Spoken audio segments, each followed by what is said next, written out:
sun shining, no complaints. I have to admit, I've been in the East now 20 plus years, but I'm a California wimp. Sorry, I'm a weather wimp. Can't help it. This is beautiful, just as long as you're sitting, in a heated space or in front of a fire as you take this in. So, what we're going to do today, obviously, I'm going to pop on in as I get to the courthouse and fill in a couple of blanks on what the plan is for today. I expect, like I said, Noonan was on the stand yesterday. Direct had finished. It was a 20 till 4, and the judge said, let's call it. Let's call it. And so we'll have the cross-examination today of Officer Noonan, and we'll see how that goes. I fully expect we're going to learn much more detail about what happened in that second floor room. Remember, kind of a Cape style home. You go up the stairs, you look left, you got one room, bedroom, you look right, you got the other. There's sort of a landing hallway area in between. What happened in that area and the bedroom Kelsey Fitzsimmons called her bedroom is the key to this case. Was she moving across the room in some sort of, kind of like a SWAT team fashion as she pointed a gun in Patrick Noonan's general direction, and that's why he had to shoot? Or was she pointing it more and threatening herself? And he said, in a way that I really interpreted his tone as, don't hurt yourself. Don't do it. Don't do it. Not don't do it, like don't freaking shoot me, but more like don't hurt yourself. Don't do it. That's how it came out of his mouth. He was the one that was there. So we'll see how that plays out in the form of cross-examination. Also, if you weren't with us yesterday, last night I had a chance to talk to Julie Hess, who is the family law attorney for Kelsey Fitzsimmons. Wanted to get her on last night. She was hesitant because she had a bunch of other work stuff to do, but she was so nice to respond to 2 questions I sent her. And I think we'll get into those again. I don't have enough hands right now to read verbatim what she said. But one of the questions I asked was, did you learn anything today from the testimony meeting yesterday that would help you in the April 2nd hearing? I'm going to be trying to get visitation, custody, etc. First of all, mark your calendars or unmark your calendars. April 2nd is off. To be determined, hopefully not very far down the road.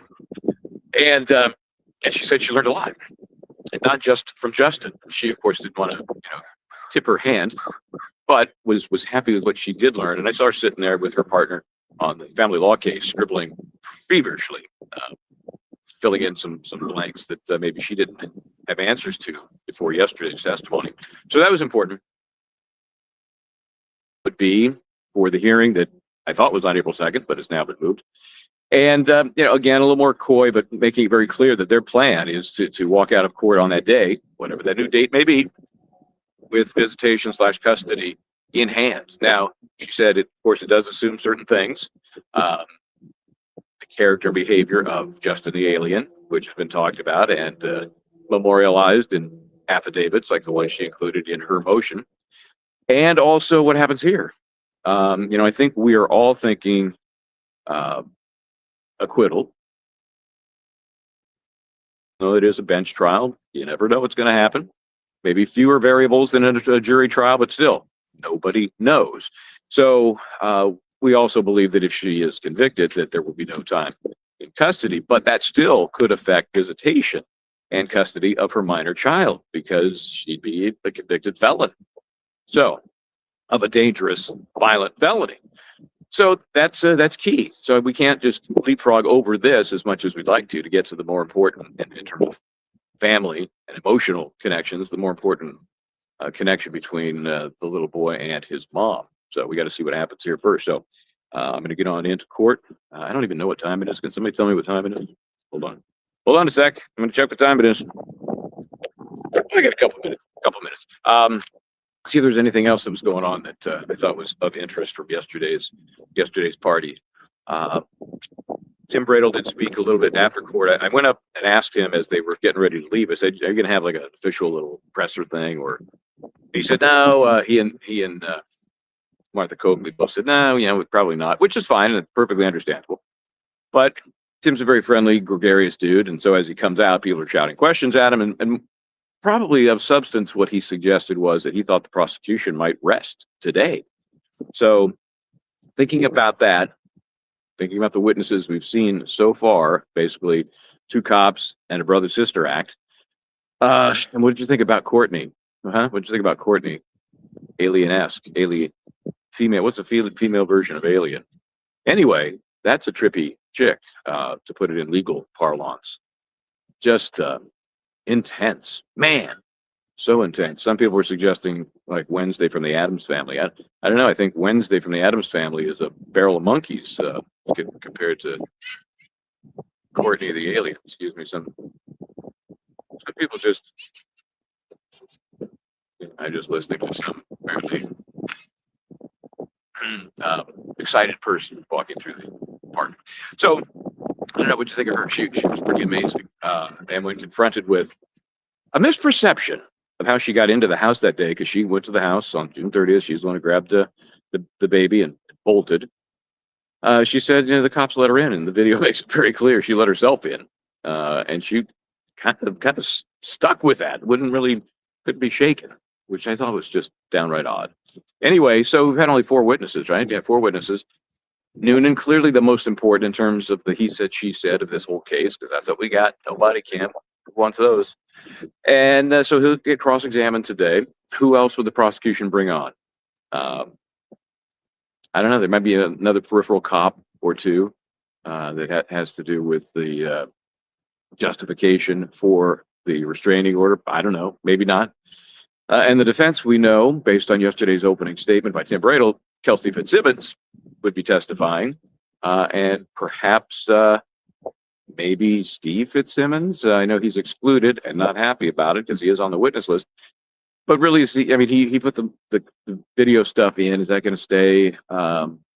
It's been admitted. There's been no dispute over the foundation as to where it came from or the validity of the recording time, and none of that's in dispute. So he may not get called. I don't know. There's just not a lot. We've said from the beginning, this is a simple case, and it really is, but it's spiraled out of control because of all these collateral issues that technically not really relevant for the criminal matter that's now being heard by the judge. So we'll see. If the prosecution wraps today, this could be in the hands of the judge early tomorrow, really. And then, how long does he sit on it? I envision, because he's treating this as a jury trial, and you may remember yesterday he said to counsel, let's just do this like it's a jury trial. Okay, let's just we'll do we'll do the openings, we'll do closings, we'll do all of that just like it would be normal. And so they're going to have closing arguments, and then he will take it and deliberate. He'll go and take an hour to deliberate, whatever it takes him. And hold on there, and he'll render a decision. We're not going to have to be sitting there. The camera is got its own mind today. We're not going to be sitting like we would with a jury that would just be wondering, how long they get me out with it. What's the deal? This judge is making decisions along the way, and he's deliberating along the way. He hasn't made up his mind. He's doing that as he should. He's weighing all the evidence, but the deliberations are going on in his brain right now, and will be fine-tuned once he gets all of the evidence. So I expect his deliberation will be pretty quick, not very long. Okay, so obviously we got the feed running there, and as soon as they get fired up, we will flip that on for you. Bring the sound up. Sound has been good. Let's hope it's on par today with yesterday. It really was pretty good. I'm going to keep walking across the square here. Check this out. This is one of the government buildings. Can you see that behind me there? Look at that. Beautiful. It's not an old building like it suggests the architecture, but it's kind of a new version of a classic older building. I talked about Lawrence yesterday, how I think back in the day it was quite the industrial town. It's on the Merrimack River, and it's going through some gentrification there. It looks at those big old warehouses that were grinding out widgets. Who knows what the hell they were making? They were big. I could just see in wartime it was just grinding away on I don't know what. Now they're turning those into condos, co-ops, housing, residential housing. So you can be cool, man. You can live in one of the lofts that used to be part of the Industrial Revolution here. I can already see the marketing, but it is nice that they're rebuilding all that, and you're along the river there, so that's cool. So And then you have this courtyard area right in front of the courthouse, and it just kind of looks straight down the road there toward, I think that is the loft. Whoa, lost me again. That's they call it the lofts, in fact. So there you go, making my point. That's the building right at the very end of that walkway, very end of the plaza there, the lofts. Okay, so I'm going to bail out for now. Check back in with you at lunch. No time really during the break to do that, the morning break. So we'll check in at lunch. Enjoy the morning session and the cross-examination of Patrick.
Hear ye, hear ye, hear ye.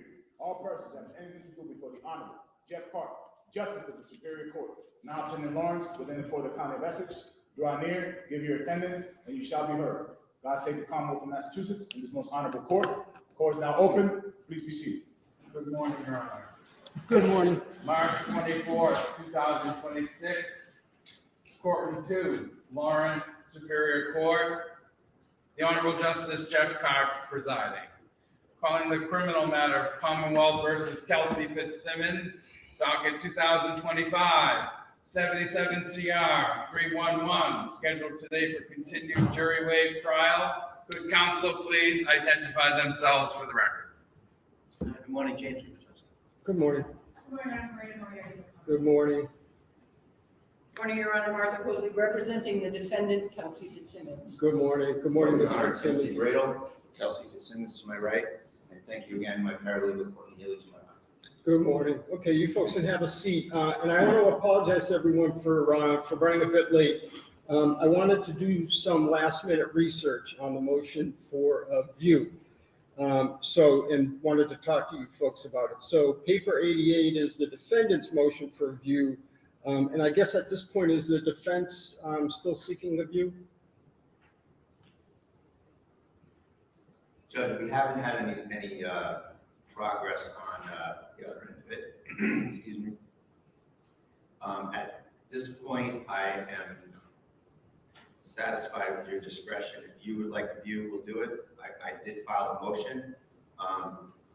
If you feel that at the close of the evidence you would like a view, we'll make it happen. Okay, well, let me just tell you my present thinking. So, and I think some of this you're implying, so I don't think I'm patronizing you by any means. But so I was told at sidebar yesterday that Ms. Fitzsimmons no longer owns the home, and it belongs to a it is now owned by a third party. So has the defense been in communication with the current owner? Not the owners themselves, some representatives, Your Honor, and it's just honestly kind of getting a little bit of passive resistance about it. Okay, all right. So just to point out, and this is why I was running late, I was trying to remember, there was a case from a couple decades ago, I think, Commonwealth versus Mattis, which goes through the procedure under circumstances where none of the parties have, a party seeks access to someone's home for purposes of a view, and essentially my memory is, and just a quick look this morning, is that it's kind of a Rule 17 circumstance where the homeowner would need to be summoned, given an opportunity to be heard about whether we could go in there. So this issue a lot of times doesn't come up because a lot of times the Commonwealth has either the scene is a public place or the Commonwealth has had the ability to I guess to reach out to the owners and make that work. But the Commonwealth is not seeking a view. They have the burden of proof. And I guess my position at this point is neutral. I would, if the defense wants a view and you're able to set it up in a timely manner, Commonwealth, if the defense was able to set up the view, in other words, reach out and do the legwork that the Commonwealth usually does, is the Commonwealth opposed to it? Okay. Will the Commonwealth and your resources help us? Okay. Thank you. So we have, so I'm just going to leave it to you, Mr. Bradle. I just don't want a last minute decision because we need to, Mr. Ruane especially needs to make plans for transportation, et cetera. So I just don't, it seems to me that as for whether I need it or not, I think it's not my place to say, I know I did in fairness to both sides, I did say that yesterday. And after thinking about it, I don't think it's my place to say. The Commonwealth has the burden. The defense has due process rights, as well as many other constitutional rights. And I'm open to accommodating a view. Thank you very Okay, much, Ron. just let Mr. Ruane know sooner than later. Very good. Okay. And we wouldn't, I can just tell you now that we don't want to, force these people to do it. We don't want to get into a Right. thing with it, but I can tell you this from my perspective. Here I am talking again out of both sides of my mouth, which from my perspective, it arguably is less helpful where the items in the bedroom or the layout and even like the bed and all that aren't the same. And I can get I get a sense that this is a pretty narrow stairwell, et cetera. But in any event, I'll leave it to you folks. That's you folks are better at doing your jobs than I am. so we'll take one more, we'll reach out one more time to see where it goes, Okay. and we'll advise the court by the end of the day. Okay, Thank you. no problem at all. And other than that, I think we left off with Officer Noonan. I'm sorry, were you going to say something? Mr. No, I Good. just had 2 more questions for him. For him, okay, all right, that's fine. So we left off near the end of direct examination of Officer Noonan. He can be recalled.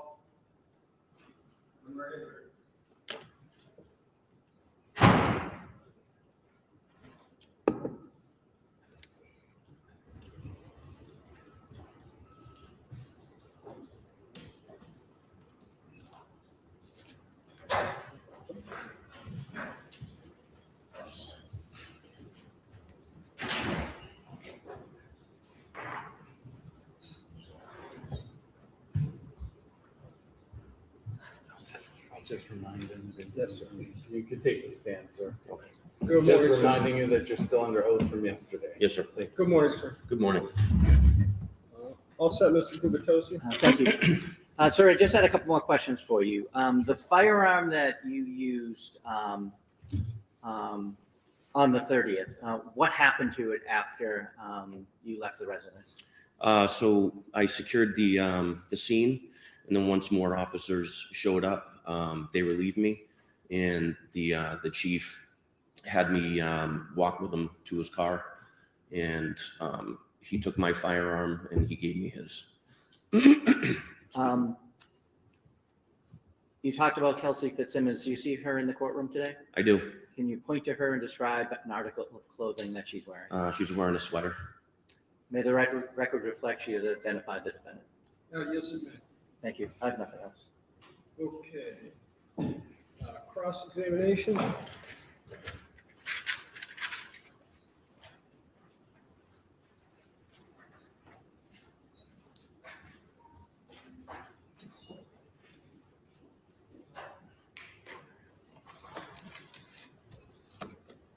May I inquire you? Yes, please. Thank you. Good morning, sir. Morning. Before we get into the case, I'm looking at your glasses.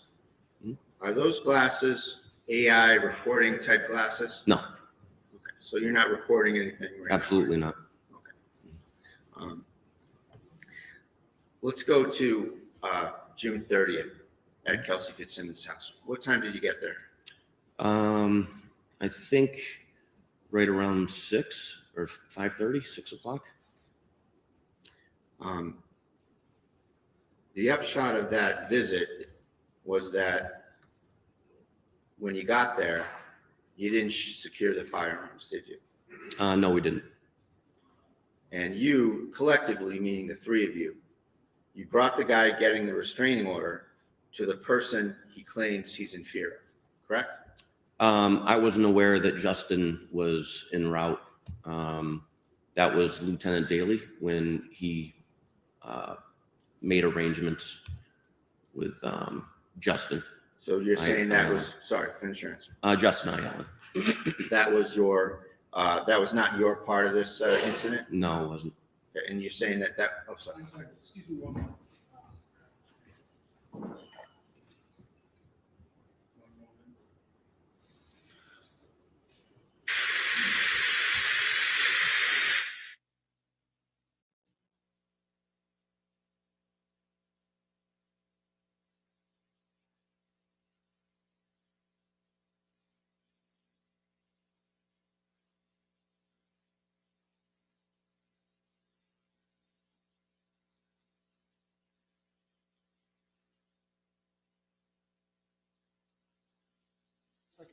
I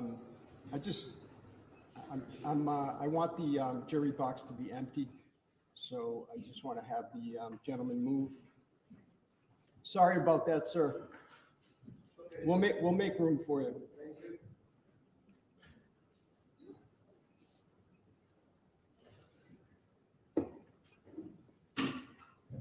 And just one second, Mr. Brady. All set, Mr. Brady. I'm sorry to interrupt you. Thank you. So when did you become aware that Justin Elaine was coming to the house? I wasn't aware. Did you see him at all when you were there? No. You were aware that he came in and was walking around the house? No. You were not? No. You go upstairs with Kelsey and with Officer Houston, correct? Yep.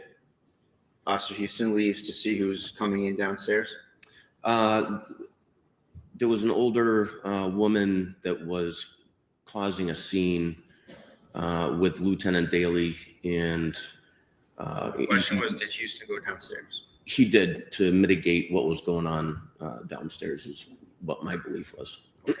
And you were with Kelsey when she had gone into her bedroom, correct? Yes.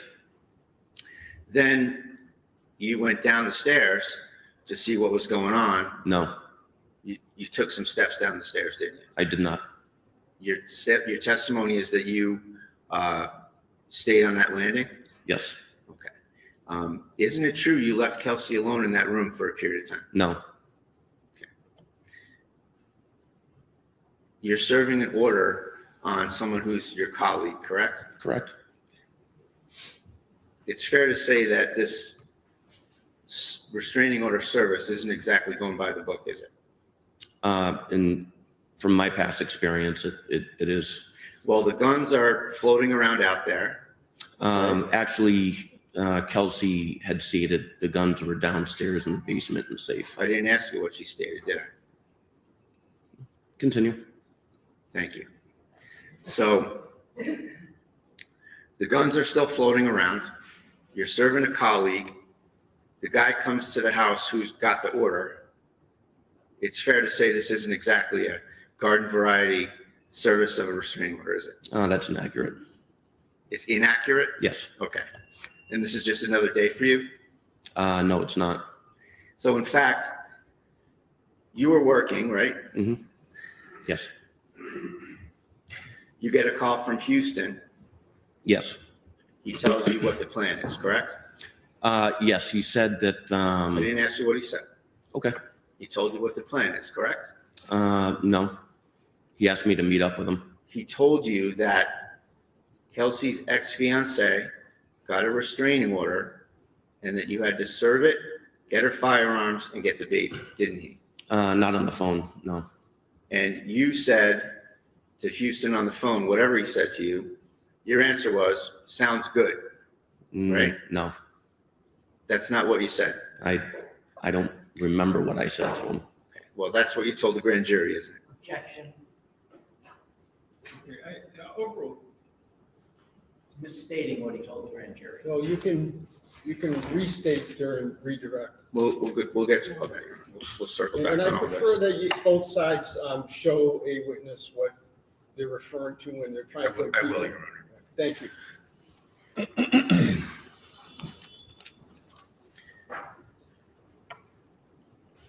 want to ask you some questions about your relationship with Kelsey. Sure. You said that you didn't know her well, That's correct. and you said that she was on maternity leave most of the time. Is that right? Yeah, that's correct. And you also said that you got along well with her, right? For the time, I think we went to 1 or 2 calls together. Other than that, I worked a completely different shift. So So is we got yes or along no? when we went to calls. Yes. Did you get along well with her or not? Yeah. And did you think well of her? I really didn't have an opinion. I didn't have a chance to really get to know her. Well, do you know Maureen Teresi, your neighbor? Maureen Teresi. You gave her your opinion of Kelsey, didn't you? I don't remember. You called her a whack job, didn't you? I don't recall. I'm sorry, Mr. Bradley, I missed the question. Can you state Sure. it again? So I asked him if he knew Miss Maureen Teresi, his neighbor, Okay. and I said that he gave his opinion of Kelsey to his neighbor, and that he called her a whack job. And then you can answer again, sir. What was your answer? I don't recall. You don't recall? I don't. Is it possible you called her a whack job to your neighbor? It's possible. So that's what you really think about Kelsey, isn't it, that she's a whack job? After she tried to kill me. And at the time, you went in there loaded for bear, didn't you? No. Well, let's see. You told the state police that the job was to section her, didn't you? It was spoken about that if she reacts badly during the restraining order, she may have to get sectioned. Well, that's what you said, that you had pre-planned that you were going to section her. It wasn't The job was to pre-planned. section her, isn't that what you said? No, that's inaccurate. So- Hold on one second, let me just go through some ground rules. You need to wait until the question is complete, because we can't have two folks talking over one another. Yes, sir. All right, thanks very much. Go ahead, Mr. Bradley. And also, you raised quite a lot of concerns about where Kelsey parked her car, correct? Yes. And you suggested at one point that you could box her in and take her into custody with respect to the car, right? Yes. So you were thinking that she was going to need to be sectioned, that she was a whack job, and that she needed to be boxed in and placed into custody, right? Objection. I'm asking about a state of mind, Bernard. He has testified that he thought she was a whack job before he went. Overruled. Those are all things that were in your mindset, weren't they? No. Well, you said them, right? No, that's inaccurate. Sectioning her, It was brought up by my lieutenant that she may have to be sectioned and you told the state police that part of the job was to section her. if she were to be sectioned. You didn't say that part to the state police, did you? I don't recall. Okay, well, we'll go over all this, don't worry. Okay. And so with respect to the car, you testified in such a manner that you're suggesting that there was some suspicion attached to that, right? Can you rephrase? Yeah, you're suspicious of the fact that she parked the car 150 yards away, you said. Yes. So your mindset is that she's evading something or she's up to something? Well, in my training and experience, the distance of where she parked her car from her house and having a baby, and also her behavior in the past where her car was always parked in the driveway, So you didn't know her very well. I knew where she lived and I patrol the town, so I have to drive by her house. So she parks in the school next to her house. Yes. What are you thinking she's going to do? I don't know. I don't know what her mindset was. So you're speculating about any suspicion that's attached to that parking job, right? I was just suspicious about that. So she's in the house. You Yes. know she's in the house. No, I don't. You go to the house. You knock on the door. Daly knocks on the door. She comes out like a regular mom, Yes. holding the baby, wearing sweats, hair's probably in a ponytail, opens the door, Yes. right? So at that point, do you let go of your suspicions about where she parked the car? I was still curious as to why she parked her car over 150 yards away. Well, you're looking at it through your own lens as an investigator. Isn't it possible that there's 100 other possibilities in her life that maybe she parked there for some other reason? Could be. I don't know. Again, I don't know what her mindset was. So you go in there and you are the only officer who has tactical gloves on when you go in there, correct? They're neoprene gloves. Yes. So you're ready for anything, right? It's past practice with me after working in Lawrence for so long. I tend to glove up for sanitary reasons. I knew we were going to have to handle her firearms, so I didn't want to get any of my prints or anything on them. But you said you took them off fairly quickly when you got in there. Yes. And at what point did you take them off? Right before she handed me the baby. So you hadn't yet touched the firearms and you took them off. So that plan about not getting your prints on the firearms didn't pan out, did it? I didn't want to hold the baby with those gloves. They're pretty dirty.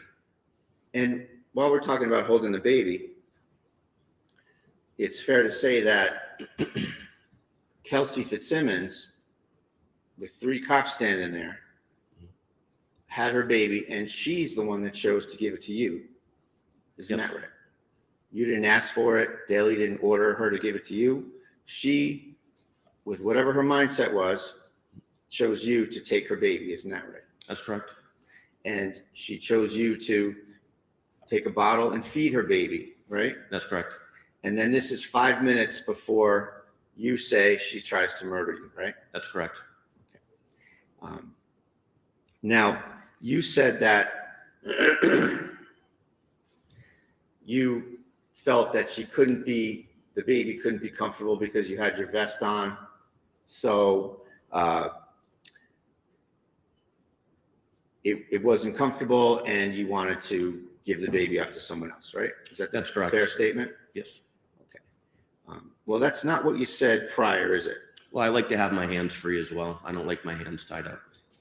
That's what you said the last time, right? That when you spoke with the state police, that you didn't like having anything in your hands, and it was really a tactical reason why you gave the baby up, right?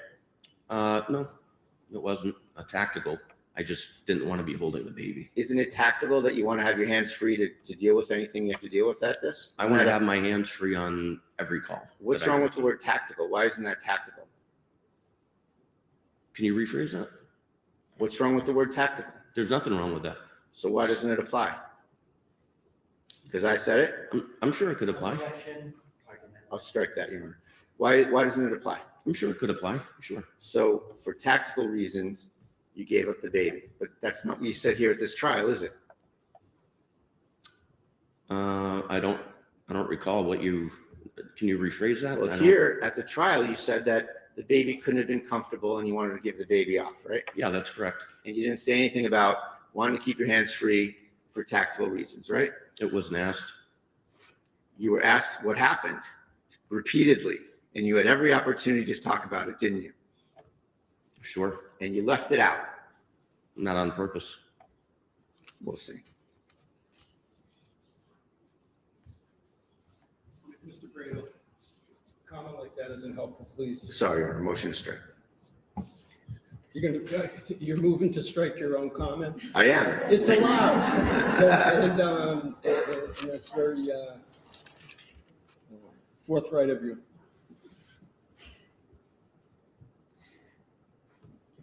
Just a moment. Yep, take your time.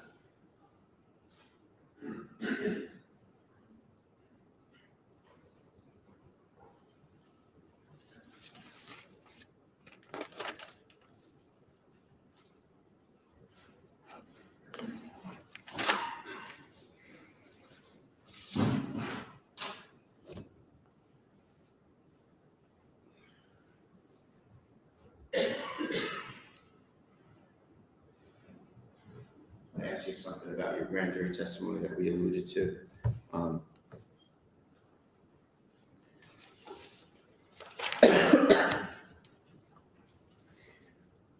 So your testimony here was that you didn't get the whole plan from Officer Houston on the phone, right? Yeah, that's correct. And my suggestion that your answer about the thing in sort of a matter-of-fact way was, okay, sounds good. And you disagree that you said that, right? I don't disagree. I just don't recall. You don't recall? Yeah, what I said. So isn't it true that you were asked, page 36? Who did you get a call from? Officer Houston. And what was that call about? Was the next question. And your answer was, he had asked me if Lieutenant Daly reached out to me. I said no. Officer Houston said, hey, can you meet me at the CCC, which is a little grade school behind the Atkinson School. he said, we have to serve papers to Officer Kelsey. I said, okay, sounds good. And I drove over to that location and met up with him, right? And Sure. you knew those papers were a restraining order for Kelsey to give up the baby, give up her guns, lose her job, brought by her fiance, right? I had no idea what was entailed in the restraining order at that time. At what point did you learn the job here? As far as the restraining order, As far as this job you were going to do at Kelsey's house? what job? The restraining order service, taking the baby, finding the guns, When I met up with sectioning her, Officer, boxing her in, when I putting met her up into with Officer custody. Houston. Don't talk when I'm talking, sir. Box, Hold sorry. on. Let's not argue back and forth and just ask your questions. If you just wait to answer until he's done. If you can restate, thank you. Sure. So you asked me what the job was. So my suggestion is that the job is serving the restraining order, going to get the baby, finding the guns. You thought about boxing her in and taking her into custody. You thought about sectioning her. That job. When I met up with Officer Houston behind the CCC. And at that point, you knew what you were getting into, right? After he explained what was going on, and we were pretty shocked.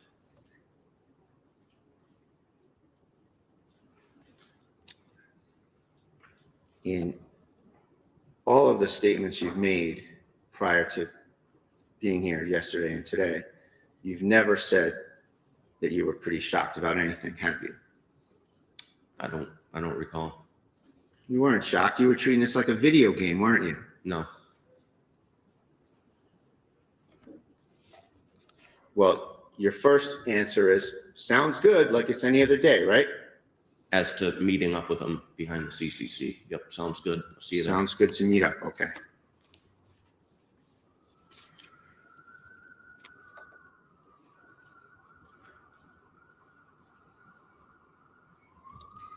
Let's talk about the bedroom and the shots that you fired. Here in court, you said that those shots were in rapid fire. Rapid succession, yes. Okay. And like a boom, boom? Yes.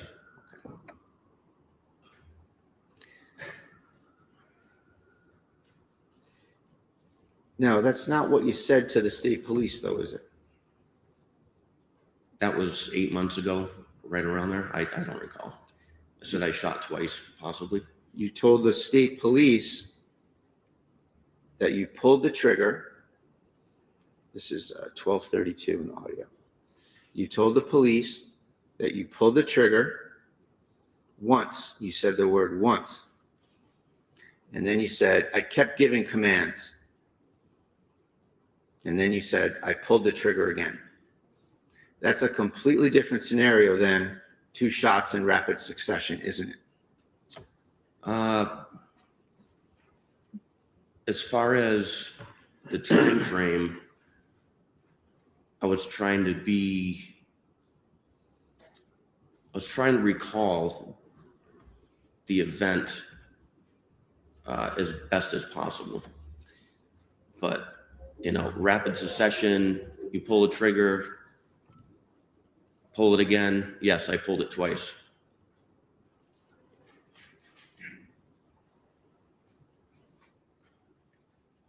So that was July 3rd, right after this incident, wasn't it? Yes, sir. So it's fair to say that talking then it's right after the incident. Now you're here in court. Both of those propositions can't be true, can they? I'm sorry, what? The proposition, I'll rephrase it now. The proposition that you said here in court, that you made 2 shots in rapid succession, Yes. and what you said on July 3rd, 1 shot, giving some commands, another shot, both of those things can't be true, can they? They can be true. They can be true. Yes. So rapid succession, and then what? You talk really fast, before the second shot? Oh, I was given commands. Don't do it. Don't do it. I'm asking you about this particular passage, this particular thing. Here you said you made 2 shots in rapid succession. Yes. You painted a different picture on July 3rd, didn't you? No. You shot, you gave commands, and then you shot again. That's the How truth. can that be rapid succession? Because that's how it went in rapid succession. You disagreed with me that it was a boom, boom. Yes. So where's the time for the commands between the shots? As I'm yelling them. Well, that's not what you said. You said you pulled the trigger once. I kept giving commands. I pulled the trigger again. Yes. So they're 2 different assertions, aren't they? No. Okay.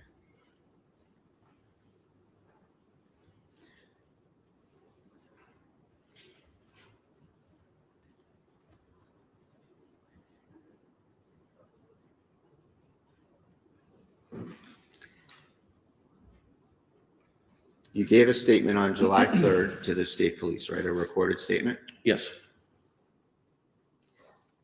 You testified yesterday and today.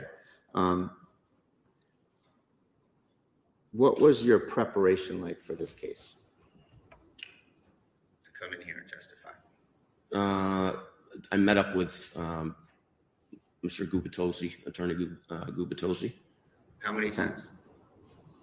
I believe twice. And when when were those meetings? One was recently, I think last Thursday, and the one before, I can't remember. And when did you start prepping your testimony? On this past Thursday. Well, you probably started prepping your testimony about 5 minutes after the shooting, didn't you? No. When was the first time you were questioned about what happened? I think July 3rd. So everyone left you alone until July 3rd? Yes.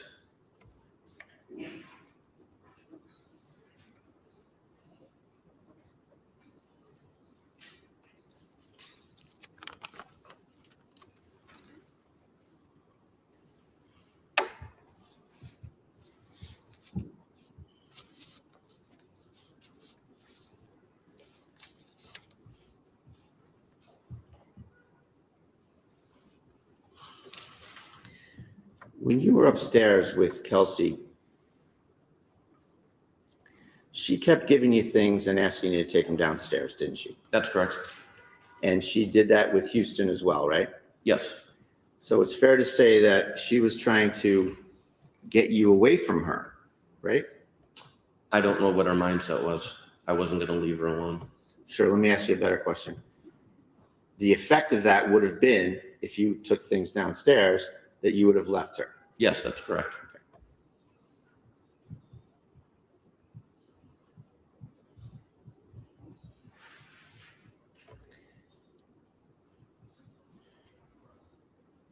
That's not consistent with her trying to kill you, is it? She's trying to get rid of you.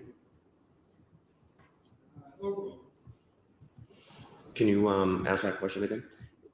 The fact that she's trying to remove you from the area where her gun is not consistent with her trying to kill you, is it? At that point, no.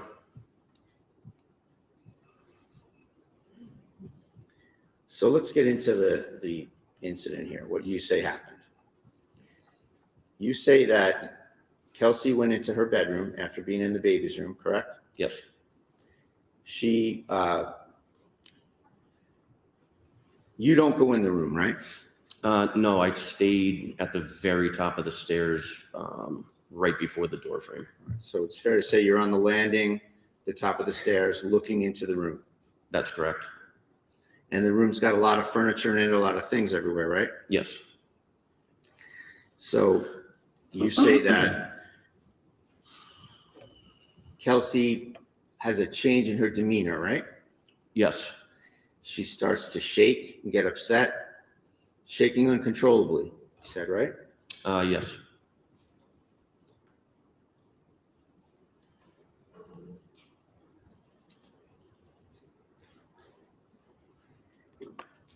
Then she lunges. Yes. She's on her knees. She was, I believe, on her right knee. You said that she pushed off her left leg and lunged, right? Yes. And at the time, you were 3 feet away from her, Yes. maybe less. Maybe. So can we agree that's arm's length? She was a little further away than arm's length, I would say. So arm's length if you reach over maybe. How about that? Yes. And your testimony is that she lunges over and obtains a gun, Yes. right? And she assumes a certain stance. Can you elaborate?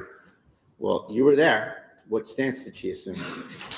She pointed a gun at my face and pulled the trigger. And yesterday, when you were being questioned, you assumed a two-handed stance to show that, didn't you? That's correct. And what do you call that kind of a stance? I don't know. Is that like a modified Weaver stance? Yes. So she assumes a modified Weaver stance. Can you stand up and show a modified Weaver stance? That's just what it's called. Okay.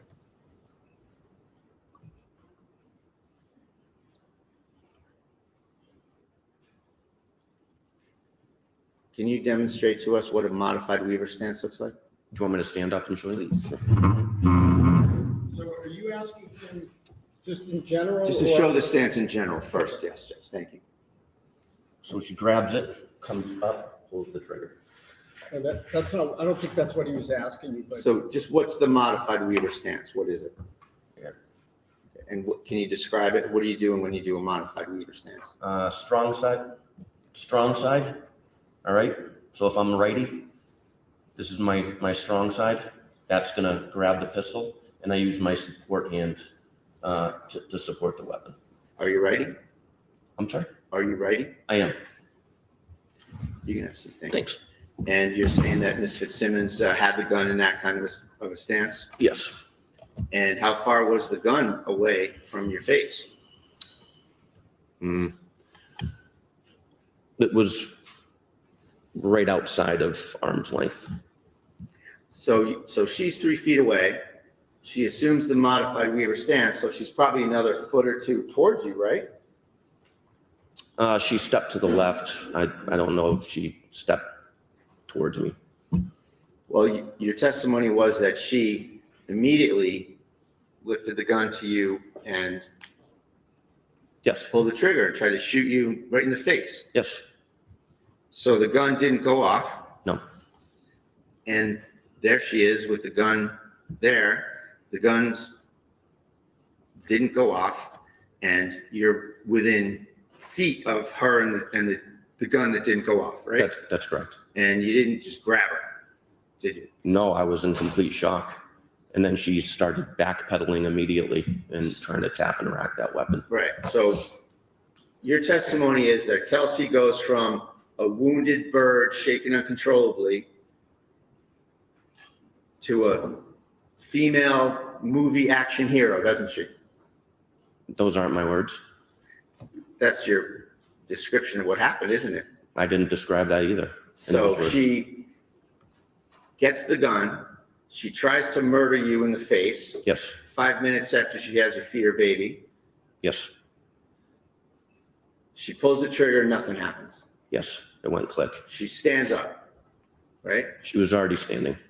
So as she's standing, she shoots you, she tries to shoot you in the face. Yes. And then she started to backpedal. So first she backpedals, then she sidesteps, she tap racks again, right? Yes. So in all this time, this is like the longest tap rack in history, isn't it? It's 4 seconds. So she gets up, she sidestep first or backpedal first? Backpedals. So she backpedals first. And How then many sidestep. I would say maybe 4 or 5, and then maybe another 3, 4, or 5 to her left, which is my right. So she goes into action. She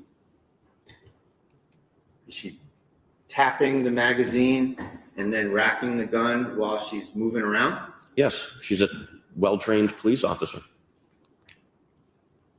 Who's a whack job? who tried to kill me. So let's get the order straight. You said that she backpedals first. Yes, after she pulled the trigger. And nothing happened. Yes, And then she taps the magazine yes. and then racks the slide. I believe her hand slipped off. That's when she went in and I was giving her commands, don't do it. And she re-racked and started to bring her right arm up. And then she does it again, right? Yes, And you actually have no idea whether she successfully racked it the first time or successfully racked it the second time, correct? that's correct. You don't know what happened. No, I don't. And so it takes a few seconds to take 4 or 5 or whatever steps back towards the air conditioner, right? From beginning to end, once she pulled the gun on me and pulled the trigger, and by the time I shot her, it was right around 4 seconds total, if not 3.5. It was very fast. So she goes from shaking uncontrollably, sad about her situation, crying, to being pretty nimble. She wasn't crying. She walks, she backpedals, you said, right? That's correct. Then she sidesteps Yes, to the air conditioner. And you had a look of panic on your face at that time, didn't you? no, You were flustered, weren't you? no. Well, you were in shock 5 minutes later, weren't you? After the incident and my adrenaline dumped, yeah, I was in shock then. So at the time, getting back to the incident, Kelsey's by the air conditioner. She's backpedaled, she sidestepped, she tapped, she racked, she tapped, she racked, and then you shoot her. Yes. And you shot 2 shots. Where are we on the rapid succession? Which one do you want to go with? Rapid succession, or you shot, gave commands, and shot again? Which is it? I was given commands and shooting at the same time. Okay. Well, your prior testimony was that you shot, you pulled the trigger, gave commands, and you pulled the trigger again. Yes. So was it that, or was it boom, boom, rapid succession? It all happened in 4 seconds or less. So you're a very well-trained SWAT officer, yes? Yes. You're a firearms instructor. No. You're a patrol instructor, where you instruct What's a other patrol? officers on the job, right? Field training officer. Field training officer. Yes. Thank you. And you've been doing this for 25 years? No. 20 years. Right around there, yes. Okay, so you've been doing this for 20 years. And one of your thought processes was that you wanted to give your training and experience back to the North Andover PD where you started, right? Yes, and come back where I started. And here, your first shot, you missed her from about 7 feet away. I did. It was longer than 7 feet. It was at that point about 15 feet, 15 feet. I would say. Do you have any measurements on this? No, but if you 15 remove the feet? bed and you were to walk diagonal from where I shot, it was probably around 15. So the first shot, you missed her and you hit the air conditioner. Is that right? Or do you know? I didn't know where it went. And the fact is that we have only one spent projectile in this case, right? I'm sorry? We only have one spent projectile in this case, correct? I don't know what state police collected. You weren't curious as to any of the paperwork or anything that happened in the case? I believe they told me that there was one on the bed and one on the floor, I think. But I don't know where that one projectile comes from. Did you know that there was one in the curtain next to the air conditioner? No. Have you looked at any photos from this at all? Some, yes. Did you know that? Nope. May I approach her? Yes. Just a photo. Yes.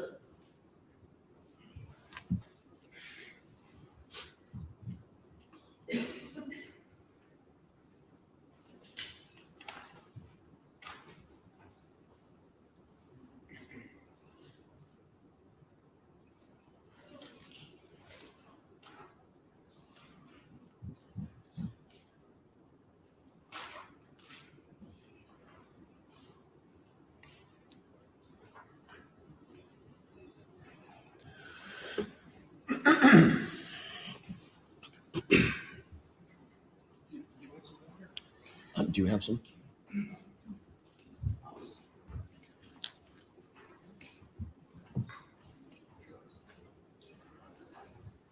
Thank you, sir. All right, I appreciate it.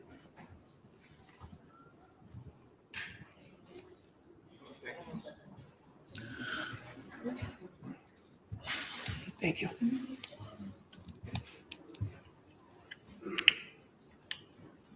going to show you for the record, Exhibit 49, sir. See that? Yes, that's the entrance to her bedroom.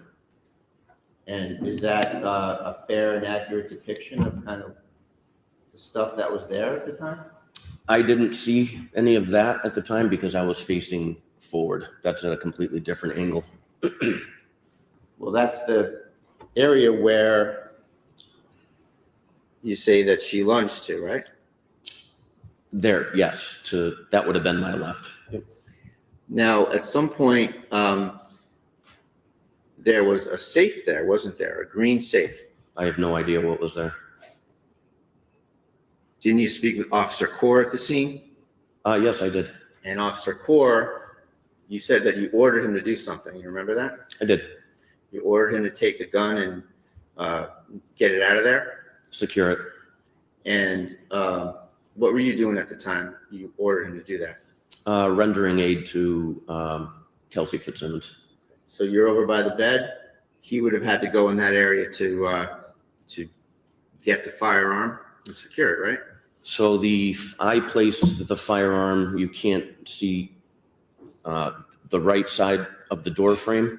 So if you were to walk into that bedroom and look right, there's some sort of I don't know, nightstand or something. I put the weapon right there.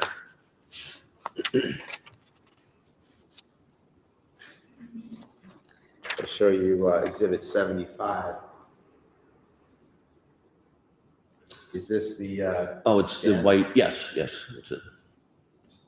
Is that where you put the firearm? On top of that.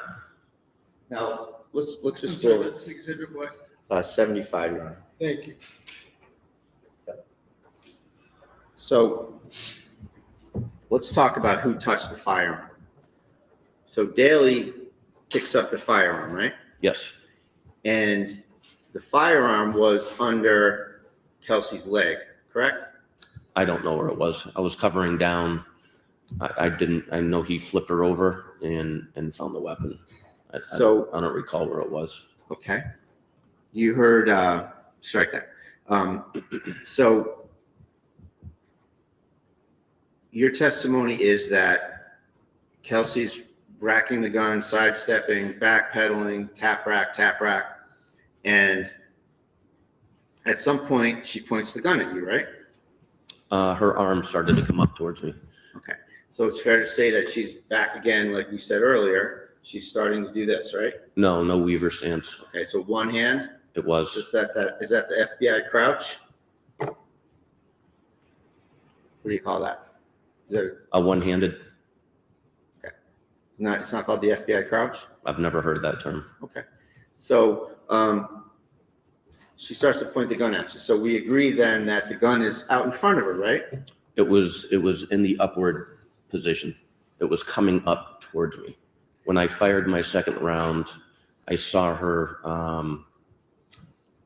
kind of buckle and she lowered her weapon and I stopped shooting and then she went to the ground.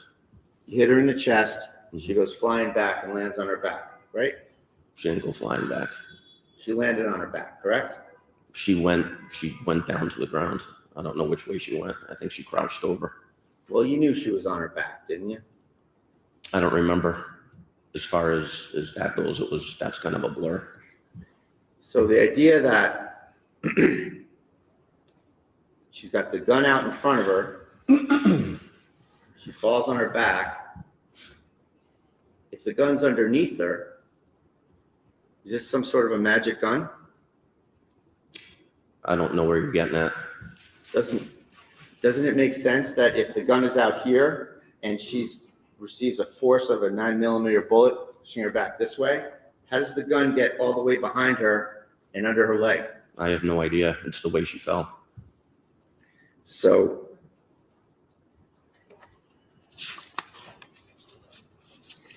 So back to the notion of who touches the gun. Daly picks up the gun, right? Yes, Daly puts it on the bed, correct? yes. And you don't like that. I don't. It's too close to her. Well, she's sitting there with a gunshot wound to her chest with you there and Daly there. Isn't that fair to say?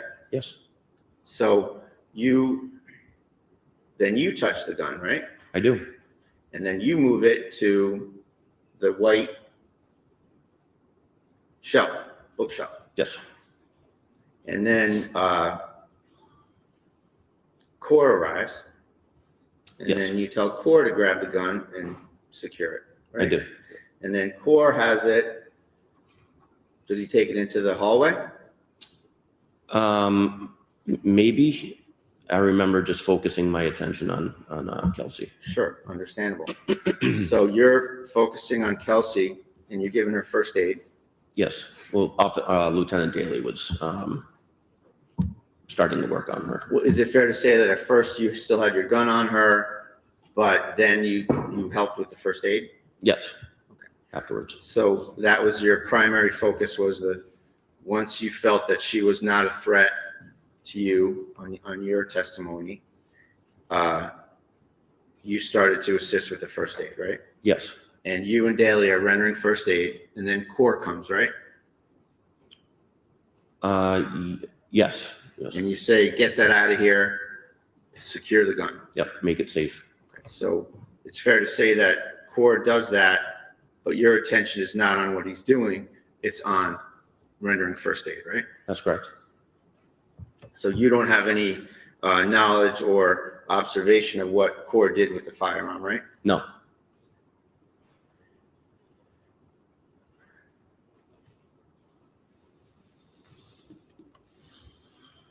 At some point, are you aware that Core takes the green safe and the firearm out into the hallway? I didn't see him do any of that.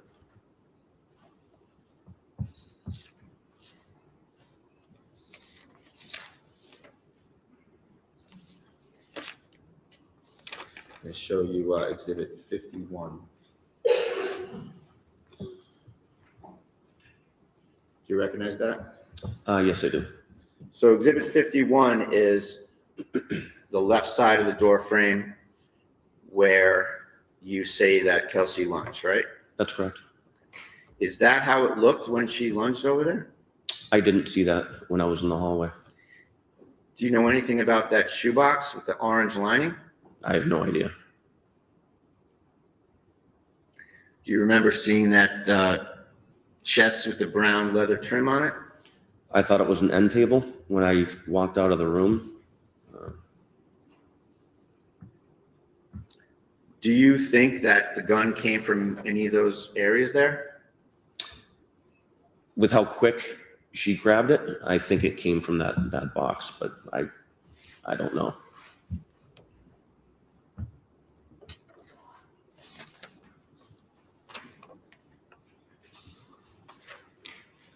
Show you Exhibit 36. That's a picture of the stairway, right? Yes. It's pretty narrow. Yes. And you went up to the top and you were at that landing, right? That's correct. You never entered Kelsey's room? No.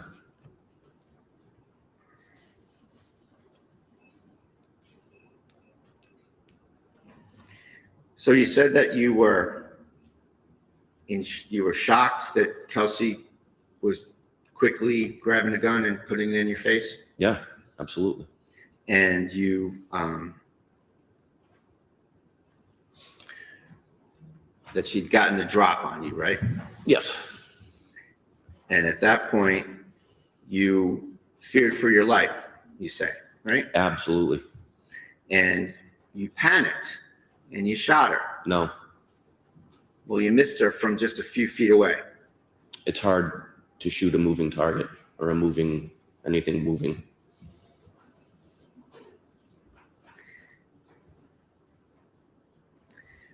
Are you aware of the Post Commission?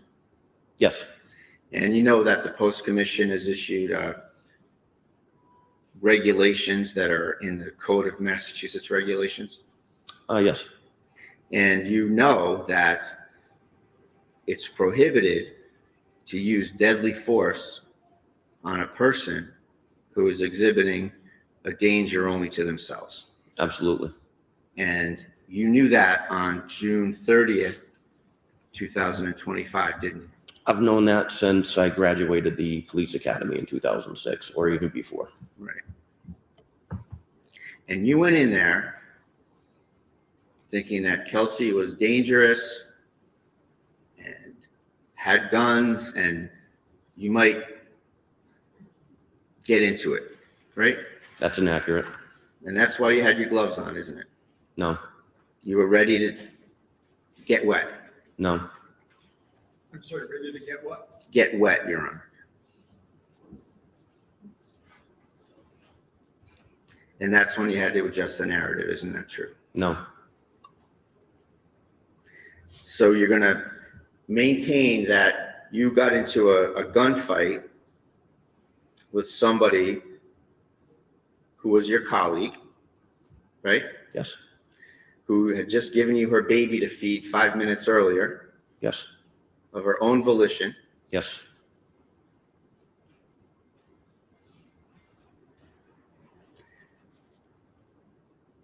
She developed some sort of a homicidal animus towards you for what Justin Elaine just did to her, right? I don't think it was unbeknownst to me. I didn't know Justin was in the house. I think I was standing in her way for her to get downstairs and kill Justin.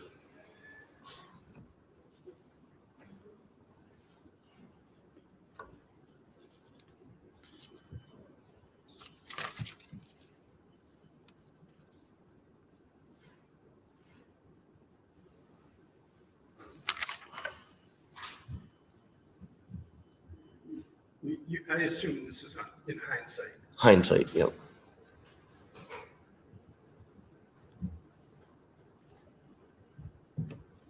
Please, one moment, please, Your Honor. Take your time.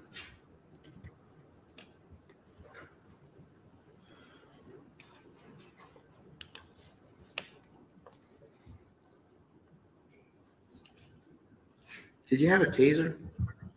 I did. Did you think maybe to use the taser when she pulled the trigger and the gun didn't go off? No. You meet deadly force with deadly force.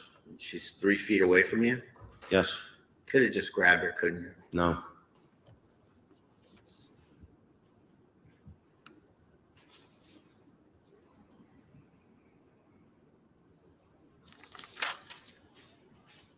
And if there was deadly force, you wouldn't have stopped at 2 shots, would you? You would have emptied that magazine right into her. I stopped when she stopped. And that's what I'm trying to do, stop the threat, not empty a mag.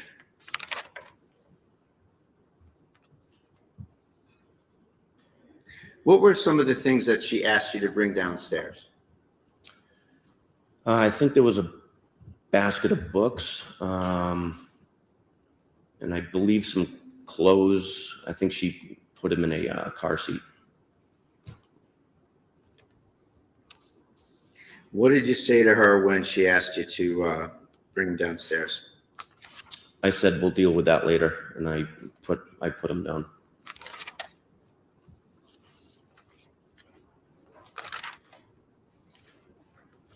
What was her reaction? She just kept packing stuff.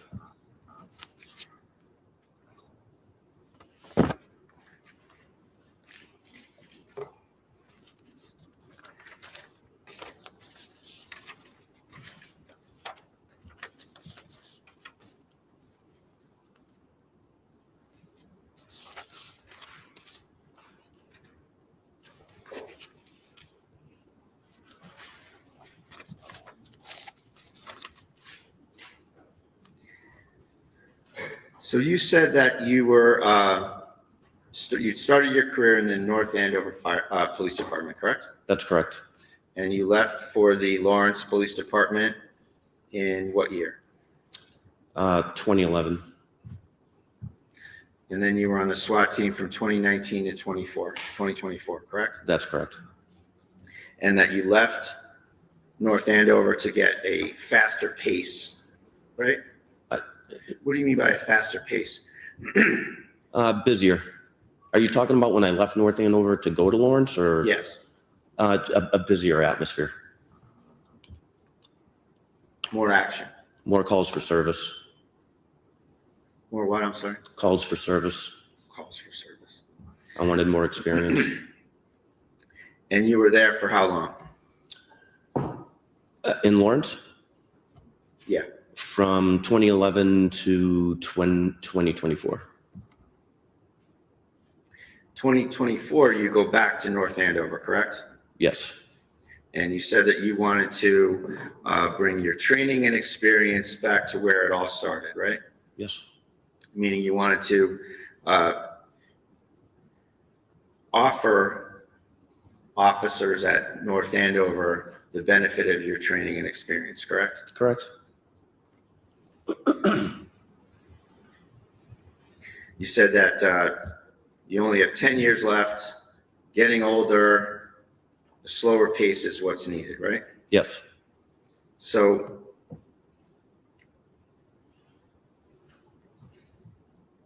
is it fair to say that the stress of a busy urban department was getting to you? no, Well, you did tell Kelsey that you had PTSD, didn't you? absolutely not.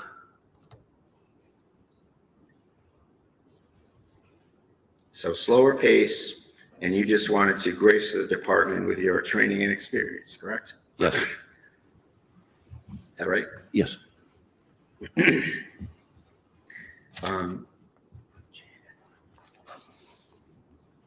Judge, I told counsel that I would ask for a sidebar before the next topic. Sure.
counsel, as I stated at sidebar, we should discuss in open court what was raised at sidebar, which we will do outside of Officer Noonan's presence. So we're going to take a break so that Officer Noonan can stand down. In the meantime, I want to direct this to the folks, the audience members.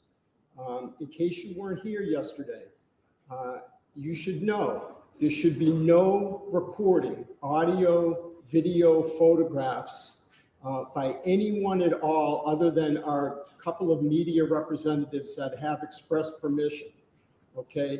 If you are caught doing so, you will be removed from this courtroom and the courthouse and told not to come back, okay? Do we understand each other? Thank you. We'll take a break. All rise.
back in session, you may be seated. Your Honor, Rebecca and recommend the Kelsey Fitzsimmons matter. All counsel and the defendant are present.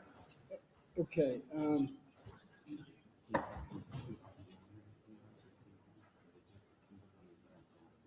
Okay.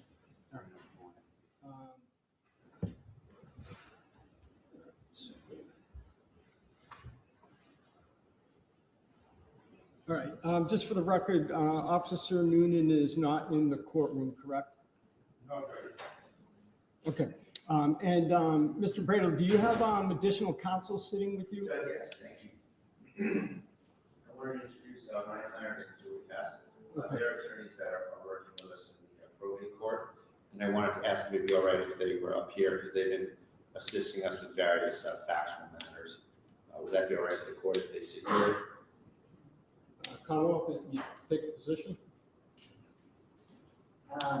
No, but if they file appearances in this case. Yeah, I think you'll have to file these limited appearances for the day, that's fine. And let me just, let me get your names.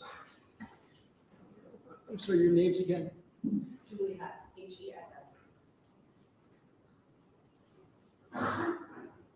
And you? Ryan Hunter, LE-O-N-A-R-T. Okay, welcome. Thank you. All right, so let me just discuss what we were, or just raise what we were discussing at sidebar. So Mr. Bradle came to sidebar, asked for permission to explore three areas on his cross of Officer Noonan. The Commonwealth reminded me that this topic or topics are addressed in a motion in limine that the Commonwealth filed prior to trial that I deferred ruling on, which is paper 62, Commonwealth's motion in limine to prohibit questioning regarding current duty status. Mr. Bradle, let me just start by paraphrasing what I think the three areas are. Yes, sir. And then you can tell me. You wish to explore three areas on cross with Officer Noonan on the grounds that the areas could show or do show that he was offered promises, inducements, or rewards for his testimony. Right? That's the theory. The first being, generally speaking, that he was not drug tested after the shooting. Is that what you're Correct. saying? That's Okay. right, Your Honor. I'm sorry? It was a town policy. It's a town policy that after there's a serious incident, that the town would drug test the officers involved. Okay, so number two, and I may not have these in the order that you raised them. Number two was that essentially you allege Officer Noonan missed a shift sometime after the shooting. Perhaps it was, let's say, medication related, generally speaking. And number three, that Mr. Noonan, Officer Noonan allegedly was placed on administrative leave, but allowed to work details, and that you believe that to be in violation of some policy or CBA. Yes, Your Honor. You're either a policeman who can work or you're a policeman who can't work, and you can't be performing details in uniform as a policeman while Okay. you're out on critical incident leave because you can't work. All right. So generally speaking, we did address some of this pre-trial in the sense that there was a Rule 17 motions, right, by the defense to get Officer Noonan's IAD files from Lawrence and North Andover PDs, which I believe Officer Noonan agreed, which is really unprecedented in my view, agreed to provide a waiver for him to get those. So, Mr. Bradle, so did you get the files that you were seeking, the IAD files? Yes. Okay. And so let's just go through each point. The first point about the alleged, well, let me say this, is I stand by what I said. The Commonwealth argues that these areas or these questions, strike that, that there's no view of the evidence that could show that any of these three things would be promises, inducements, or rewards under our rules, because whatever the North Andover Police Department did, they did as a product of their own administrative duties, and it has nothing to do with the prosecution team. And there were no promises made in exchange for his testimony. So I'm sure that Ms. Moriarty could articulate that much better than I did. But let me try to cut to the chase. I agree with the Commonwealth, as I said before at the Rule 17 hearing. But I think arguably, and I want to hear you folks, that they could be asked, again, I need to drill down more, but they could be asked to show some kind of bias in the sense that North Andover Police, let's say, allegedly, and Officer Noonan are trying to curry favor with one another in lieu of their testimony, in lieu of his testimony here. Okay, let's just say arguably for a moment. But let's just go back now. Mr. Brado, what's your basis for saying that, for alleging that he wasn't drug tested and that there's some policy, or does the Commonwealth concede? The Commonwealth concedes he wasn't drug tested, but that the Commonwealth position that that's not a policy, that there's no violation of any policy, because the collective bargaining unit policy trumps the general personnel policy of the city.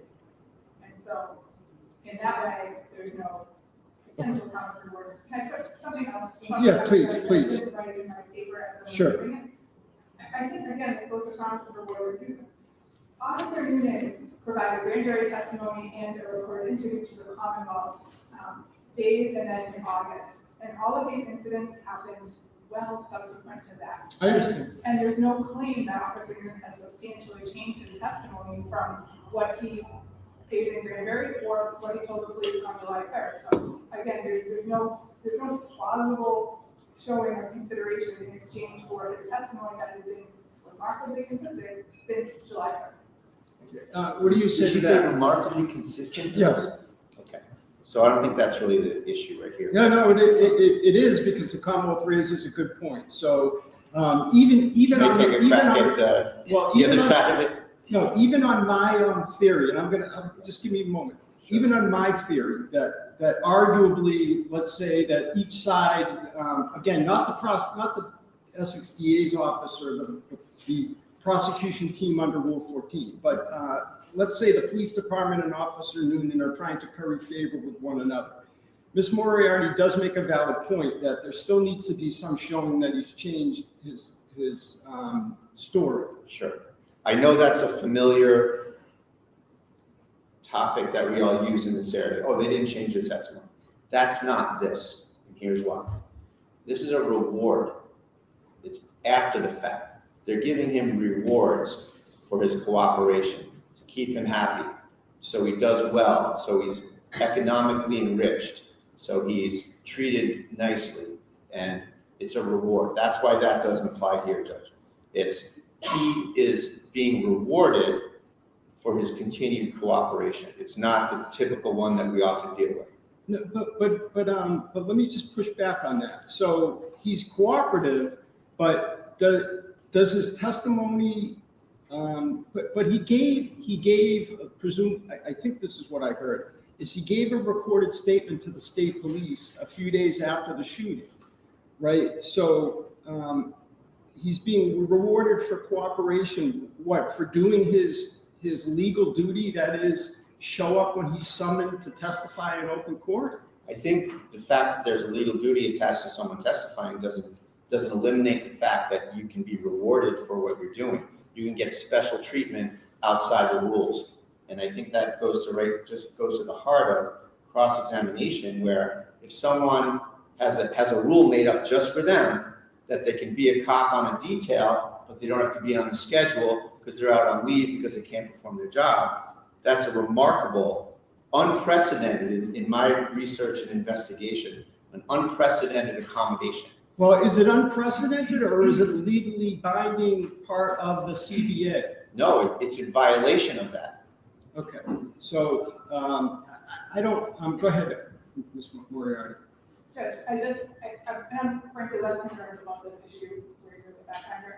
I think it's the right thing to do is to keep this as we would treat any other witness, where it doesn't matter what employment decisions of North Andover Police and Officer Noonan have, that's the employment decisions, just like IA files, are not part of the prosecution team, are not part of the court team. North Andover couldn't promise Officer Noonan something without the approval of the district attorney's office. So I think that, again, that interplay, if there is any interplay there, has nothing to do with Officer Noonan's testimony here today.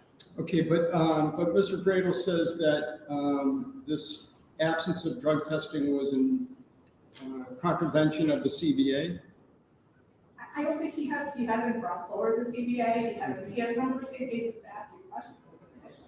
All right, so Mr. Bradle, let's move on to the second point. Your second point is that Mr. Noonan, Officer Noonan, allegedly missed a shift related to some medication.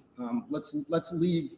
I don't need to know more. I mean, I know more because you've articulated that sidebar, but we don't need to rehash that. And you're saying, I think somewhere in your paperwork, that as a result of that missing the shift, I think you referred to it as AWOL, he received a written reprimand as opposed to some more significant adverse action. Correct? Is that generally what your theory is? Generally, yes, Your Honor, with a little more elaboration if I could. Please. So we've had a number of whistleblowers from the department approach us with information. And as a result of that, I will proffer to the court that I have a good faith basis to assert that To assert generally what I won't say your sources. Yeah. What I'm trying to do here is I'm trying to make sure that no witness's reputation is attacked and destroyed for on an illegal issue that I end up denying. All right. So I'm not saying that that's the case here, but let's just say, okay, let's skip you have a good faith basis to ask this. Okay. You say you have a whistleblower, et cetera. So you're saying that this again shows what? That he's receiving favorable treatment? Rewards for his continued cooperation. That's correct. That doesn't have anything to do with changing his testimony or not changing his testimony. That he's being lavished with rewards. He is, that this, and I won't say anything relative to his conduct, but that this reprimand letter was not going to be issued. And that at some point it was sort of a after the fact thing that it was in fact issued for appearance's sake. And that originally there was going to be no sanction whatsoever and no exploration into and I won't say, but the reasons why he missed his shift. Okay. So let's say there that the proposed question is, Officer Noonan, isn't it true that on such and such a date, you overslept because of some medication, you missed a shift, you were deemed AWOL, and you only received a public a written reprimand when policy called for you to be subject to the death penalty. And so that's the question. Right. And he says, yes, no, okay, then what? Let's say he says, no, that's not true. Well, we have the letter, Your Honor. At minimum, we have that. All right. So, All right, and then the last item is that he was put on administrative leave and allowed to work details in violation of policy. Right. And you're saying that that's an ongoing? That's my information, Judge, is that he was working details and What's the source of your information? another whistleblower. And, you know, they come to me in good faith and, you know, And they. and have you vetted these whistleblowers? Yes. Okay. Listen, frankly,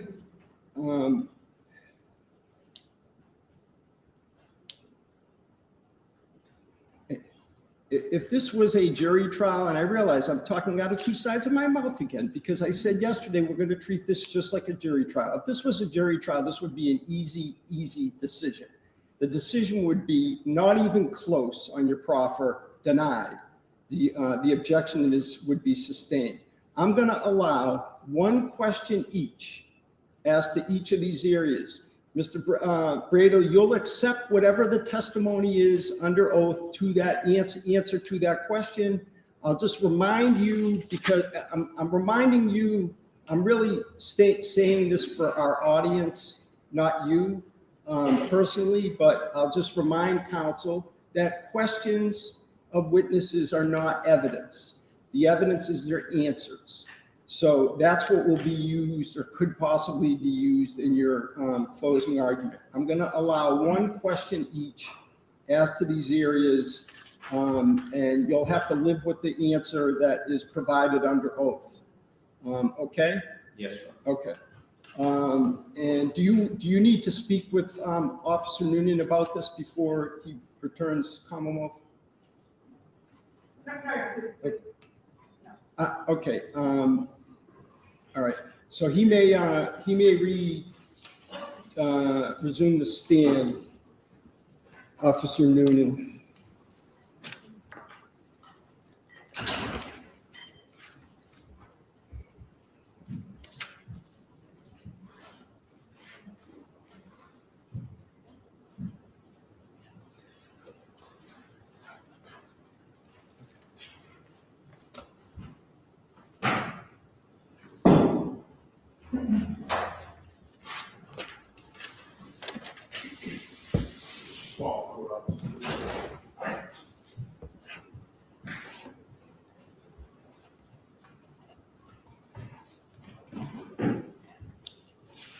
All right, thank you, Officer Noonan. Mr. Brado, you may continue your cross-examination. Thank you.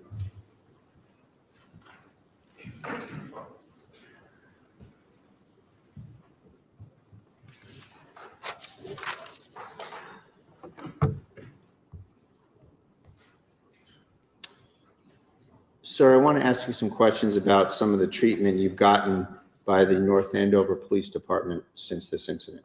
Sure. Okay. Now, after this incident, immediately after this incident, you were not drug tested by the town or the police department, correct? No. And you're aware that's a policy of the town? That I don't know. You don't know the town policy? As far as the drug testing, no.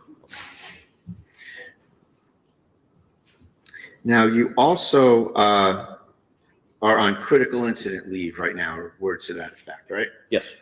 And that means that you're not able to perform the duties of a police officer for the time being, so you get put on leave, right? Yes.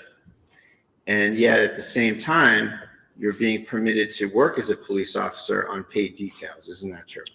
Yes, that was our union. So it's just it's a yes or no question. Yes. And that is an accommodation that was made via a side, may I inquire, Your Honor, or? We've already gone past one question. Yeah, no. Stay. Next question. That is something that is not ordinarily permitted, is it? Sustained, no. You've gotten your answer. Okay. Okay. Next question. All right. Now, you also were absent without leave from a shift recently, correct? Back in January. Yep. And with respect to that, there was a reprimand letter issued to you, correct? That's correct. And at first, that wasn't going to issue, was it? Let me just hear the question. What I was really expecting was one long leading question each, but that's all right. You're breaking it up. Let me just hear the question. Officer Noonan, please don't answer it Yes, until sir. I hear it. So- Go ahead. The question, Judge, is that reprimand letter that appeared in your file was originally not going to issue against you, was it?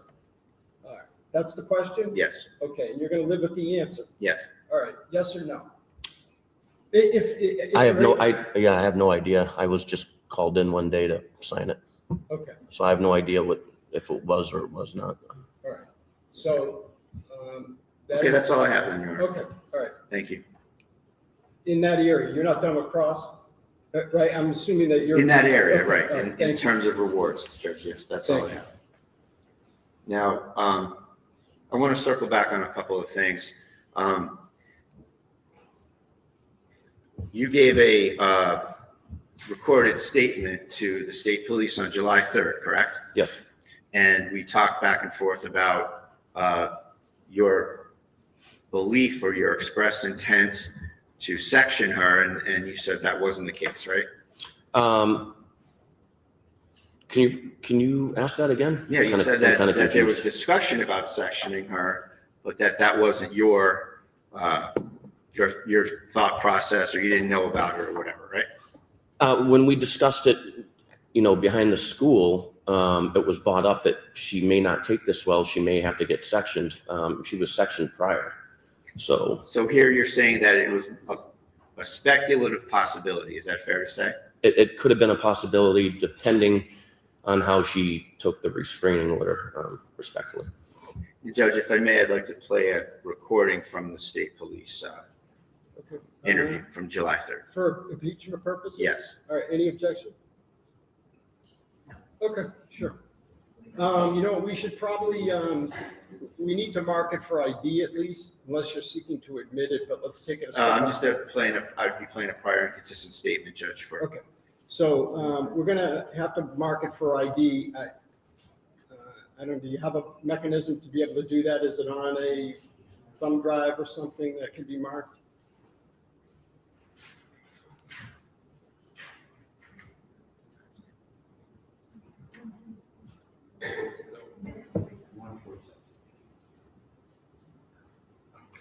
If you're not able to do so today, tomorrow morning, just please bring in the recording that's being played and we'll mark it. Certainly. Okay, all right.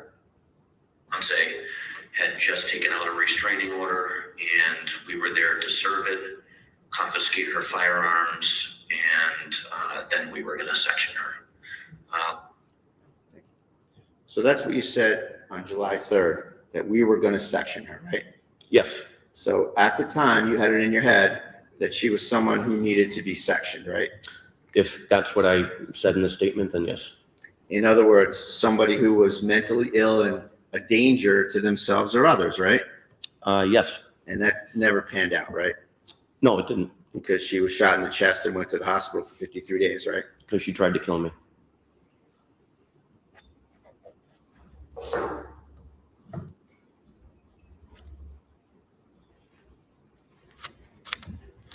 Now, I asked you earlier about whether or not you talked to Ms. Fitzsimmons about PTSD type symptoms. You recall that? No, I don't. You recalled me asking? Oh, you here asked me, today? yes. And isn't it true that you went on a call with her in August of 2024? That was a extremely difficult call involving a murder-suicide where the murder was of a baby. Yes, it was horrific. And you and Kelsey went to that call, right? I'm with other officers, yes. And you had shared some texting after that, right? Yes, I was being a senior officer trying to help out a rookie go through a traumatic event. And your phone number, I don't want to give out the phone number, but it's fair to say that you had, Kelsey had your phone number. Yes, I think we were all in a group text. And it's a 978, we'll just leave it there. That's correct. Okay. And so in that text, you said to Kelsey, relating to your past career, I spiraled down a rabbit hole, a very dark place. This happened years later in my career. We can speak in person about that. I have a guy I've been going to for years, like 10. And when I feel like I'm off, I call him, and all I have to say is, I need a tune-up, and he does me in. Right? I don't recall that, but if that came from my number, then I had that conversation with her. I don't remember that at all. All right. May I approach you? Yeah. I apologize. I have to do this on the cell phone. This just came up this morning. I can show you. Okay.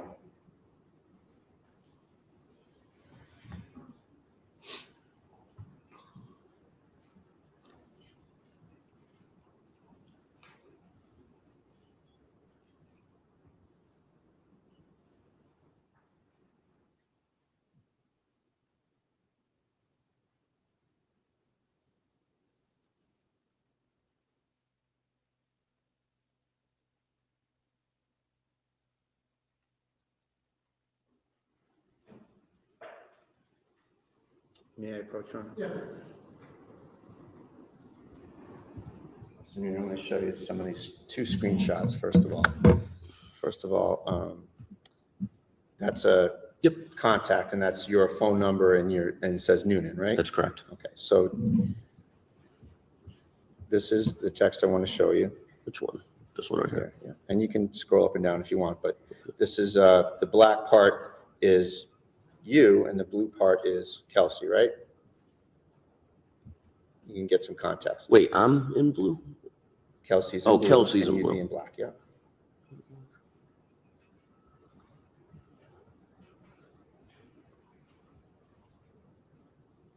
So can I just make an observation? So you asked the witness about this particular text, about essentially that perhaps he had therapy and needed a tune-up, et cetera. Yes. He said his answer was he basically is not contesting the Yes. authenticity of that. So what are we doing now? Well, it's tricky, Judge, from where I sit, it's tricky that when a witness says, well, if that's what it says, so I feel like I need to establish that's what it says, that's all. Okay.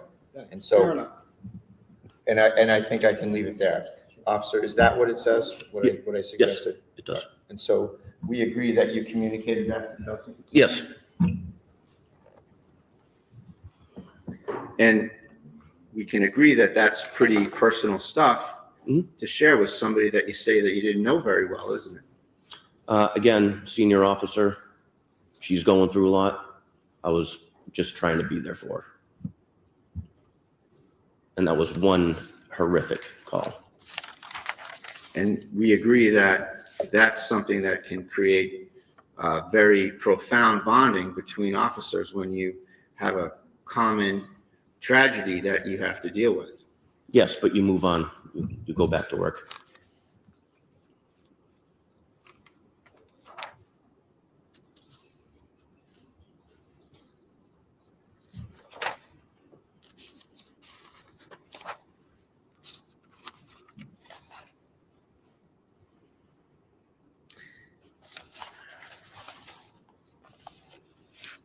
I want to go back to the bedroom where Kelsey's on the floor and you stop holding the gun on her. You assist Lieutenant Daly with first aid. Yes. Okay. And you were asked by the ADA, what did she say when she was on the floor? Recall that? I Just don't yes or- remember just that. Yes or no, just the context of being asked that. Maybe. And see if this refreshes your memory. You said that she said, it hurts. She said, it hurts. I, meaning you, said, keep breathing. You have a baby to live for. Yes. Right? And that was your testimony about what she said and what you said, right? Yes. And that was the truth? Yes. And that was the whole truth. Yes. Now, when you were interviewed by Attorney Bennett of the CIC investigation, Yes. you painted quite a different picture, didn't you? No, You had something to add that made you look good, didn't you? no. You said to Attorney Bennett,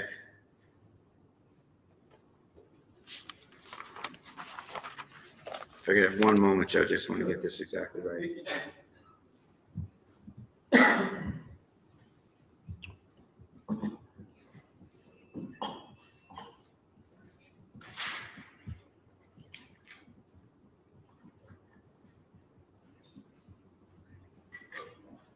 Just need a moment, Your Honor. No problem, take your time.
Page 11, counsel. The 80-something page report, 90-page report.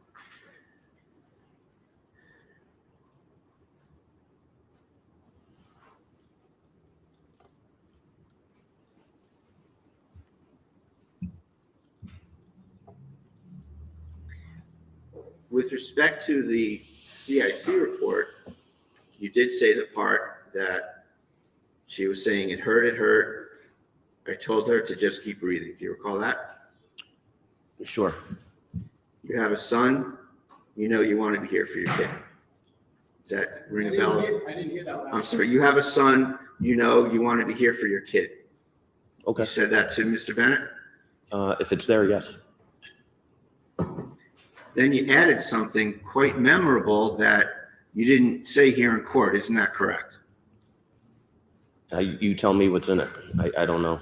You said that she reached up, she grabbed my hand, I held her hand, consoled her, and then I asked her, why?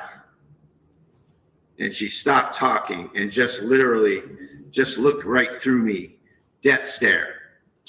If That's it's there, what you then said. yes. If it's there, that's what I said. And you didn't say that here in court today, did you? I didn't remember. I totally forgot about that.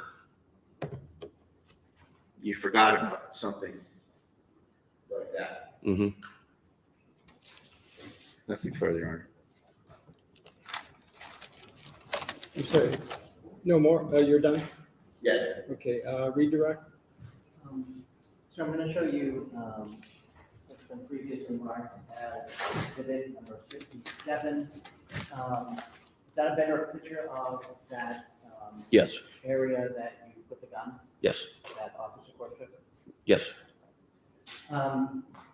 You also stated just during cross-examination that you knew Ms. Fitzsimmons had been sectioned before, correct? That's correct. And did you know that before the call? I did.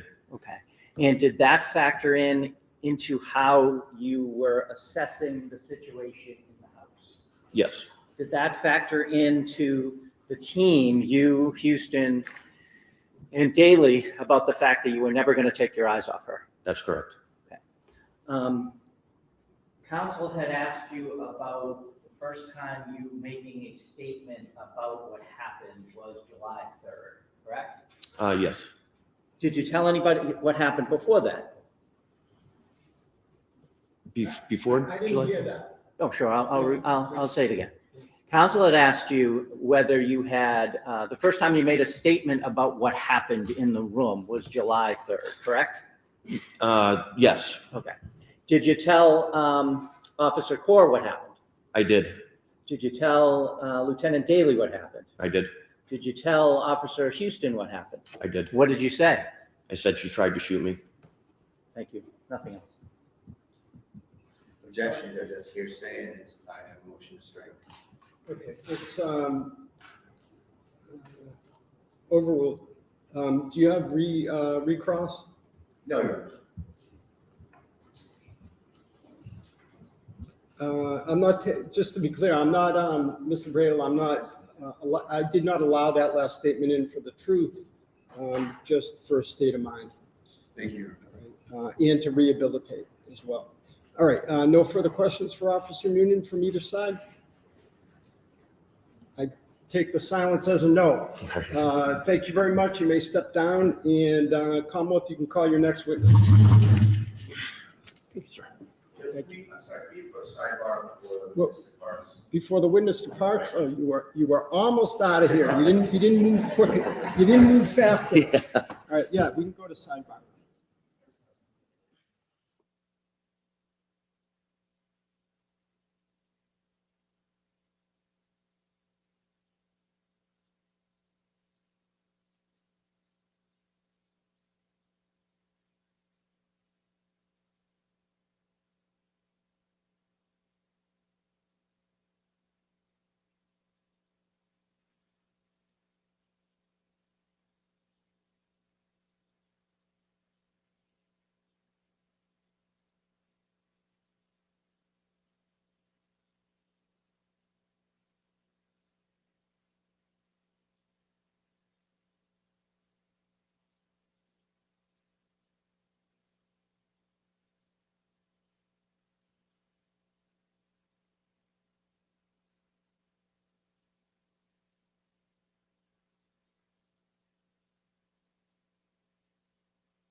Just stay around.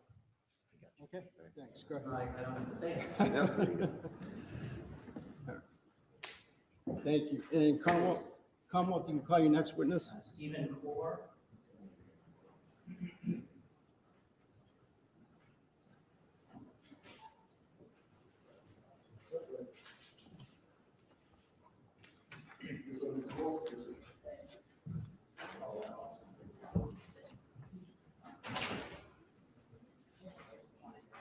Could you raise your right hand? You solemnly swear that the testimony you're about to give in this cause now in hearing shall be the truth, the whole truth, and nothing but the truth to help you God. Yes, I did. Good afternoon. You can have a seat, or I guess good morning still. Good morning, Your Honor.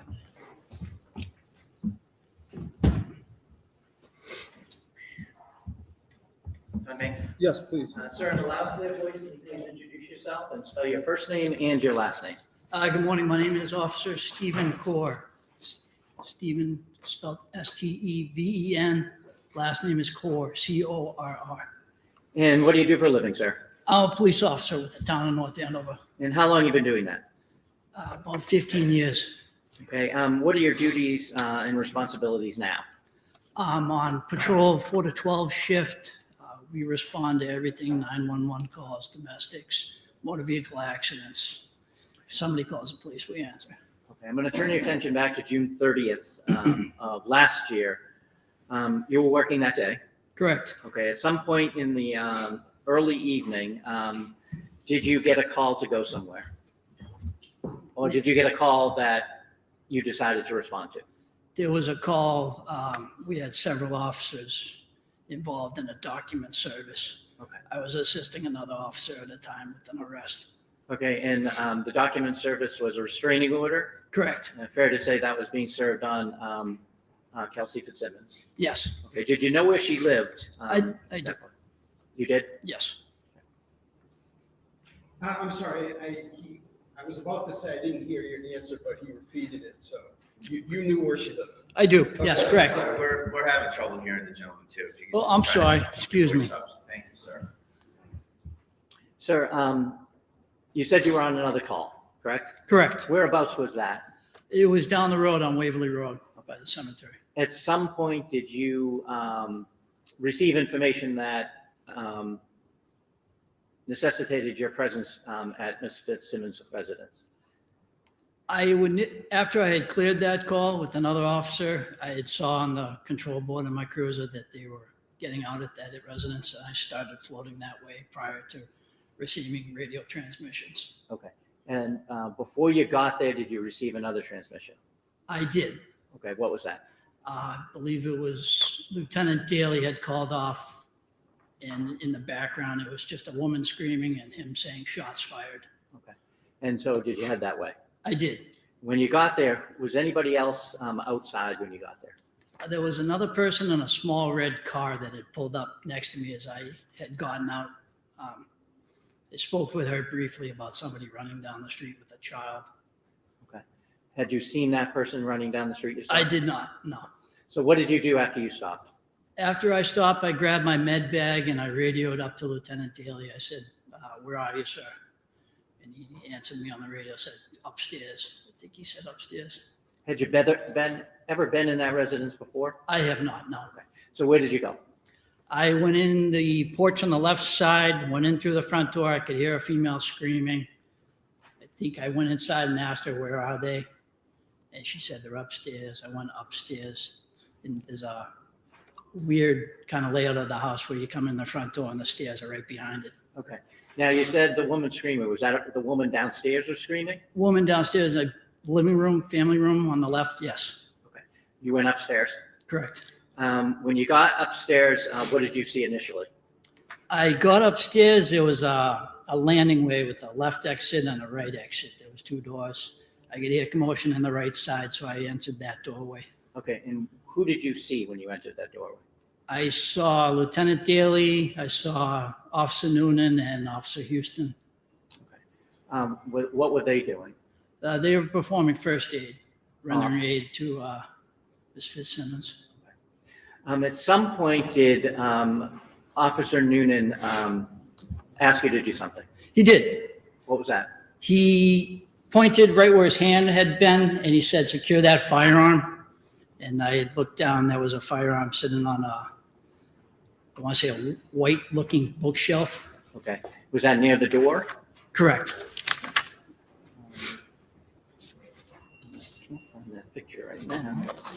I'm going to show you what's been previously marked as exhibit number 57.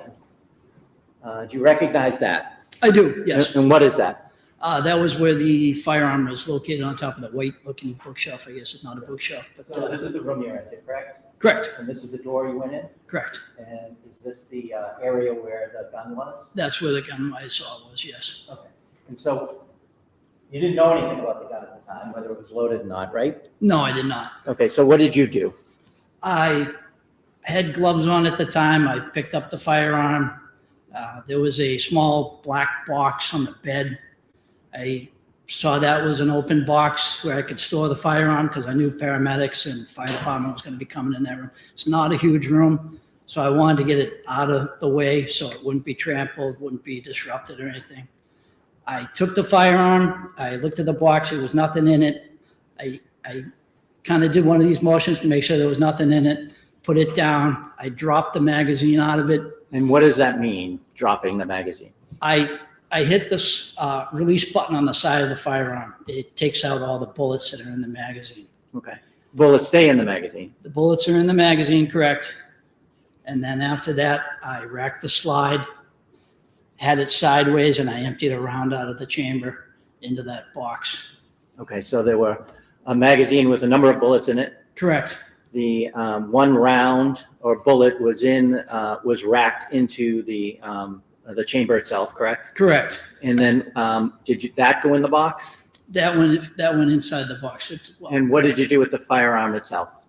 The firearm, I put everything in the box. Okay. And then brought it outside of the room. May I approach, Your Honor? Yes. I'm going to show you the picture and ask if you recognize what that is. Hold on a sec. So this This image is not on. agreed to, so it's a picture that. Okay. All right. My question was, you just answered it by your movement, was whether you wanted me to look at what was on the screen. No. All right. So you've handed him a photo. Do you recognize what that is? I do. What is it? It's the box that I placed the firearm on the ammunition in. Okay, can you see the firearm, magazine, and the round itself? I can. Okay. Where is the pic? What did you do with the box after you placed the items in it? Like I said, it was a small room. The landing that was at the top of the stairs, I backed up out of that, and I put the box in the corner away where I kind of stood over it, made sure nobody messed with it as the fire department came up and down for medical aid. Thank you. I draw right off of this picture is the next exhibit. Any objection? No, Your Honor. Okay. It may be admitted. Exhibit 80, so marked. If I may publish it. Please.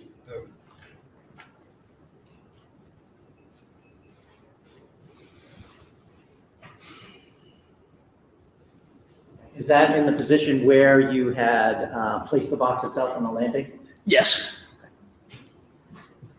You said you stood guard over it. Until when? As they were doing render and aid, Officer Noonan backed out of the room along with Officer Houston and I believe Lieutenant Daly. As she was being removed from the room downstairs, there started to be some issues. I asked Lieutenant Daly, who was standing next to me, I said, do you want me to go down and make sure the fire department's all set, putting her in the ambulance, make sure nobody interferes with that? And he said, yep, I'll take watch over the firearm. And he basically stood over it and made sure nobody, after I had left. Okay. When you initially went into the room and you saw Ms. Fitzsimmons on the ground, I'm assuming? She was blocked my view. I could see feet. Okay. I assumed that was her. Once everybody kind of moved out of the way and I walked in, I said, what do you guys need for help? They already had a med bag up there, but she was on the back side of the bed. Okay. Where was Officer Noonan after the fire department left? Standing next to me in the hallway, the landing area, I want to call it. Did you do anything with regards to him? Did you make any observations with him?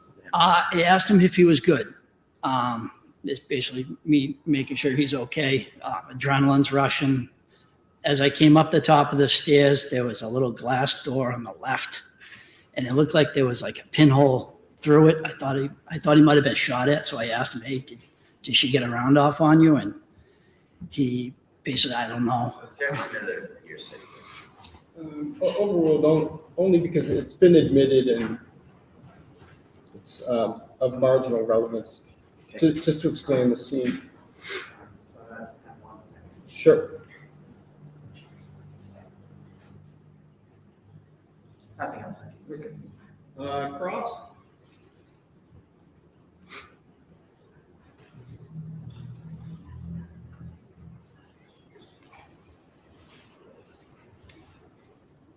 Mr. Brito, cross? Thank you, Mark. 37. Yes, take your time. Officer Core, good afternoon, sir. Good afternoon. Now, I'm sure that you memorialized all these important facts you testified to in a police report somewhere. No, we didn't generate a police report at that time, no. Well, I'm not asking if we did, I'm asking if you did. I did not know, sir. Excuse me one moment. Do you mind going to the? Oh, sorry. Only because, to make sure that the audio gets picked up.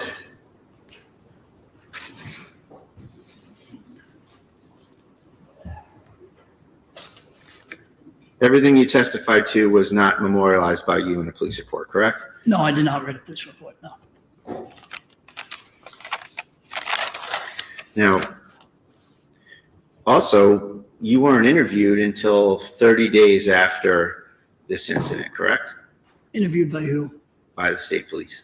I don't remember the exact time frame. Isn't it true that you were interviewed on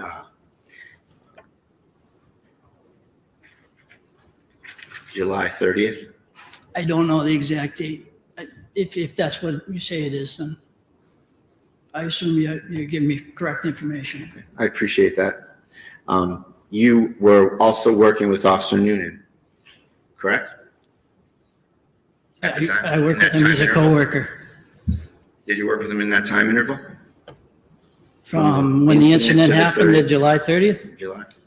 he's on a different shift, but yeah, I do work with him. And did you speak with him about the case? I don't recall if we did. I'm sure we had talked at some point about if he was okay. Did you speak to him about what happened at the scene? Just yes or no? At the scene we did, absolutely. We were on the same scene. Okay. And did you speak with him in the days following?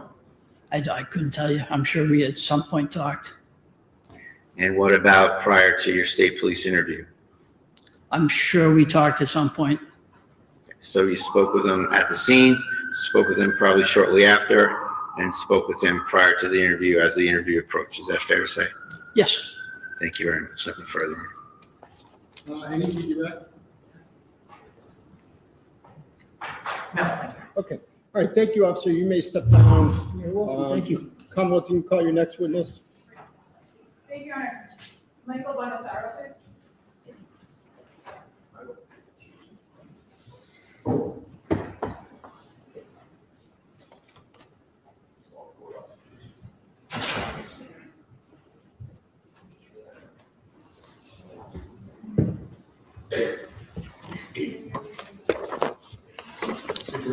You solemnly swear that the testimony you're about to give in this cause now and hearing shall be the truth, the whole truth, and nothing but the truth to help you God. I do. Thank you.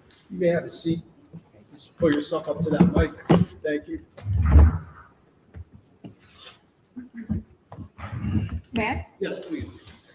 Good afternoon, sir. Afternoon.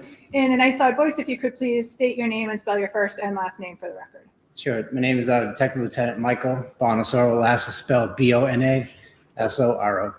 How are you employed? I work for the Mass State Police. And what is your current assignment? I work for the Firearms Identification Section. How long have you worked for the Massachusetts State Police generally? Almost 20 years.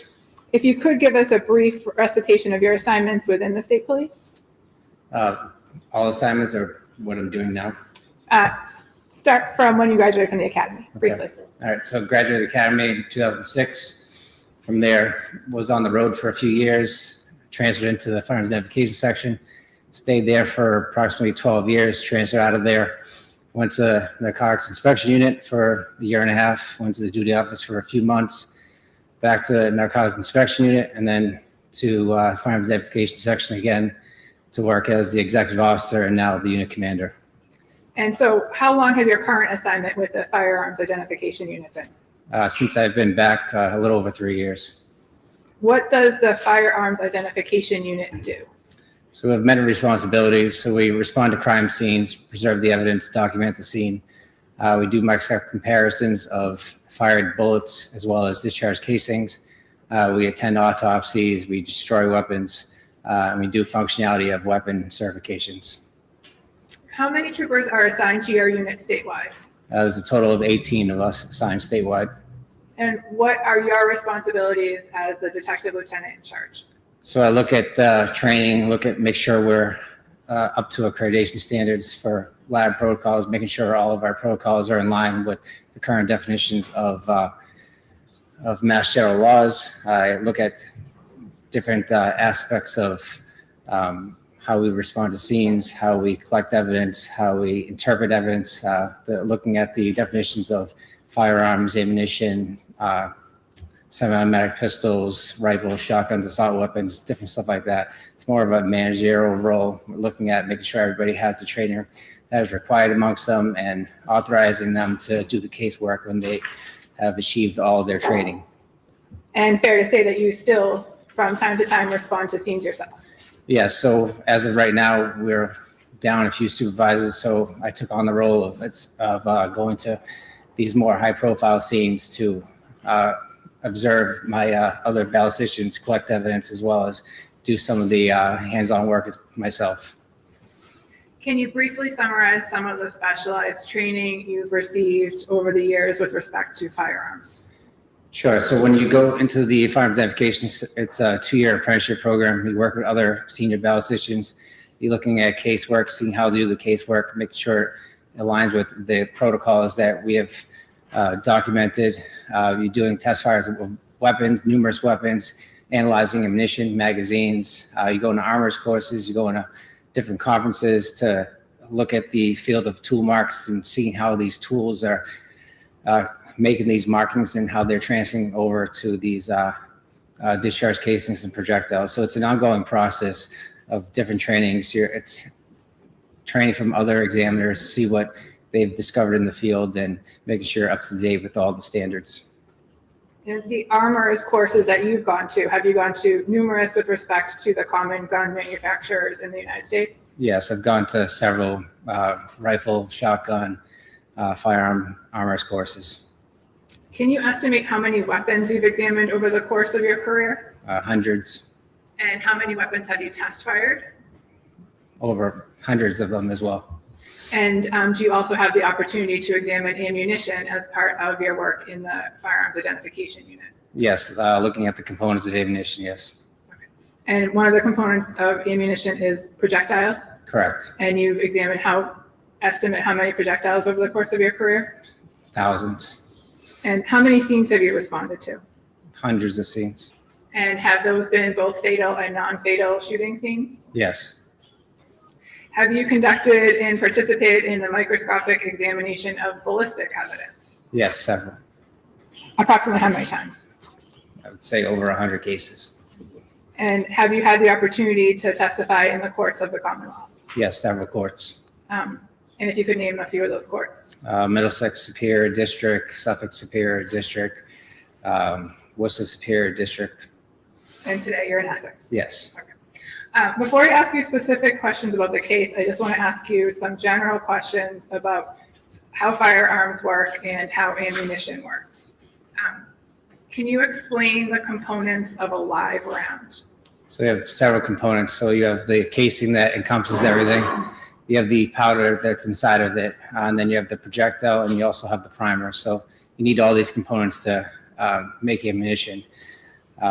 So all these components combined will make one combustible material.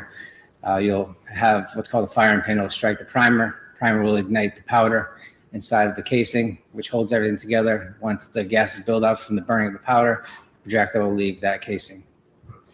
So the projectile is what's commonly known as a bullet, Yes. and the casing is what is often recovered at crime scenes? It's also referred to as a discharge cartridge casing, so it's been extracted from that firearm. Is there a way for you to determine whether a round has been discharged from a working firearm? There is. So you're looking at the tool marks of what's left over on that discharge casing or that projectile. So originally, you look at the class characteristics. Does it have the same design features as that firearm? Is in regards to a projectile, is the twist going to the left or the right based on that design feature of that firearm? If it twists to the left, it would sometimes be 6, 5, 4 right twists. So you look at these characteristics, make sure they're in line, and then move forward into what's called individual markings. As firearms are produced, they're produced by tools. As tools are making these firearms, the tools are wearing away. You also have little pieces of metal that get in front of the tools, which will create unique marks. There isn't one firearm that is the same due to the fact that you'll have material that's in front of these cutting edges. And is it fair to say that when a cartridge is new or from the box, it does not have these particular tool marks you're looking for? It shouldn't have any of the tool marks. It may have some type of markings, what's called bunter marks on a discharge casing. This is from stamping that live cartridge to indicate what caliber and manufacturer of that live cartridge. So Did you say what marks? A bunter mark. A bunter mark. Can you spell that for the court? It's bunter. And that's the stamp that reflects the caliber of ammunition? The caliber as well as the manufacturer. Thank you. When a casing comes apart from a projectile, does it come out with velocity? It does. And are you able to determine anything about where a particular gun was fired based on where a casing or casings are recovered? You can't really determine the exact location. It should land in the general vicinity of the shooter, but you also have variables if that casing was kicked or manipulated in some way, or if it deflected off another object. And I think we just talked about this, but what does caliber refer to? Caliber is the diameter or length of that casing. I'd like to talk about a semi-automatic firearm. Are you familiar with those? Yes. And how does a semi-automatic firearm work? So it requires a trigger pull per firing of that weapon. So you pull the trigger, it will cause either a hammer or a firing pin to move forward. It will strike the primer. After it strikes the primer, it will cause an explosion. Explosion is going to cause that slide to go backwards. The extractor is going to extract that casing, which is attached to that slide.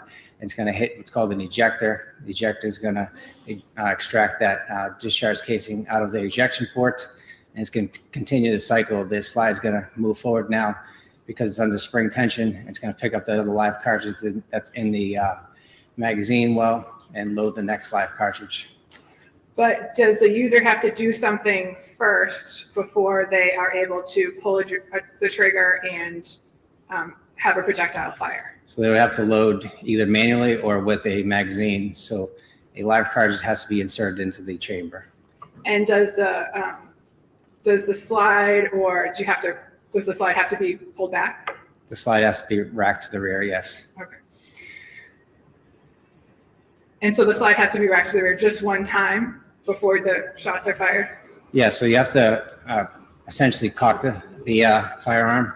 So you have to put some external force on that firing pin or that striker to hold it in place.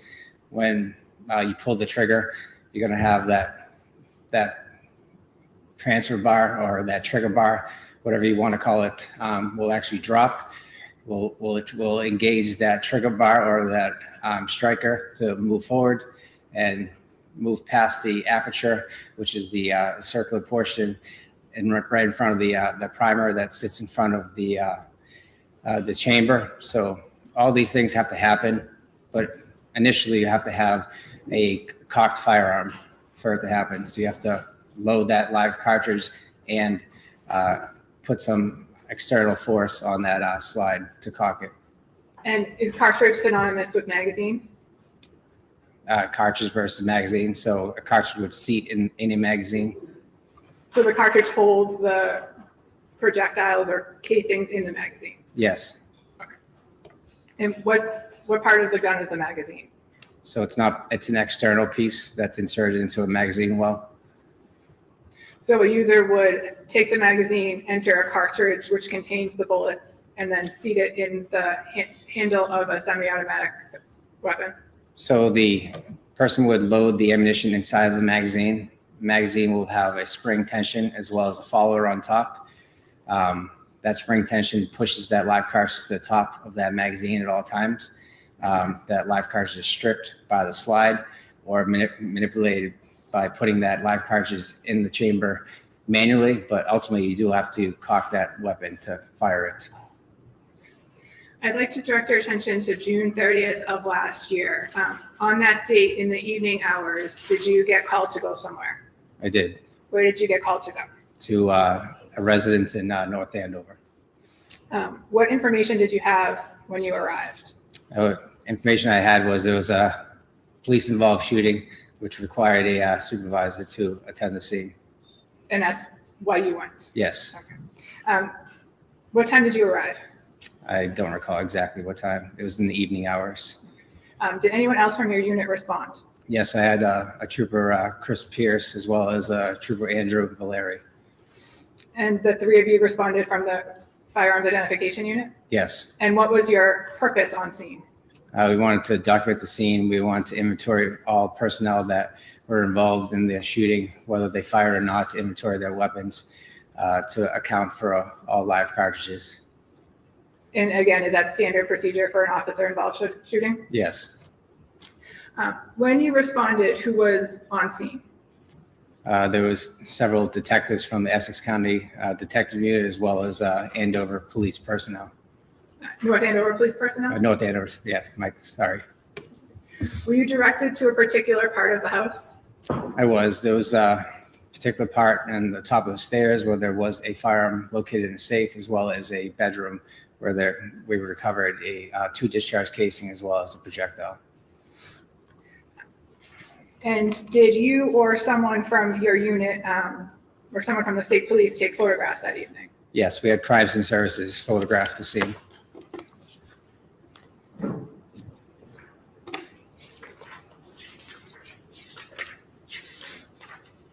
And what is crime scene services? So they're a unit in Massachusetts State Police. So they document, they photograph the scene, they videotape the scene to preserve the scene, as well as do prints on firearms casings and so on, as well as footwear impression markings. May I approach? Yes.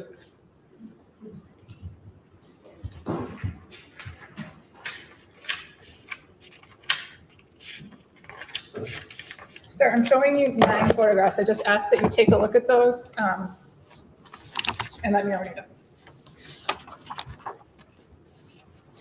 While you're doing that, counsel, Mr. Brady, will the defense be objecting to any of these? I don't know what counsel has up there. Okay, thanks. I Perhaps, thought there was an objection. okay, perhaps when, Are hold these- on one second. Perhaps when you're done, when the witness is done, if you can show them to Mr. Bradle, and if, to the extent that you were able to mark a few and you can object to a few or all of them. Or...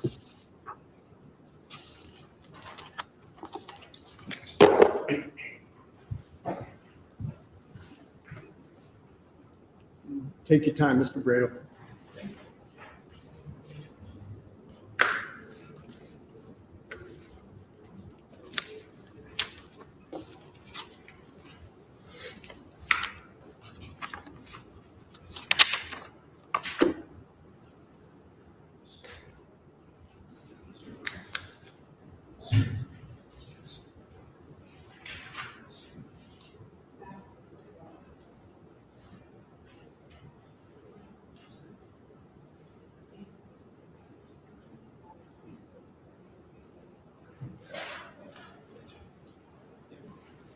I understand there's no objection. No objection. Okay, let's have Mr. Wayne mark those individually.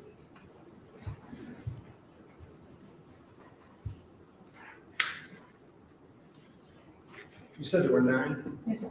Exhibit 81 somewhere. Exhibit 82 somewhere. Exhibit 83 somewhere. Exhibit 84 somewhere.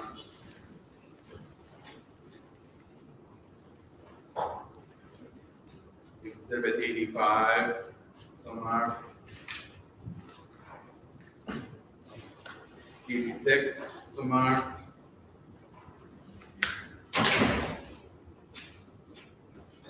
87 somewhere.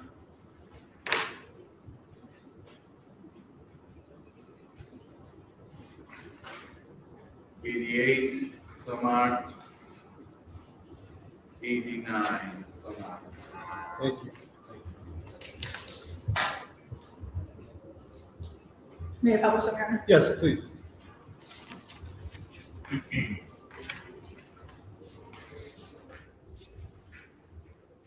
Sir, I'm showing you first what's been marked as 81. Do you recognize that picture? The picture dictates plaque number 3. I believe there was a discharge casing around that vicinity of plaque number 3. Sir, what number was that again?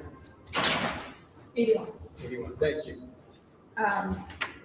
Is Exhibit 82 a different angle of that same, you were trying to photograph that same discharge cartridge casing? It is. Showing you exhibit 83. What does picture 83 show? Discharge cartridge casing with the closer-up appearance. Has it been moved? I believe it has been moved. And why was it moved? Where it was located was kind of in a confined space in the corner of the room.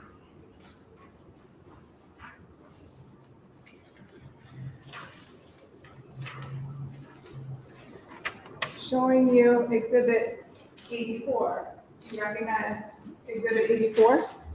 Yes, it's where a spent projectile was recovered right above the air conditioning unit inside the curtains.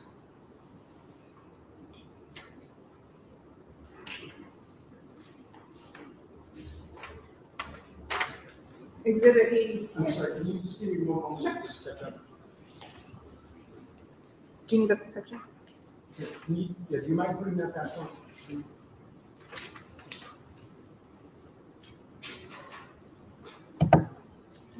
Thank you.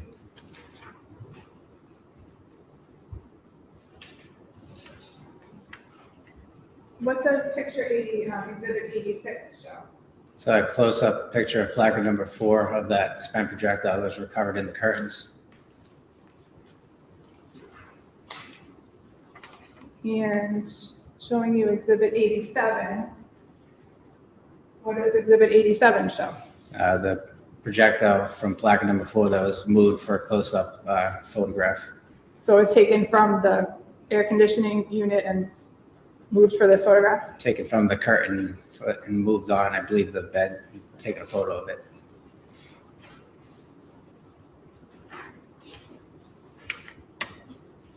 Showing you exhibit 89. What does exhibit 89 show? It's where a projectile possibly struck. We looked at the air conditioner inside and to the rear of it. They had a hole consistent with a strike on the outside of that air conditioner. Can't determine exactly, but it appeared to be a projectile strike, and there was another hole on the exterior or the back end of that air conditioner as well. And is that what exhibit 88 shows? Yes. And did you ever find a projectile associated with this air conditioner, the one that struck the air conditioner? I did not. That last photo down there, is that 85? 88. I'm sorry, 88? Thank you.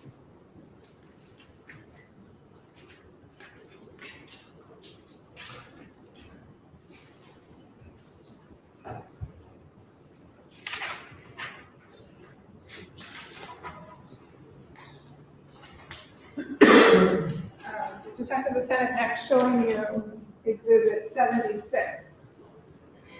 Do you recognize what's depicted in exhibit 76? It appears to be another discharge cartridge casing by placard number 1. And is exhibit 77 a close-up of that discharge cartridge casing? It is.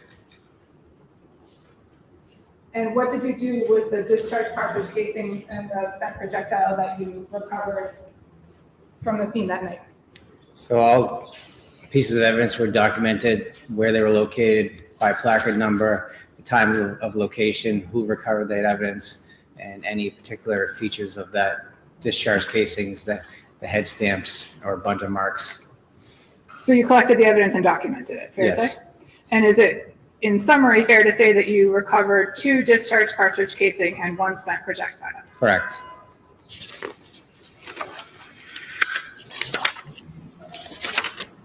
Sorry, I was distracted. Can you ask that question again? Sure. In summary, is it fair to say that you recovered 2 discharged cartridge casings and 1 spent projectile that night? That's correct. Thank you.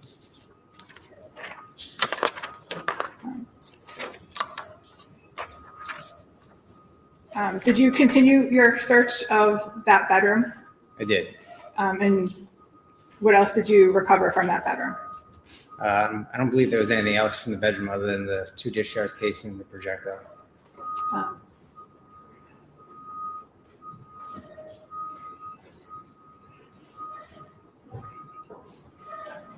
May I approach, Your Honor? Yes. Oh.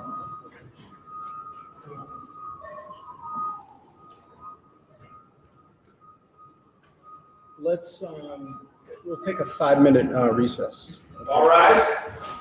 We're still in a 5-minute recess. Please don't exit the court.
in session, please be seated. Your Honor, we're back on record on the Kelsey Fitzsimmons matter. All counsel and the defendants are present. Okay, you may continue, counsel. Thank you.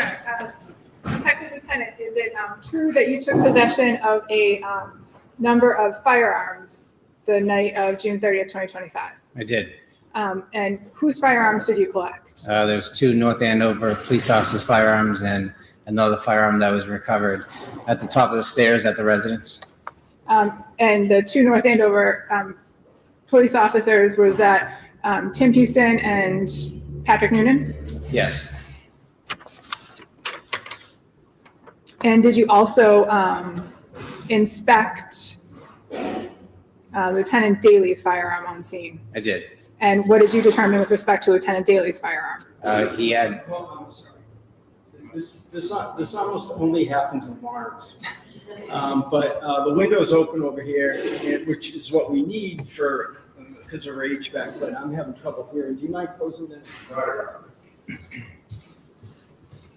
Sorry, and you're gonna have to repeat those last question and answer. I didn't.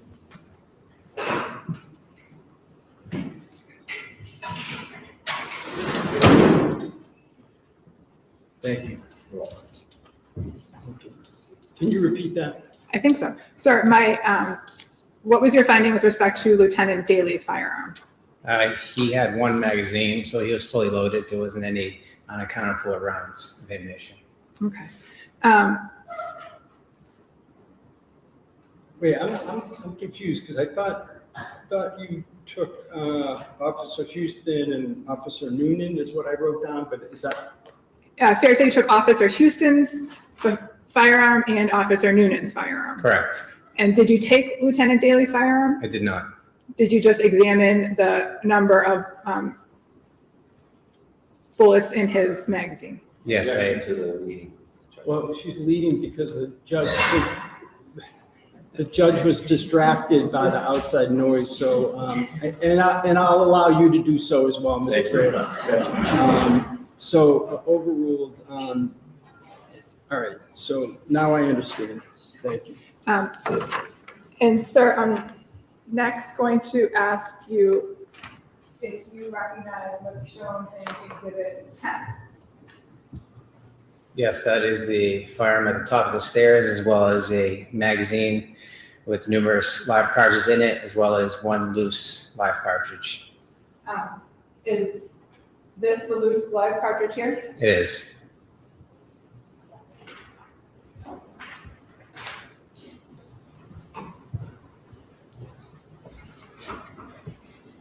I'd like to ask you about your major findings in this case. Based on your training and experience, did you conduct microscopic analysis with respect to the projectile and cartridge casings that were recovered from the bedroom of Phillipsbrook Road? I did. So I test fired all 3 weapons and conducted a microscopic examination of the class characters, as well as the individual markings that were left behind from the firing process. I was able to conclude that the weapon that was fired by Officer Noonan created the discharge casings that were recovered in the bedroom, as well as the spent projectile that was recovered above the air conditioner. And were you able to exclude any weapons? I was able to exclude the other firearms. I'd like to change gears a little and talk about the weapon that was recovered from the black safe at the top of the stairs. Did you do anything with respect to that gun? I test fired that weapon with 2 live cartridges from submitted ammunition.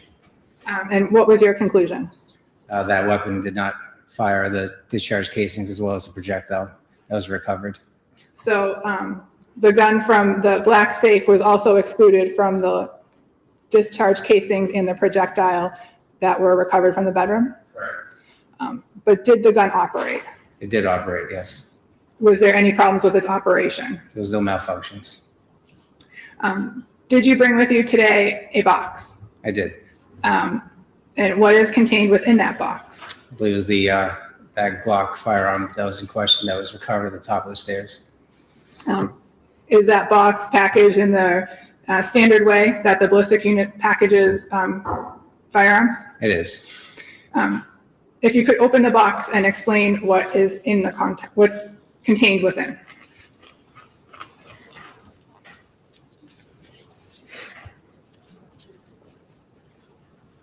Yeah, I assume that someone's made sure that this is safe to begin with.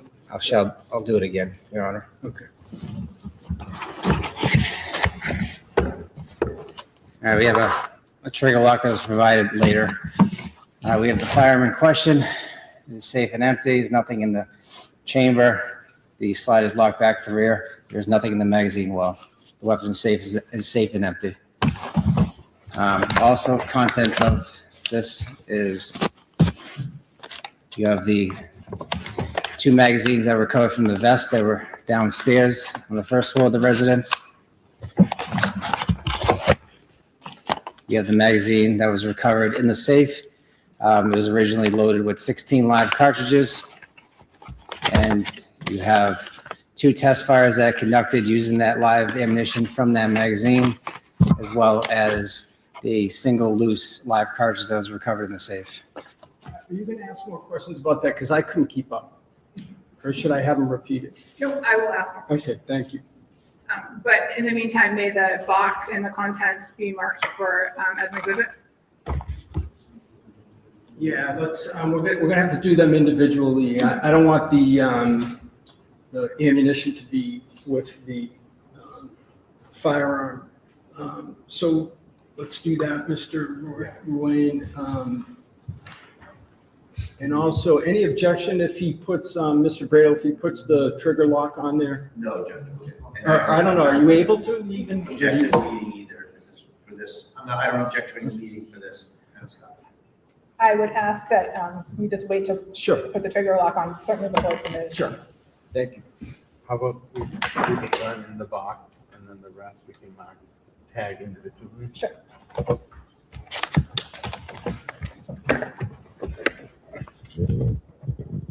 Exhibit 90 would be the firearm, Your Honor, in a box.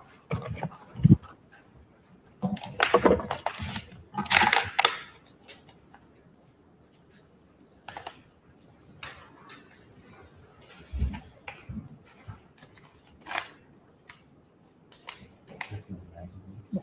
91 is a magazine, Your Honor.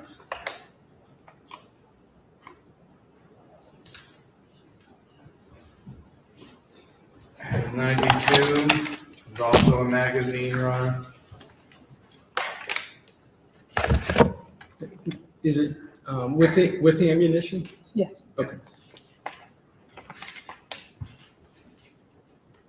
93 is in magazine. Okay. 93 is a magazine with ammunition.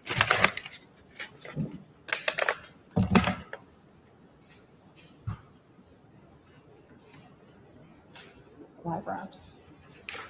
94 ammunition, 1 round.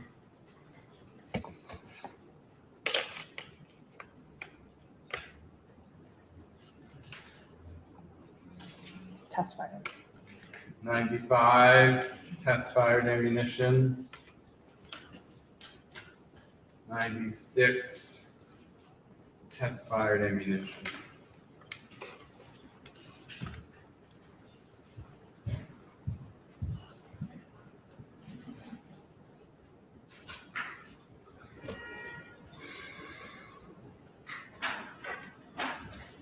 The magazine that you recovered from the gun in the black safe, what was the total capacity of that magazine? 17 live cartridges.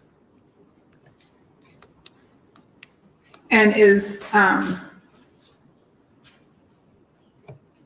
that how many live cartridges that weapon can hold? That's how many cartridges the magazine can hold. So what's called a top-off method. So you'd load the magazine with the 7 live cartridges. You would chamber around. You'd take the magazine out of the magazine well, and then insert another live cartridge. So essentially, the magazine will be fully loaded with 7, and then there will be 1 live cartridge in the chamber. So you said 7, not 17. My apologies. No, I'm asking, that's a question. You mean 7, right? Not 17? 7. The magazine is 17 live cartridges capacity.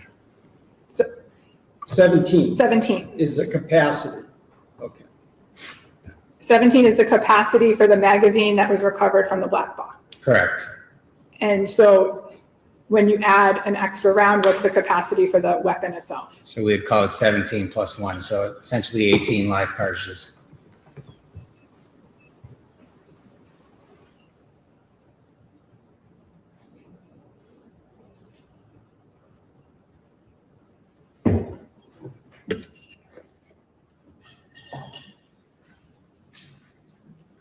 So getting back to that, in that black box, in this,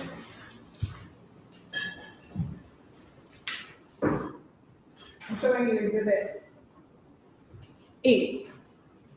Exhibit 80 is the gun, the magazine, and the single live projectile that is contained within the box in front of you. Is that correct? Yes. Okay. And when you examine this firearm, how many bullets were in the magazine? There were 16 live cartridges in the magazine. And how many live projectiles were in the safe? There was 1 loose round live cartridge in the safe. And that is reflected in the 1 loose round cartridge. That's in Exhibit 94, is that correct? Correct.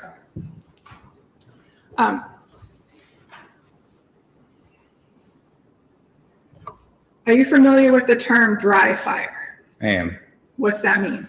So you are cycling the weapon without a live cartridge in the chamber. So all the same steps are going to happen. You're going to cock that weapon. It's going to have that trigger bar or that striker be sent to the rear. It's going to be held in tension by that trigger bar. When you depress the trigger, it's going to create that trigger bar to drop. The firing pin is going to move forward through the aperture and potentially strike any live cartridge that's in the chamber. And what happens if there's not a live cartridge in the chamber? So you'll hear an audible click. With the court's permission, may Detective Lieutenant demonstrate? Any objection? No. Demonstrate with A dry fire with no projectile in the weapon at all, no projectile particularly in the chamber. yes. So if you could stand up and demonstrate. Okay. Again, there's nothing in the magazine well, nothing in the chamber currently. So the weapon currently is cocked. You'd move the slide forward, still in the cocked position. You still have that trigger bar, it's moved backwards. And then when you pull the trigger, you'll hear an audible click because it's releasing that striker. That striker is going to move forward and hit where the aperture where the firing pin would protrude. So you'll hear the click. And in order to reset it, so right now you have a dead trigger, it's not going to do anything. Again, pull the trigger, audible click. And that's what you'll hear. If you have nothing, if it's halfway, you'll have a click as well. So if it's not all the way chambered, it'll click as well. So what we call it is out of battery. So the weapon is locked to the rear. You'll have the slide forward. Now the weapon is battery. So you have an enclosed live cartridge. There's nowhere for that live cartridge to go when it's fired, but out the barrel. And I'm sorry, the term that you used, batteried? It's out of, so once the live cartridge is loaded, that weapon is now in battery. So you have the breech that is right behind that live cartridge. So when you fire that weapon, an explosion is going to happen. So you're going to have the firing pin is going to hit that primer. Primer is going to ignite the powder. Powder is going to build up gases. Projectors are going to go down simultaneously. You're going to have an explosion, which is going to cause that slide to go backwards. The extractor is in contact with that live cartridge. It's going to rip that discharge casing out. It's going to hit the ejector, which is pretty much a metal rod, and it's going to eject out this ejection port, which is right here. There's an ejector right in there. An extractor is like a little claw that's attached to that rim of that live cartridge or that discharge cartridge after firing and pulling it right out. All in one function, and then that slide is going to go forward and load the next live cartridge. Thank you. So based on your training and experience, would you hear that click if there was a loaded magazine in the weapon, but no bullet in the chamber? Yes. And based on your training and experience, what would happen if the gun was cocked and there was bullets in the magazine and you pull the trigger? If there wasn't any live cartridges in the chamber, nothing would go off. You'd have a click, but nothing would go off. And then how would you get a bullet to go into the chamber? You'd have to physically manually load that bullet or push that slide forward to load that live cartridge from the magazine. May I have a moment, Your Honor? Thank you. No further questions.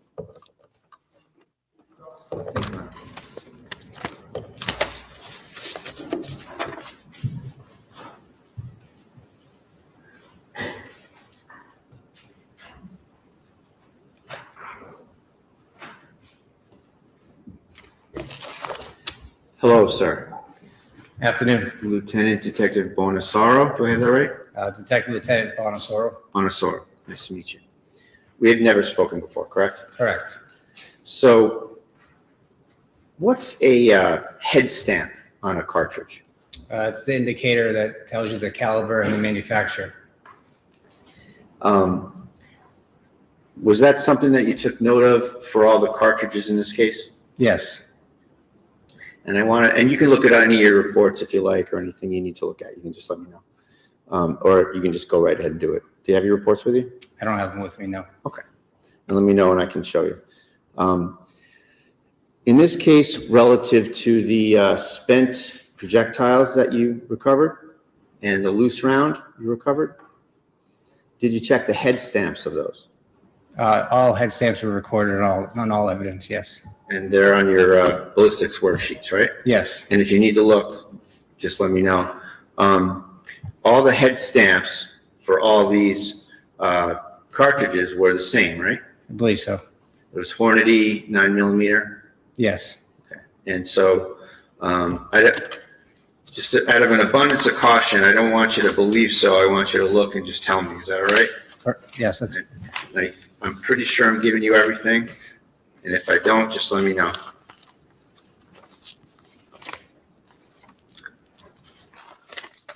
And I have 3 ballistics worksheets here. May I approach, Ron? Yeah.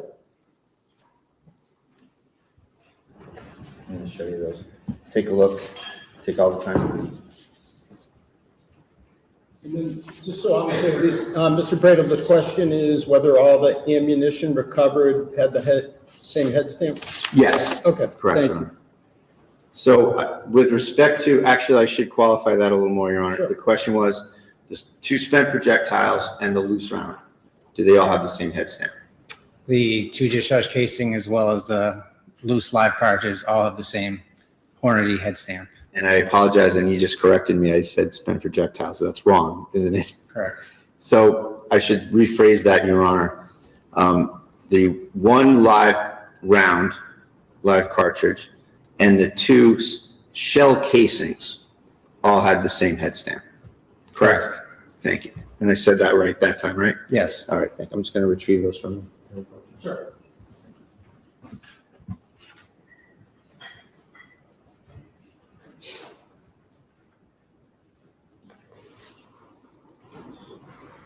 As a state police detective, you go to various towns and you investigate ballistics evidence, ballistics issues at various calls, right?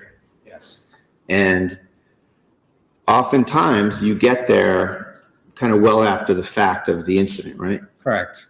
And in this case, I know you don't exactly remember the times, but let's break it down a little bit. How long did it take you to get to the scene, if you recall? Probably over an hour to get there. I was traveling from Maynard. Okay, so Maynard to North Andover, and it's was it dark out when you got there, if you can recall? I don't recall exactly what time I got there. Okay, it's fair to say that the scene was secured and there was no there were no civilians around. It was a crime scene that was in the possession of police? Safe to say there was a secure scene, yes. And you saw colleagues from the state police that are assigned to the state Essex Detective Unit, right? Correct. And you also saw some North Andover police officers as well, correct? Yes. And it's fair to say that the North Andover police officers were having free reign over that scene when you were there? I wouldn't call it free reign. Well, nobody was keeping them out of there, right? I believe they had a log of who was going in and out, but it's not my responsibility to keep track of who's in the scene. Certainly not. And you oftentimes don't have personal knowledge of what goes with what cartridges from what gun, things like that. Correct. And you often have to rely on what people at the scene tell you. Yes. And then you can also, however, apply your science and figure out to a reasonable degree of ballistic certainty what the relationships of certain projectiles, cartridges, and firearms are, right? Yes. And in this case, you don't have any personal knowledge of the chain of custody of these various firearms, do you? What was recorded in my notes of who I recovered these firearms from is all I can. Well, we can start there, and we'll go through it. So you wrote a report, and again, if you want to look at this, just let me know.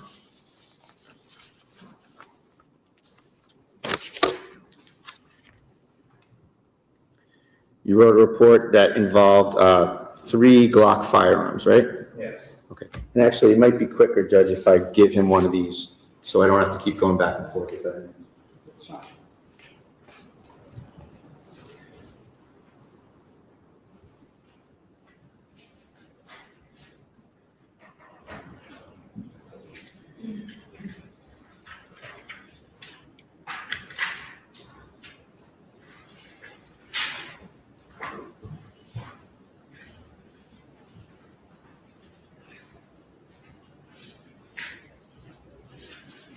Let me ask, Mr. Brady, do you think that now's a good time to break for lunch? Do you think? Sure, And then, that's fine, Judge, and I'll have the paperwork for him, and we can just go without having to go back. Yeah, maybe let's do that. So, we'll stand at recess and let's start back up at 5 of 2. Should we have him put the gun lock on? I'm sorry, hold on 1 second. Should we put the gun lock on? Yeah, do. Okay.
Hey, folks, give me a thumbs up if you can hear, because I don't know what you can hear and what you can't. Welcome to the lovely park setting outside the courthouse here in Lawrence, Massachusetts.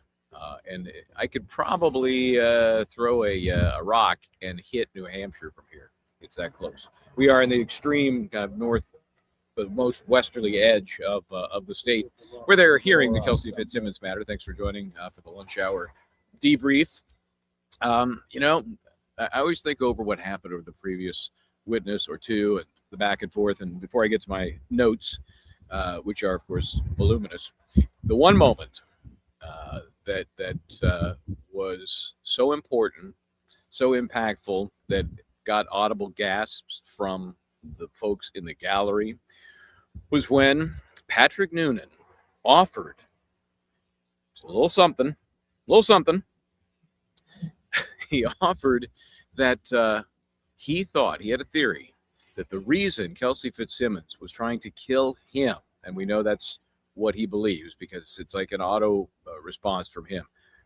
You said she was a whack job because she tried to kill me. You said she should be sectioned because she tried to kill me. Those were automatic. So we know that's what he thought, but we didn't know that he thought Kelsey Fitzsimmons was trying to kill him so she could go downstairs and kill Justin the alien. There was a a mockingbird, To Kill a Mockingbird moment there with a and a couple of folks louder than that got yelled at by the bailiff and told to pipe down. I don't, this is what he said, and the judge asked for some clarification. This is what he said. Let me make sure I've got the right microphone on here because I've been known to screw that up. This is what the judge asked for. Yeah, I do have the one on. Sorry, Paul. This should be much better. He asked for clarification that was something you thought in upon reflection, not in that moment. I don't know if he can honestly say he never thought of that in the moment, but he made it sound like it was upon reflection. But this was all set up by the cross-examination of Tim Bradel when he got this officer to admit that he had some issues with Kelsey Fitzsimmons going into that document delivery, the restraining order. Thought she was a whack job. Is that a Massachusetts cop thing? The whack job? That's just kind of a generic default to when you have some issues with somebody. That was out there. The fact that he thought they were going to have to section her on that day, and the whole, we can dissect this, get into the micro minutia of what he said, how he said it, how it happened. I take a step back and I say, what's my gut feeling about this guy on that day, based on what we've seen from the video and now what we see of him on the stand? He's a always in your face, put the gloves on, ready for action guy. Now, whether he's paranoid or just, taking too many testosterone shots, I don't know. But everything he does is with the anticipation that somebody's going to be confronting him in his face. He's going to have to defend himself, defend his position, enforce the law, because that's what he does. He straps on the gloves, the tactical gloves, and he goes in. And then maybe he takes them off you and you're asked to hold the baby. So that's just my overriding perception of the guy, that he's, he's that kind of guy. It's like a cliche of that whole, cop mentality, which we have seen in this part of the world again and again and again and again. So I don't think I'm predisposed to judging a person like that, but when I see it unfold in front of me, I go, haven't seen this before. Yeah, well, we see it a lot. So that's an overriding observation that I would put over anything I hear this guy say on the stand. And I think cross-examination today hurt his credibility, hurt the prosecution's case, because he is the case. If you boil this thing down, Nunan is the prosecution's case, Kelsey is the defense case. That's it. All these other extraneous bits and pieces kind of fall by the wayside when you put the right perspective on those two he said, she said individuals. That's what the case is about. So that's why I got to admit, here, let me lean in here. Can you slap me? Can you just slap me? Go ahead, because I was dozing off. I didn't have my bobblehead with me, but I was doing the bobblehead there, and I was not in as good a position to hide today as I was yesterday. And I'll tell you what happened in court on that in just a second. It was so stupid. It's like, are we in 6th grade now? Anyway, because this ballistics guy, he's Massachusetts State Police. He's the ballistics guy. This is not your normal case where you have, whose gun was it? Who fired the shots? What? None of that. They got none of that. You basically have the gun fired by Noonan. You have the gun attempted to be fired by Kelsey Fitzsimmons, and that's it. They only found one projectile. Who knows what happened to the other one? It disappeared inside the air conditioner. It went out and through the wall into the. They never found it. They found the 2 spent shell casings. We know 1 bullet went into Kelsey Fitzsimmons. There was an exit wound. So, I don't know what to make of the fact they couldn't find the second projectile. Bigger issue in a different kind of case. Not that big a deal in this particular case. So I'm not that concerned about it. Not that worried about it. So his testimony, which went a little longer than we thought it might, the cross-examination, the prosecution had a couple of cleanup questions that I think were really designed to reset from yesterday. And they really, I don't even have a note about it because it was a nothing kind of question. And then Bradel, got into them. A couple of sensitive areas there having to do with the PTSD, right? Noonan denied telling Kelsey Fitzsimmons that he in fact suffered from PTSD. There was the huge sidebar, which led to a huge break in which the judge was kind of letting folks reset and then come back and have an actual, really a hearing, an evidentiary hearing of sorts, a proffer hearing of voir dire without the witness of this very specific area they wanted to get into. And it related to the inducements issue that Tim Bradel brought up as a motion in limine. He wanted to get into the inducements he feels that some people, specifically Nunan, received as a result of the Commonwealth wanting favorable testimony from him. Why? Because he's the he said. And if he can convince the judge that he is truthful, then the case against Kelsey Fitzsimmons is a lock. I mean, really, if you truly believe everything he said, you come to the end of the day, Noonan testifies, he walks out the door, and then make a decision.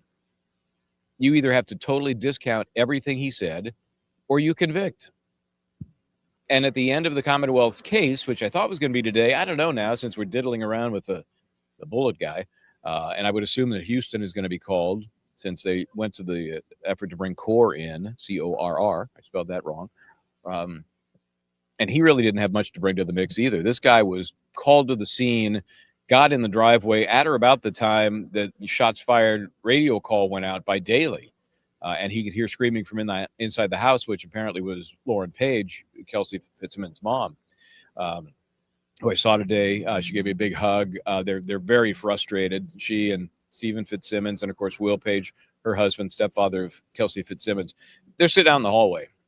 And it may be even worse that this courtroom has big glass windows. Half the door is glass. Very unusual for a courtroom. That's what they've got. So they can sit in the hallway and basically look through the glass and see the majority of the gallery. I'm sitting now next to Kelsey's godfather on Stephen Fitzsimmons' side. And met some other folks, met some new folks as I've moved around the courtroom there. But they have to sit there and just look through the glass, figuratively. They're not really pushing their noses up against the glass, but it must feel like that. And they're learning, nothing because you can't share with them anything. So anyway, so this, I do my little things morning to set up where we're going and what's going on. And I go in and, there is technically no seating chart. Nobody gets to sit anywhere. It's free for all. First come, first serve. Whoever's in there's. And I knew that going in. I just assumed that I'd find a spot, and I did. But I went over to the area that I had been in yesterday, which you may recall was right by the judge's door from his chambers into the courtroom. They put a bench there. A couple of very nice court employees. They might be DA office. They might be just court employees. Very nice. One of them got me a cushion. Here, old man, have a cushion from the jury box. So that was where I kind of headed back toward. and somebody was there. I'm not gonna share names on this because it's so stupid and so petty and so sixth grade. But I want you to enjoy the experience as I did. I walk over there, and the area where I was sitting it really is a bench, and then they threw a side chair on it for me. Well, that side chair was taken. There was a spot on the bench that was clearly open. No, that I'm saving that for X. X was saving it for Y. How about that? I said, "You're what?" Yeah, I'm saving that. I said, "Well, I'm here," and it just became clear that this little grade school maneuver, saving a seat for somebody, was very important to this person. Who, again, I'm not going to identify, or I'm not going to identify the person for whom they were saving the seat. But anyway, I just took the higher road and went and crazy idea, found another seat. Anyway, but it's a different perspective because I was along that wall before. Now I'm front row of the gallery, really right by the door. Some other media are over there as well, nearer the camera. Which you may have noticed before they started today, and I'm sure the same thing will happen. In fact, I see the feed up right now, is the floor. And I asked the camera dude, that's his real name is Camera Dude. I said, did they make you point that down at the floor? They were concerned, because remember yesterday there was a lovely picture through one of the windows to the outside, which looks dead on into an alleyway and a brick building right across the alley. So at least it was something. It's no fan. I understand it was no fan, but apparently they were concerned that if people were to cross through there, and because the fan or lighting, I don't know why he didn't just tilt up to the ceiling. I don't know. It's beyond me. But he said that they were happier if it was pointed in a direction that nobody could get in front of the camera by mistake. I get that. I just don't understand. I mean, it looks like a crime scene tape. That's actually the tape holding down our lovely audio cables, which is great. I'm glad we have those. So on balance, I think they're doing a great job covering this for the masses. We do appreciate that. So anyway, I definitely digress. But the one moment, the gasping moment where Noonan said, "Well, yeah, she was trying to kill me so she could get downstairs to kill Justin the alien." He did not say that. He did not say alien. That was interesting. The other night, Linda and I had a conversation about the whole motivation for Kelsey to grab the gun. Yeah, let's start with that. Just the motivation to grab the gun. Commonwealth obviously says it was to point it at and threaten and or shoot Noonan, because there's no real dispute. We'll find out when Kelsey takes the stand, but there was no real dispute that this gun was dry fired. Click, nothing. How hard she went to re-rack, to tap it and re-rack it and do all of that, which was a fascinating bit of testimony with Noonan, what all happened in that 4 seconds. You try and do everything he described in 4 seconds. Good luck. Anyway, so that's what we started to focus on. What motivated her to get that gun? And we were throwing out all kinds of, possibilities. We don't know. And I said, well, what if she was just trying to get past Noonan to go shoot Justin? That was one of my thoughts. I never thought that Noonan would actually cling to that as what he believes was happening that night. Unbelievable. I think such a stretch that certainly everybody in the gallery was like, what the bleep? It was something. It was a moment. Okay. There was also a moment at which I think this was how Tim Bradel ended his cross-examination. It was to bring up the disparity between the statements that Noonan embraces having said and having repeated during his testimony, and those that have been recorded elsewhere. And there was a nugget, and he played it perfectly. I thought it was very well done. So when this happens, the shooting takes place.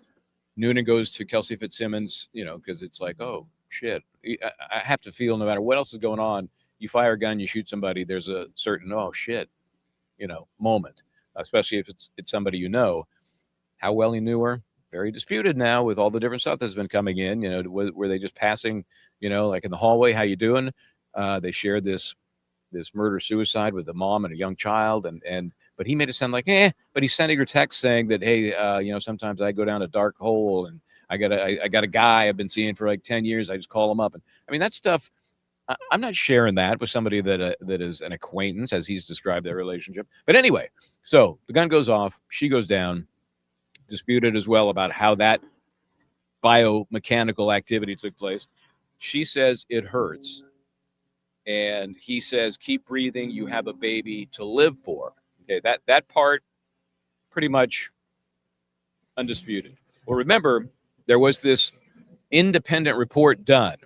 And it appears that, you may remember this from yesterday, Tim Bradel got what he was looking for.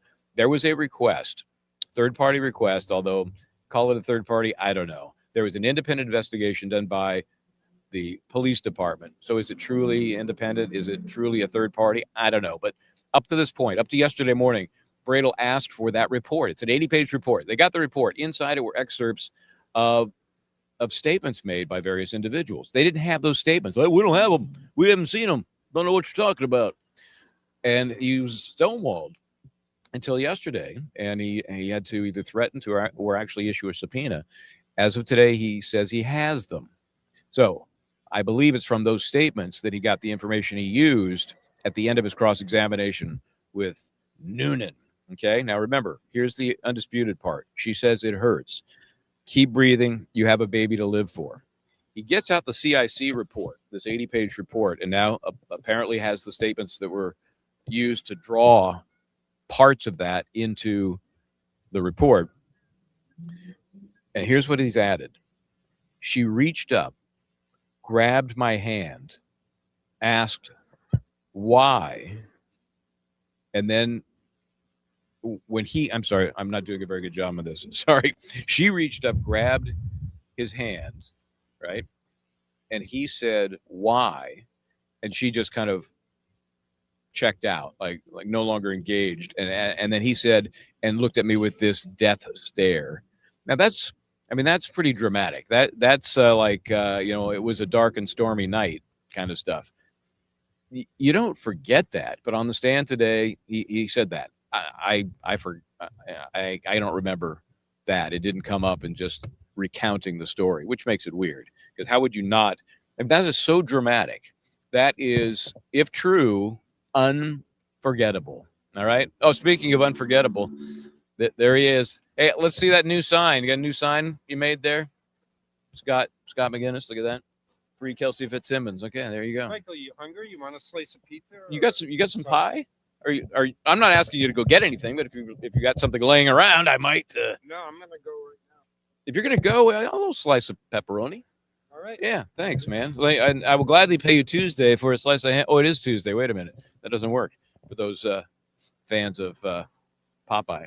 Remember Wimpy on Popeye? I will gladly pay you Tuesday for a hamburger today. Anyway, so yeah, that's just such a dramatic thing to have said and then not told again in the recounting. It just doesn't make sense. And I think if I'm the judge, that I'm asking myself that. It just doesn't make sense. Okay. Redirect had more to do with, let's see. The sectioning. Because that became an issue with Bradel saying, well, you went there with this predisposed plan. You thought she was a whack job. You thought you were going to have to section her. So you went in, tactical gloves on, ready to go. And that colored everything that you said and saw that day, which is a great argument. And when he sits there on the stand acting kind of like that kind of guy, it makes perfect sense. It's reinforced. But he wanted to point out that the fact that he had mentioned the sectioning that day is because he knew she had been sectioned in the past, and that somehow affected why he would think that on the date of the incident. To me, that doesn't help. Doesn't help all that much. It still means in your head it's there, right? And it's going to do something, right? And then, of course, there was very quick recross, and it gave him the opportunity to again say, hey, she tried to kill me. She tried to kill me. Remember, she was a whack job. She tried to kill me. She should have been sectioned. Well, she tried to kill me. So that was his auto response. Anytime you got near that part of the conversation, criticizing his take on Kelsey Fitzsimmons, oh, she tried to kill me. Well, she tried to kill me. I try to divorce myself from all the stuff we know, everything we followed to get us here. my visceral reaction to the guy is he's a dick. You know, he's what seemed to be a more normal than unusual cop here in this part of the country. I don't know. That's just me. Stephen Core, I don't know what you thought of his testimony. Worthwhile. I don't know. I got the impression before today's testimony that he was more involved. You know, the guy barely got there, and he ran upstairs to see what was going on, see how he could help. He moved the gun from one place to the next, ended up in the box that ultimately went to apparently to the state police gun guy. So I guess for chain of evidence, chain of custody, it had some value. There's no argument that can be made that it was taken away from the scene and came back magically somewhere else at some later time. We kind of know where it went. But other than that, you know, not a lot of disputed information coming in from this guy. I do find it interesting, and Tim Bradle pointed this out. This has come up with every single witness. Tell me if I'm wrong here. There's a major delay, it appears, between the date of an officer-involved shooting and any statements that are recorded. And I mean, written down, audio recorded, video, anything. It was June 30th. We know that well. This guy didn't give a police report to the MSP, Massachusetts State Police, until a month later, July 30th. When we talked to the Daily, no, it was Nunan. Nunan didn't give his official report till the 3rd. It happens on the 30th. The 3rd. This is an officer-involved shooting and an officer down. And you guys are just fiddling around for 3 or 4 days, not getting people in, talking to them, getting their statements when everything is fresh in their minds. Why? Well, it leads perfectly into the defense argument, which is they're circling the wagons. They're getting their story straight. They need to, you know, to borrow a phrase, you know, put it on the girl. Because otherwise there should be documentation of almost immediate, you know, as soon as practicable, statements by everybody there. And there weren't. Okay, I'm trying to look at some of the questions and stuff, but I always blame the sun. But I also say you can't beat the sun. And it's right there. You may have noticed it. It's right there. I'm hearing my car talk to me. Hopefully Starlink won't stop. Don't stop, Starlink. Suck it up, Buttercup. Well, thank you for being a new member. We appreciate that. And speaking of new members, 5 Just to Serve TV memberships. Thank you so much. Curious Law Tuber. That's I think that's redundant. Aren't we all curious if we're law tubers? I've met so many folks here that have been following this case. Now I hear my car really shutting down. Fingers crossed. Fingers crossed. I may have to pause, start it up again, and rejoin you. Just giving you a warning. I talked to someone today, and I won't give her name. We talked for quite a while. She has 2 daughters that are in law enforcement in this area. One is a local cop, not local meaning here, town cop, and one is with the Massachusetts State Police. For example, her graduating class, 150 graduating from the Massachusetts State Police, 7 of them were women out of 150. Okay? 4 women were in the North Andover Police Department at some point. One or all of them had either a complaint against the chief or left as a result. And I'm asking this mom, how do they do it? How do you do it? These are folks whose dream it is to be in law enforcement, but to do it in this area with the overwhelming prejudice that seems to exist against people with with breasts, it's unbelievable how dedicated, devoted do you have to be to what you want to do to put up with that? And she says, you're right. And they do it. I'm very proud of them. And I just don't get it. I just do not get it. Thank you to, I'm sorry. It is really hard to read. Floyd. Sorry. Floyd. Thanks, Floyd. I appreciate it. Happy to do it. It's a fascinating case. It gets you, the case itself and then the underlying issues. So this mom is, empathetic, obviously, with Kelsey Fitzsimmons, thinking that could be either of my daughters, after a day on the job. Certainly some extenuating circumstances here with the custody issues and the alien. Yes, but these are not easy jobs. These are dangerous jobs. And she's got 2 daughters that are in the thick of it. So Let's see. Is that a question? Let's see. Oh, and it disappeared on me. Is Linda Kenny Baden haunting me? Joy, can Michael address how things such as state of mind versus truth is weighed in the decision? Judge made a comment to Bradel regarding something going to state of mind. Yeah, and I think he got that wrong, too, as a matter of fact. But just in general, and this is the fiction that is hearsay, okay? Hearsay is an out-of-court statement made by someone other than the declarant while testifying, offered for truth of the matter asserted, okay? They always give you the example, I went to the store. Now, if you're trying to get that in because I went to the store, that's hearsay. If you're trying to get that in because I told you I was out of food, but we learned my house was chock full of food, well, then why are we going? Why am I telling you I'm going to the store? It's a state of mind issue. It's not the fact that you're going to the store, but you seem to have lied. It's a state of mind issue. So it's not hearsay then. It's not offered for the truth of the matter. So I'm trying to remember the specific. I know when the judge ruled, I went, I think that's wrong, Judge. But I'm trying to remember the specific nugget that Bradel was objecting to. And I'm sorry, I can't grasp it now. But it was something very simple that Bradel thought was being used purely for the truth of the matter as a hearsay statement. And the judge said, well, only partly. And then he corrected himself and said, I'm looking at it as state of mind. He's doing that to correct the record. That's it. So that if this comes up on an appeal, that exchange, the judge is now covered, saying, here's why I listened to it, if at all. And here's the more important question and the bigger issue. When you have the jurist being the trier of fact, okay? Because this is not a situation where the jury is being sanitized of those things they cannot consider. The judge gets to hear it all. And then we believe that he, as a superhuman, because you got to be, is able to dissect and discount things he knows are irrelevant, are hearsay that should not be admissible, are otherwise objectionable.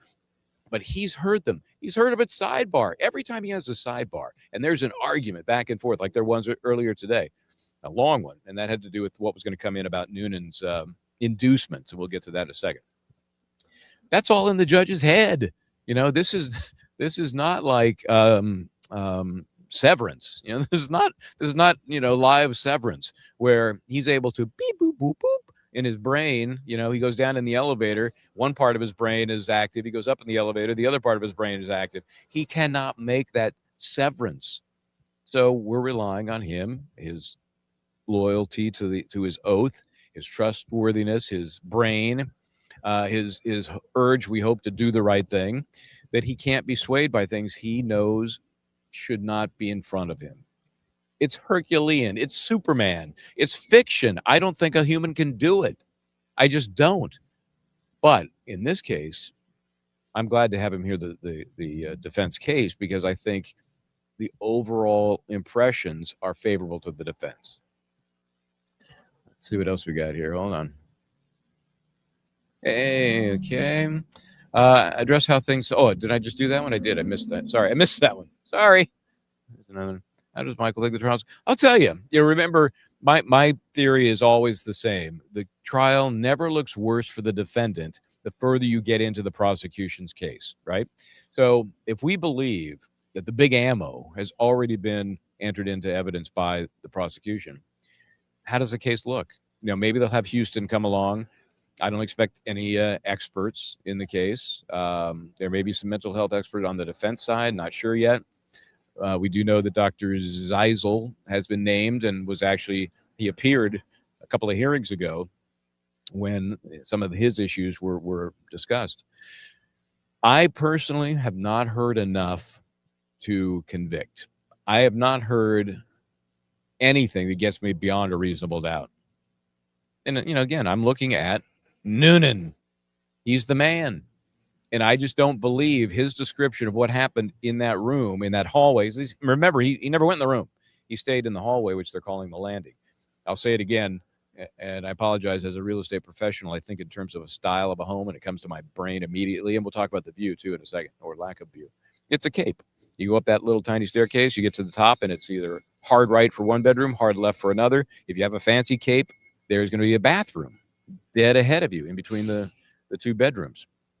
So Noonan is saying he never went in the bedroom. He stayed up on that landing and never went inside the bedroom. Okay, maybe. But when he starts describing how she moved, look at this guy. That was very quick. Want it now? Or you want I don't mind if you just set it in the car, and then is there a piece of sorry, we're working on something very important here. Is there what do I have in there? Maybe I get something I can have you lay it on. I got napkins. Okay. Or you just put it, just put it on the floorboard where it's not going to stain anything and it's not going to ruin. I don't want your box, just the slab. There you go. I'm going to do Dave Portnoy in just a second. Everyone knows the rules. One bite. Pizza here in Lawrence, Mass. Okay, wait. Let's check. There you go. We'll give them a Tripoli shout pizza. out. Okay, there you go. Family style since 1974. Yeah, everybody knows the rules. One bite. Okay, so the way I'm looking at it, there's not much flop on that pie as I see it. There's not much flop at all. Thanks, man. I owe you. Thanks, bud. No, I'm just kidding. I'm not going to pay you. I just owe you. So, just kidding. Anyway, where was I? So I don't think they've gotten beyond the threshold they need, which is beyond a reasonable doubt. And do I anticipate with what I expect they have left of their case to get there? I don't, because I don't believe Noonan. And if you don't believe Noonan, how can you give the prosecution their conviction?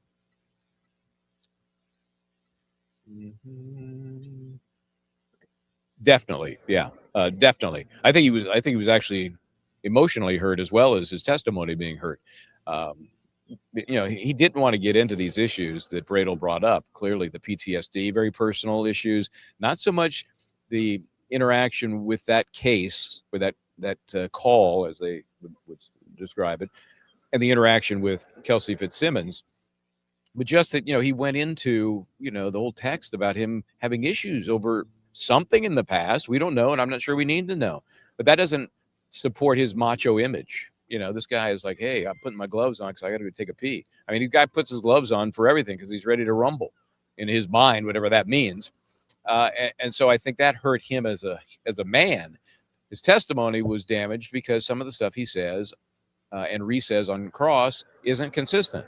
Anytime you have inconsistency, the only thing that is always the same is the truth. So if you're making stuff up, that's where you're going to find inconsistencies. And the way he described her movement, Kelsey's movement, she was on one knee, and somehow I think Tim did what was in my brain the whole time. He's like, she's some action star. Well, what's going on here? Did she do a shoulder roll, come up firing? She was on a knee. She came up, and as she came up, she pointed the gun and fired, and it clicked. Okay. And then she continued to move across the room. I'm thinking Charlie's Angels music just popped in my head here. And then she takes another stance and starts to raise the gun. I guess she had to drop it down when she was doing her fancy maneuver across the room. Starts to raise the gun, and that's when he fired twice. Tim got him on that inconsistency about, well, was it pop? Because in his statement, it was, I fired once, issued commands, and then fired again. Now, I guess you could be saying, Kelsey, pop. Maybe you could get in half a word here or there, but he described that whole sequence of events as a 4-second sequence of events. From her getting up to make the first click, dry fire, to his issuing commands, to her not once but twice trying to tap and rack the gun, because that's what happens to dislodge a cartridge that did not load, which is why it would dry fire, and then to aim again. He says at him. She'll say, I'm sure during her testimony, that she never did anything but aim at herself or move in a position to aim at herself. So that's to come. But all of that in 4 seconds. And he was hard and fast on that. He even said maybe it was 3.5 seconds. It's just certain things that do not make sense. And when I layer that with his overall demeanor, as just thinks he's a badass, I think Tim did what he could do with him, which was discredit him, point out his flaws, point out that he may have some issues in his past that reflected and impacted on that day when they served the restraining order. Yes, I do. I got the report this morning. This is the classic dog situation. Okay, we had a lab before, and I've talked about that. Ripley, amazing dog. And labs are very smart. Would never even go upstairs. We told him once, no, you're a downstairs dog. And maybe because labs shed an entire carpet every day, I mean, they just shed. Why are you not bald? So the dog would stay downstairs, and we just got so used to that kind of dog mentality. Domino is not that kind of dog. Domino is the kind of dog where you say, okay, this is going to be an outdoor dog. And then, the next hour, the dog's inside. This dog is not going to be on the furniture. And then in the next hour, the dog's on the couch. This dog is not going to sleep in our bed.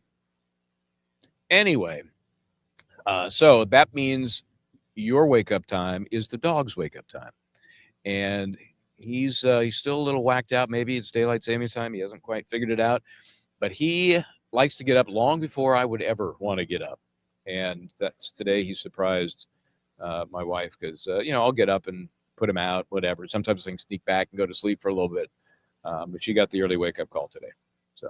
So yeah, I missed that little bugger, but then there's certain times I don't, like about 6 a.m. Thank you for the super sticker, LHW9338. I appreciate that. Linda is busy today in the federal court, by the way, and doing the Lord's work for her client. Did you notice anyone recording inside? Yeah, the judge was very mad about that, almost as if it wasn't a warning. It was, I got you. I saw you do it. There was also a weird question. One of Tim Bradle's first questions to Noonan, who has glasses on, and they're kind of almost a little smoky color, but they're horn rims. He said, "Are those AI recording glasses? What the hell's going on here?" That would have been weird if he said, "Oh, by the way, they are. I wear them everywhere. I'm recording everything in my life." But he said, no, they are not. So I don't know if Bradle had heard something suggesting people were inappropriately recording, if the judge heard something, if the bailiffs heard it or saw something. But it was weird. You're right. It was very weird. I didn't notice that at all. Hey, Joy Schmehar, thanks. So do I have to give that $10 to Scott now? Do I? Can we just keep this between us? Thank you, Joy. And Joy's working hard as a mod, keeping us flowing here and sending super chats. And that's just it's above and beyond, going above and beyond. Didn't Kelsey call her mother in front of Noonan and say, keep Justin away from her when she heard him downstairs in front of? If so, he lied on the stand. I was trying to remember who said that, because there was a lot early on in the testimony. It was a little less certain who was telling whom what. But there was definitely a conversation in which Kelsey told someone, keep Justin away from me. And you'll recall, it's only when she heard he was coming that she got freaked out. However you want to describe her behavior at that point, it was different. She seemed to be, begrudgingly dealing with what was going to happen, calling her mom to come help. But when she learned the alien was coming over, dropping in, that's when she got kooky and got emotional about it. I don't mean to downplay that. It was horrible. Can you imagine? That's why I've always asked from day one, who in the hell thought it was a good idea to have him come over there during this whole process? Well, I'll just have him come over because then cuts out the middleman. He can get the baby. Are you a fucking idiot? How? I don't know at what point, your favoritism overrides your brain cells. If you're so happy to help your fellow, cop, firefighter, that you just turn that part of your brain off and don't realize how stupid it is to bring the complainant over to the scene of what he's, the crime he's created in the abduction of his son from his mother. It's just so beyond belief. I just don't get it. I don't get it. I don't know how that somebody can do something so stupid. I'm dead broke, Mr. B. Well, thank you. That's okay. Noonan writes. Wait, Noonan writes with his left. Oh, and he does shoot. That's right. When and why was this previous sectioning of Kelsey? Okay, let me try this again. But number one, Noonan writes with his left, so he's ambidextrous apparently. Writes with his left, shoots with his right. But hey, he's a gunslinger. Probably shoots with his left if he had two guns, one on each hip. When and why was this previous sectioning of Kelsey? I thought I knew, but it relates to the postpartum, I believe. I may be wrong. I fully admit that I can't put my finger on when that occurred. I apologize. But that's my best recollection. Please, folks, I'm sure you'll be happy to correct me. Oh, did that one already, but I thank you again. Thank you so much, Curious Law Tuber. Let me see if there's any others that I've missed here before I go back to my notes. What time do we have here? We got a few more minutes. Okay. This has been so interesting every day. Every day. Thank you, Sharona. What is Michael's feelings on the bench trial as opposed to the jury trial is going well? I think for this case, it could not go better. For some of the reasons I've already mentioned about how you can't, disconnect what the judge knows he can hear versus what he probably should not hear. It just can't be done.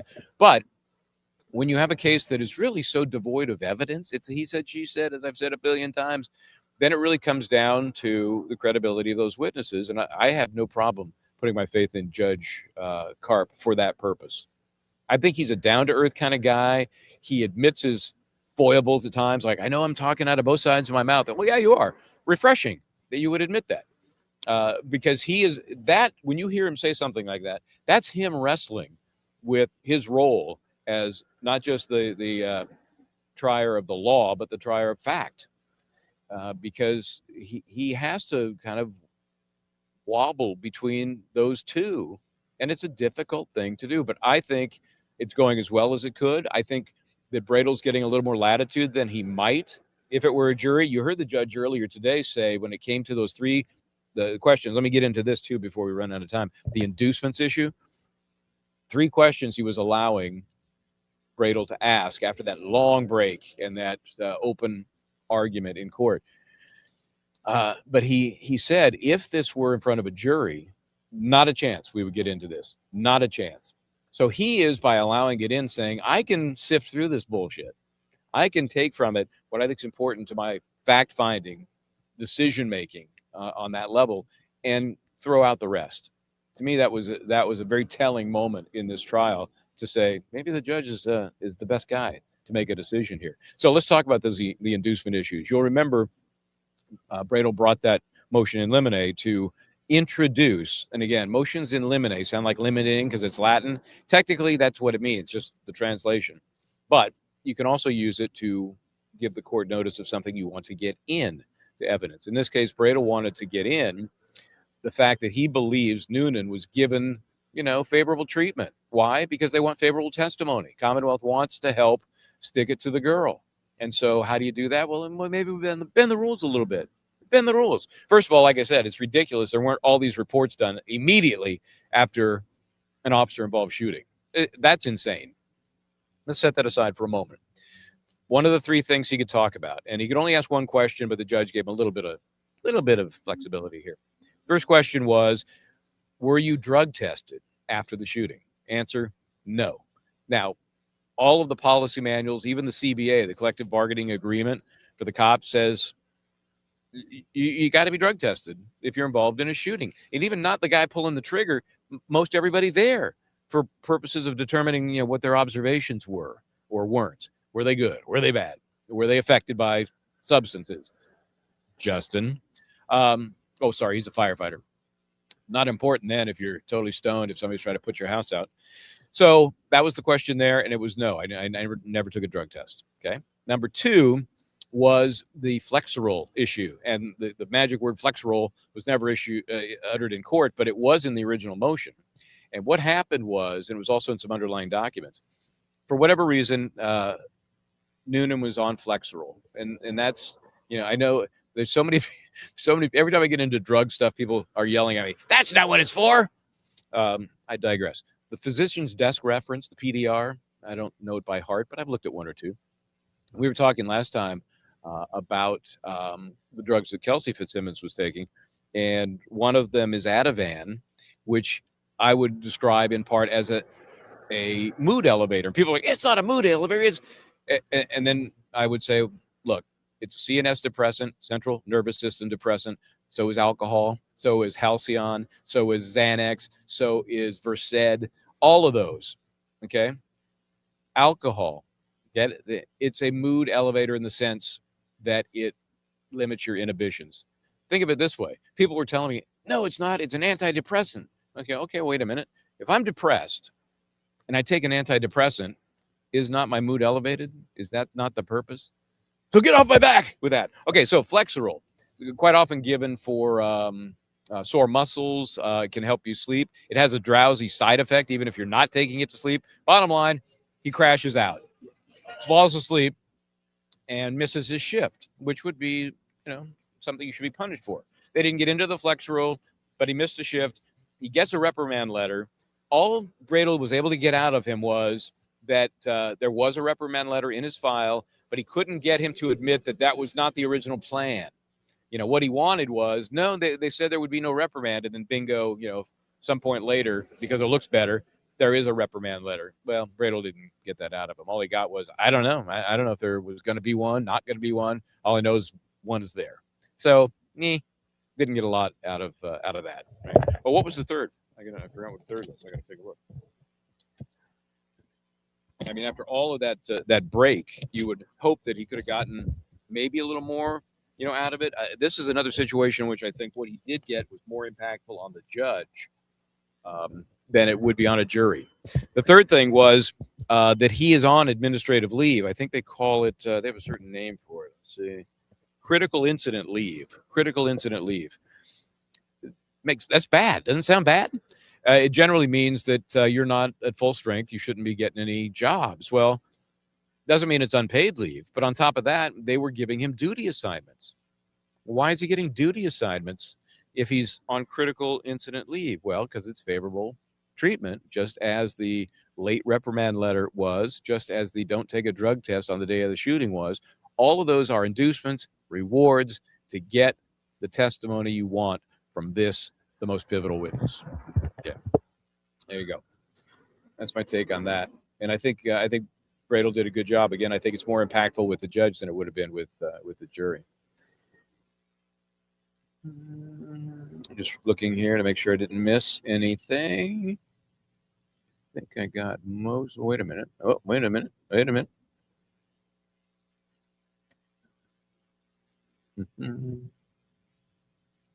Okay, let me see. I'll check. I think I got everything here. I apologize again. The sun is tough, very tough. Okay, I apologize if I've missed one because I am practically blind. It appears. Okay, let me check some notes. So we got the bullet guy on there. Oh boy. Do we need to know how a bullet's made? I mean, I understand the prosecution has to put their case on, and they need to, clear up any questions there may be so that the judge, not the jury, the judge doesn't go back and say, hey, well, I don't know. You didn't link this together. And how many bullets did he find? And how many casings did they could have jumped right to that, in my opinion, because that's what matters. What did he find on the scene? And if there's an issue, what is it? How does it impact the case? But to learn all that backstory on the bullets, sorry, it was and right before lunch, bad timing. People are already a little bit woozy. So the cross on him, this is interesting because Bradel is showing him some ballistics paperwork. I'm trying to figure out, from the defense perspective, what the importance is, other than the missing projectile, which does just leave questions. If your goal is to, remind the court of reasonable doubt, and there's some issue about how many shots were fired and from which gun, that helps your defense case. So why not throw it out there? How was the pizza? It's good. It's good. Okay. The sauce is a little sweet, but it's okay. good. All right. What would you give What's it? the audience contention with Officer Noonan? They've been asking more than saying anything. I haven't. I'm guessing it's not good. Did anybody believe him? I know I was not a big fan. I think that he's got a cocky attitude and it colors everything he says. What does everybody think? Noonan, helpful? This would be so-so. This would be helpful. This would be, he sucked. I mean, obviously, if he made any mistakes, he's going to, double, triple down on he did the right thing. Well, of course. But everything he says is just through this macho lens, and it annoys the hell out of me, especially when he's going to deliver that document to a woman who's literally holding her 4-month-old baby in her arms at the time. I mean, that's let's see. You're welcome. Thanks for being a new member. Appreciate that. Oh, not a new member. A member for sorry, that's in the way there. 2 months. Thank you. Appreciate that. No, she's busy today doing that crazy legal work. So, so I'm soloing today. Okay. Yeah. She actually has to lawyer sometimes. Yeah, I know. I hate that myself, but I work around it. I work around it to the problem is most of my trial work is in the next 3 months. And when you got trial work, you kind of do what the court tells you. Otherwise, I can do stuff in the middle of the night. Oh, I see. Is that a warning? Was there a 2-minute warning? Okay. I'm gonna sign off then. Let me make sure there's nothing else that I really thought was so important here. So I think Houston's got to be called, right? That's the only. Anybody else you can think they need to call out there, Scott? Oh, so Houston. Yeah. I mean, there was a lot of witnesses from the Jack and Jill party.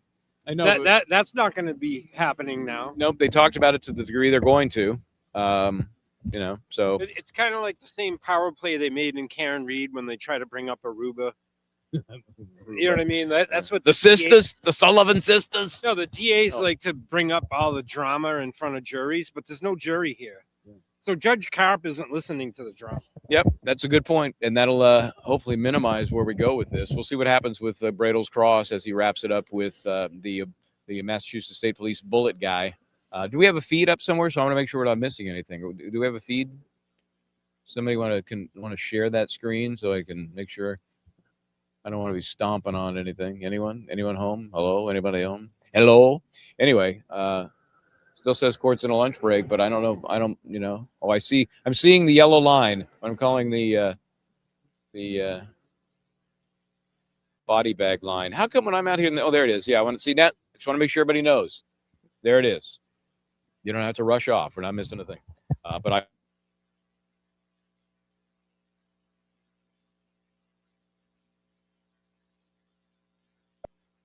I didn't wake up in the middle of the night screaming about it, but you wake up and you go, that's an interesting point.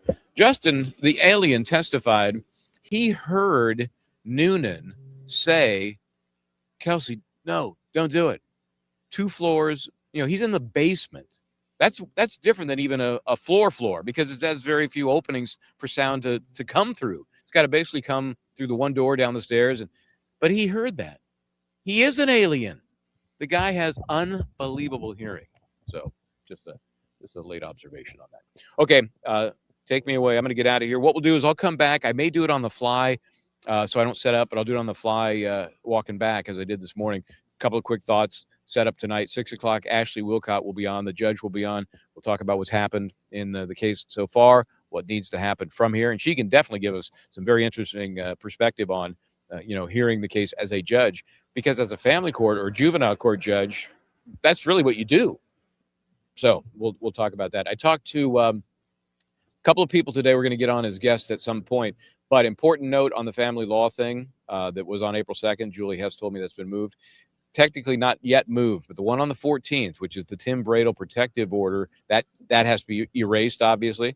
They're going to try to schedule the custody issue right, not that day, but within a couple of days of that, which is what my concern was. You're going to push it from the 2nd of April till when? Well, now it looks like it's going to be within a reasonable period of time after the 14th when they have the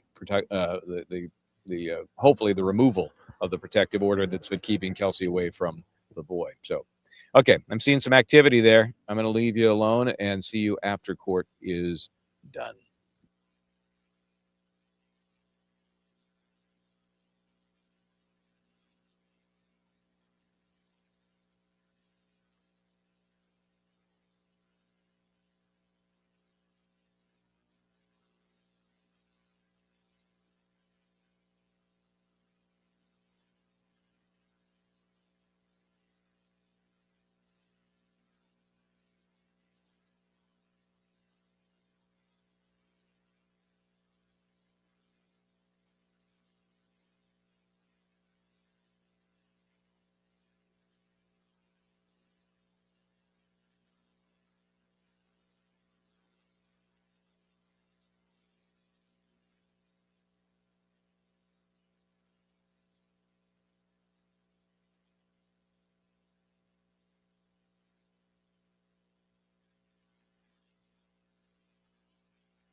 We're back in session. We're back on record on the Kelsey Fitzsimmons matter, docket 2025, 77 CR 311. All counsel and the defendant are present. Okay, and I think we left off during cross. Yes. May I resume, Your Honor? Yes, please. Thank you. Lieutenant Detective Bonasar, you have a copy of your report, right? I do. Okay. And there's other documents too. You have worksheets and other items, correct? Correct.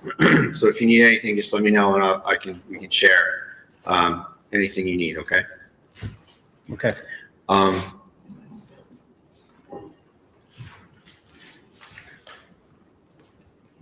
What is meant by chain of custody of an item? Who has actual custody of that particular piece of evidence? It's moved from one location to another or one person to another. So as a piece of evidence kind of goes through the investigative process, sometimes it can be important to make sure you know who had it, where did it go, as it goes through, right? Correct. And in this case, it's fair to say that you don't have personal knowledge of a lot of the chain of custody here. I have personal knowledge of who I received the firearms from. Right, okay. And we'll go through that. And I'm not questioning, in terms of chain of custody, you and the state police going forward from when you left the crime scene. I want to ask you some questions about chain of custody at the scene, okay? Who did you get, and again, you can refer to your report here. Item 1-1 is a Glock 47, and we'll just use the last three numbers of the serial number, 269. Who did you get that from? What was the item number again? 1-1, Your Honor. Thank you. Yep. And the last three digits of the serial number are 269. Thank you. And so that gun, and again, you can look on your papers, anything you want. Do you know who you got that from? If I could see my notes, the worksheet Sure. notes Yep. from the crime scene. Sure.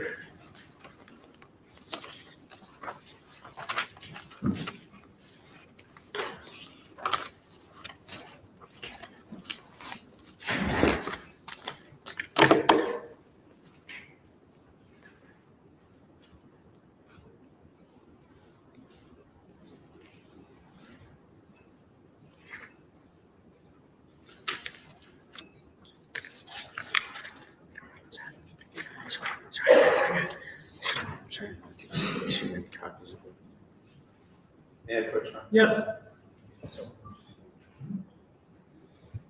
Let me see if I got this right. These would be the notes, right?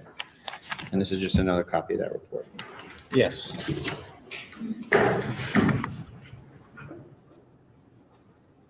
So 1-1, take all the time you need. Who did you get that from?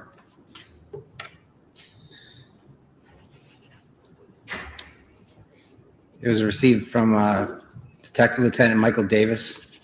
Okay, and who's he? He works for North Andover. All right. And do you know whose gun that is identified to from the incident? Based on the serial number, I was told it was Officer Noonan's weapon. Okay. And are there some notes in that packet you have there from you that indicate that Chief Gray had that gun for a while? Yes. And what are the indications how did Chief Gray come to get Noonan's gun? I was told that he had custody of the weapon and he unloaded the weapon at some point, and he put the live cartridge that was in the chamber back into the magazine. Okay, so Chief Gray is manipulating Noonan's firearm, and I mean the word manipulating in the physical sense. Yes, this is what I was told. And then it goes to who? Lieutenant Reardon, was it? Detective Lieutenant Michael Davis. Davis, sorry. And then Davis gives it to you? Yes. And that's just what you have documented, right? You don't have any knowledge of any other people having it, right? Correct. Presumably Noonan had it since it was his firearm at some point. Presumably. And, all right, so that's 1-1. And item 1-2 is a box magazine from item 1-1, correct? Yes. And it's got 16 cartridges in it, and the capacity is 17, right? Yes, And so you say right in your report, from item 1-1, so it's the magazine from Noonan's gun, right? yes, Okay. Then 1-3 is a little different, isn't it? yes, You write there, one removable box magazine from, but then you didn't fill in who it's from, right? yes, that was an error on the administrative portion of the report. Okay. And just so we're clear, this is your report. Correct, yes, Okay. So it was never noted where the 1-3 is from, correct? In terms of the gun.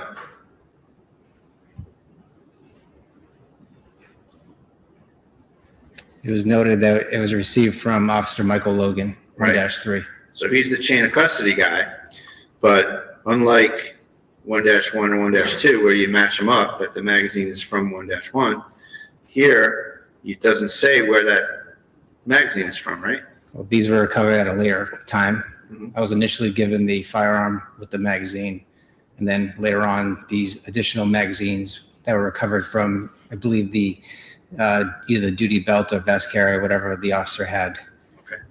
And you know, I'm just asking about what it says. I'm not trying to suggest there's fault.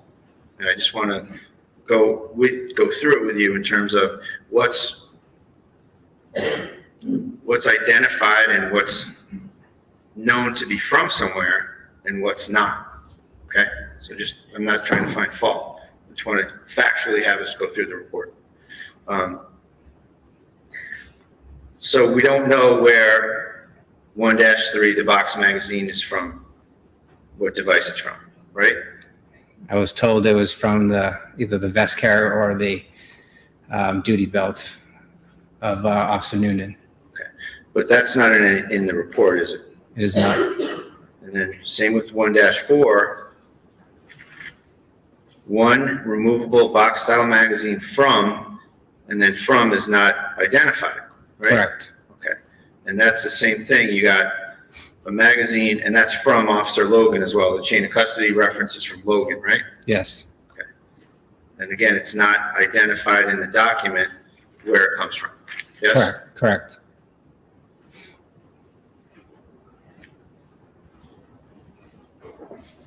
Then 1-5 is another Glock 47. So it's just to cut to the chase. All three guns you have are Glock 47s, right? Yes. Okay. And that's a semi-automatic firearm that was, to your understanding, issued to the North Andover Police. Yes. And each one obviously has its own serial number, Correct. but otherwise they look the same. Yes.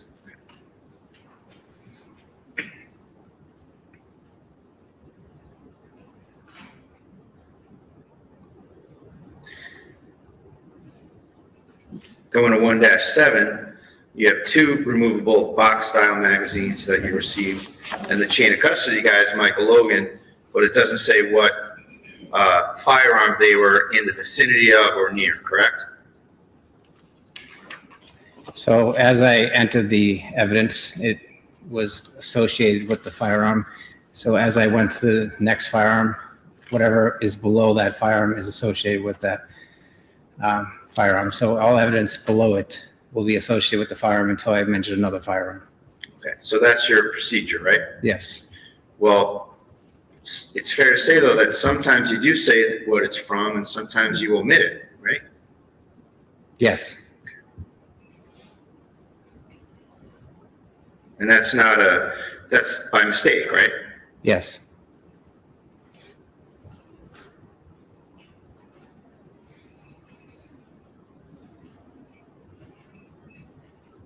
And then you have 1-9, which is another Glock 47. Last three serial number is 315, right? Correct. And that is associated with who? Is Officer Kelsey Miss Officer Fitzsimmons? Fitzsimmons? Yes. And then you have a box magazine 1-10, right? Correct. And you do write from that item in this particular instance, from 1-9, from Ms. Fitzsimmons' firearm, right? Yes. And then you do 2 removable box style magazines from a vest carrier on the first floor. Yes. And it's fair to say that after item 1.8 from Michael Logan, that's the last reference to the chain of custody person you received items from, right? Correct. So from 1-9 to 115, you don't reference who you got the items from, right? Well, I physically recovered that evidence. Okay, so you had it Yes. from the scene, like from the floor or the bed or wherever? Correct. Okay. So these are things that you recovered? Yes. Okay.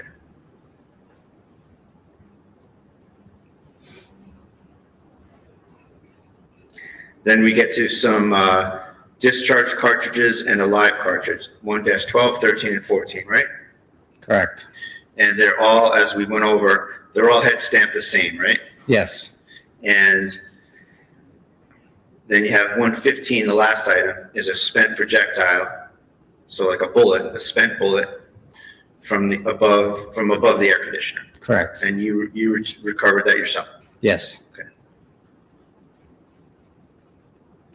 Now, with respect to the live cartridge, the discharge cartridge at 113 and the discharge cartridge at 114,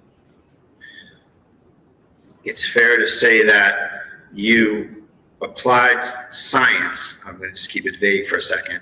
That you applied some science to the 2 discharge cartridge casings, right? I was looking for agreement of individual markings, yes. Right. So you used some science. Yes. Just to start real basic here. And you were able to identify those 2 discharge casings to item 1-1, right? Correct. And 1-1, you know to be Noonan's Glock, right? Yes. Now, it's fair to say that with respect to the live round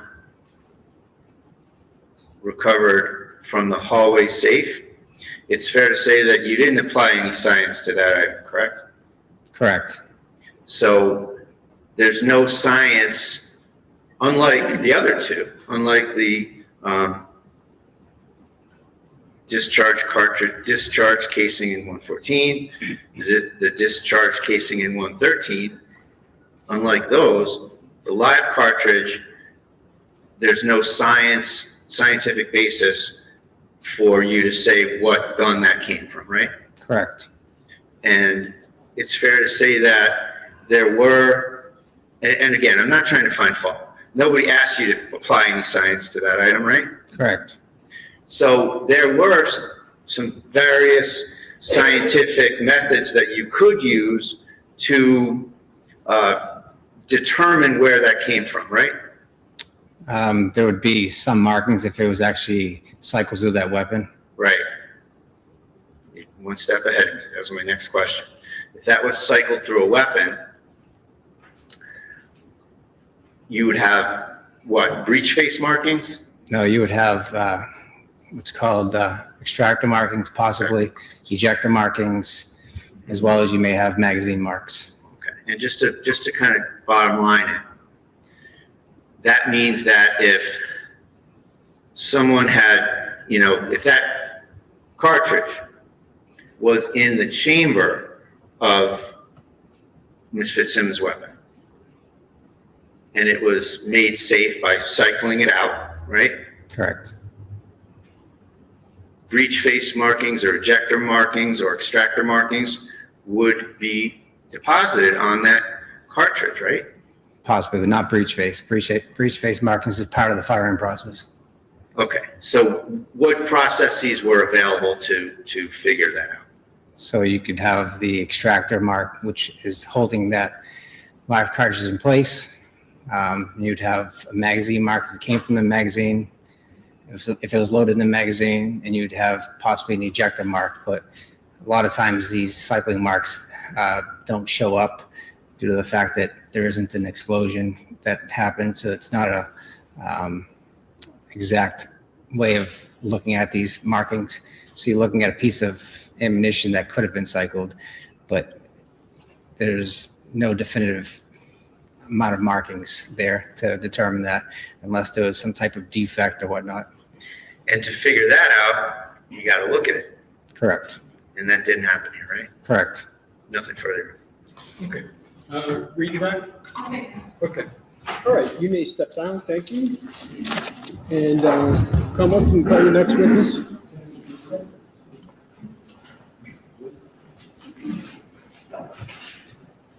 Timothy Houston.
You solemnly swear that the testimony you're about to give in this cause now hearing shall be the truth, the whole truth, and nothing but the truth, so help you God. Watch your step right there. If you could try to speak up nice and loud, right directly into this microphone so the judge can hear you. Yeah. Good afternoon. Good afternoon. Sir, in a loud, clear voice, can you please introduce yourself? Spell your first name and your last name. Officer Timothy Houston, TIMOTHYHOUSTON. And sir, what do you do for a living? Patrol officer with North Andover Police Department. How long have you been doing that? A little over 5 years. Just gonna ask you to keep your voice up, okay? Okay. Thank you. Sir, did you, where'd you grow up? I grew up in North Andover. Did you go through the North Andover school system? Up until high school. And where'd you go? I went to Central Catholic. After Central Catholic, what did you do? I went to Norwich University and got a bachelor's in criminal justice. Okay. After you graduated there, what did you do? I went to the Army. I was in the Army for 4.5 years, reached the rank of sergeant, and then came home, joined the North Andover Police Department. Okay. And so when was that you joined the PD? I started the academy in November 2020. And your rank now, you're a patrol officer? Patrol officer. Okay. Can you tell us a little bit about your duties as a patrol officer? I worked a 4 to 12 shift. I started on midnights. I've been on 4 to 12. I think it's my 3rd year. It's basically if you're not answering calls, you're on the road, watching traffic, things of that nature. I'm going to jump back for a second and just talk about your military service. You were in the Army, you said? That's correct. Okay. And what did you do there? I was a cavalry scout. And what did that entail? I mean, I had different positions. The job itself, you mainly focus on reconnaissance. While I was there, I started as a dismount. Then I moved up to a gunner, and then I was a dismount team leader, and then I was a gunner for the lieutenants in the platoon. That's pretty much it. Where were you stationed? I was at Fort Lewis, Washington. Okay. Now we're going to jump back to the PD, okay? Do you know a person by the name of Kelsey Fitzsimmons? I do. How do you know her? We worked together briefly. I mean, she was in the academy. I can't remember how long she was out of the academy, but she was FTOing for a while, and she was FTOing on my shift. And then she finished FTO, and she worked on our shift for a brief period of time. Okay. FTO, what do you mean by that? So she was under a field training officer. So she was riding around with somebody while she got used to the job, learned. Did she ever ride around with you? No, she did not. Okay. Did you know her socially at all? Yeah. I was invited to her wedding. We kept in touch when she went on leave. Tried to keep her in the loop. Spoke with her, kind of, trying to get everybody together before her wedding. Her wedding was a decent amount of time away, and while she was out of work, we obviously didn't see her as much. So we had been working on planning something with, some of the guys from work, people bringing their spouses, their dogs, and trying to figure out something, but it never happened. Okay. Did you know her fiance? I met him at the engagement party. Other than that, I'd see him, on calls if we had the FD, but I don't know him that well. Okay. So I'm going to turn your attention to June 30th of last year. We were working that day. Yes. Okay. And at some point, did you get in touch by Lieutenant Daly? Yes. Okay. And what was the nature of that communication? He called me and said, Justin filed an RO against Kelsey. He wanted me and Officer Noonan to go to the house and serve the RO, which required Justin picking up their baby and confiscating her firearms. Okay. How did he get in touch with you? Do you remember? By cell phone. Okay. Did he ask you to do anything in particular about Officer Noonan? Initially, he told me to drive past Kelsey's house and see if she was home. Okay. Did you do that? I did. And you knew where she lived? Yes. Did she park in a particular place usually? So normally, yes, she would park in front of her house if she was home. I found her car 50 to 100 yards down the road, kind of in the school lot, kind of tucked away. Okay. Did you relay that information to Lieutenant Daly at that point? I did. Okay. And at the point that you saw her car, had you already talked to Officer Noonan? After I called Lieutenant Daly and told him about her car being out of, and it parked in a strange way, I called Officer Noonan. Okay. And what did you tell him? I said, hey, you know what's going on? He hadn't talked to Lieutenant Daly yet, so he had no idea what was going on. So I told him to meet me in the parking lot, and I'd go over it with him. And did he do that? He did. Did he get there before Lieutenant Daly did, if you remember? Yes, he did. Okay. Did you inform him of what was going on? I did. At some point, did Lieutenant Daly also meet up with you in that particular spot? Yes.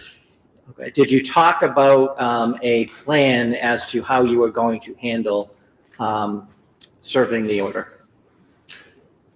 My only memory is what I updated Officer Noonan with, just the circumstances of why we're going there and concerns that we had, but I don't remember what the exact plan was.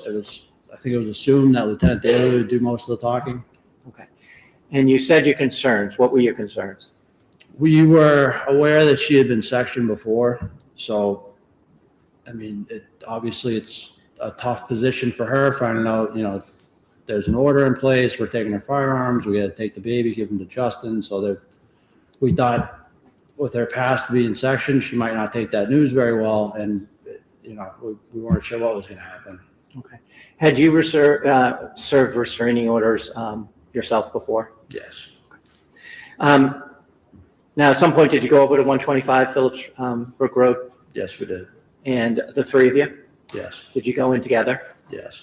All right. Can you tell us what happened as you approached the house? And take us from there. So we parked off to the side of the house, out of view of the house itself. We walked around, knocked on the front door, or the side porch door, whatever. Had you ever been in that home before? I don't think I'd ever been in the home, no. When you knocked or rang, I'm sorry, I forget what you said. I don't remember. Okay, did someone answer? Yes, Kelsey answered. Okay, did she have the baby with her? She did. Okay, so what happened then?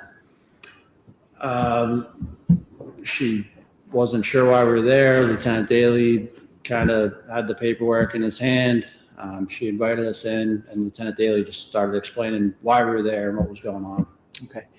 Where in the house did you go? So we went into the living room. Okay. Did you remain standing? Was she seated? What happened with the baby? Can you describe what happened there? So Lieutenant Daly asked her to take a seat on one of the couches. Had her put the baby in like a rocker on the floor, and I stood kind of away from them by another couch. Okay. Could you hear what they were saying? Yeah, I couldn't remember exactly what was said, but What was the gist? Justin filed this order. She was shocked by it. Lieutenant Daly was doing his best to, mediate and tell her, this is what has to happen now, but you're going to have your day in court. Like nothing's, we're going to figure this out. Did you look around the living room at all? Yes, I did. And did you notice something? Yes. So on the couch I was near, there was clothes everywhere. And I could see a handgun case sticking out.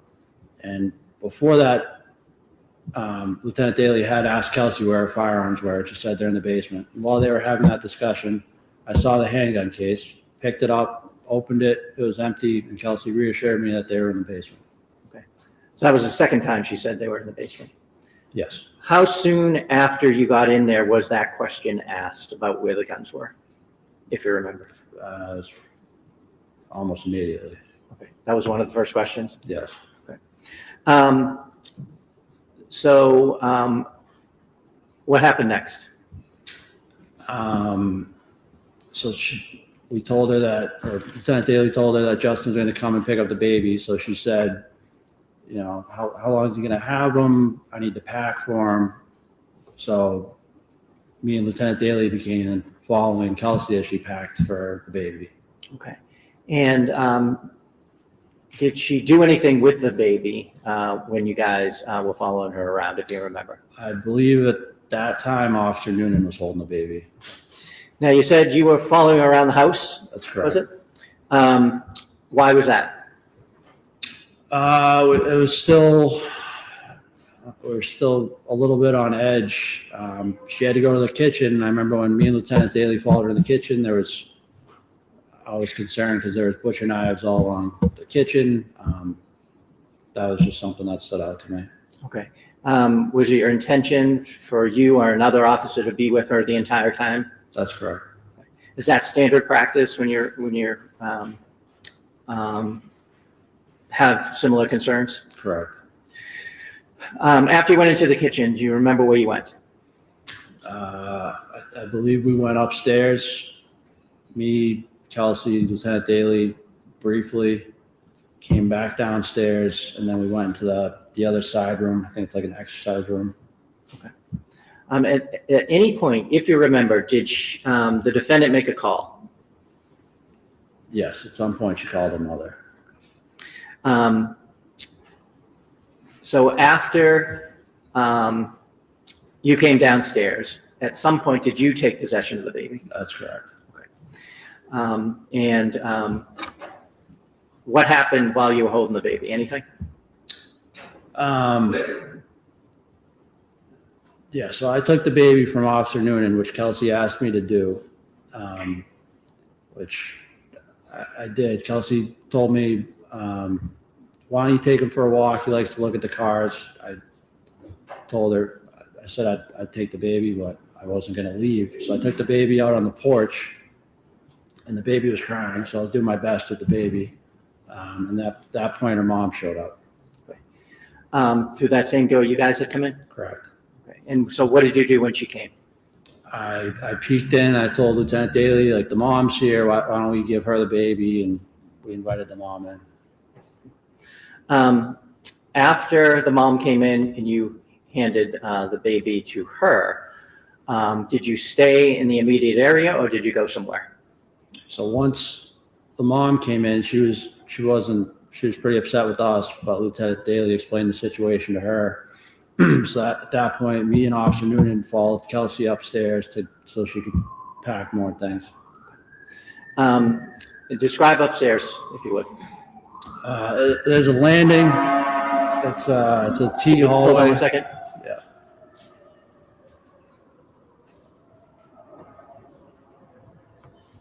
Okay. You go up the stairs, there's a landing, and there's a room off to the left and a room off to the right. And could you describe the room off to the left? It's got I believe it's the baby's room, has a crib in it. And how about the room to the right? That would be Kelsey's bedroom. Now,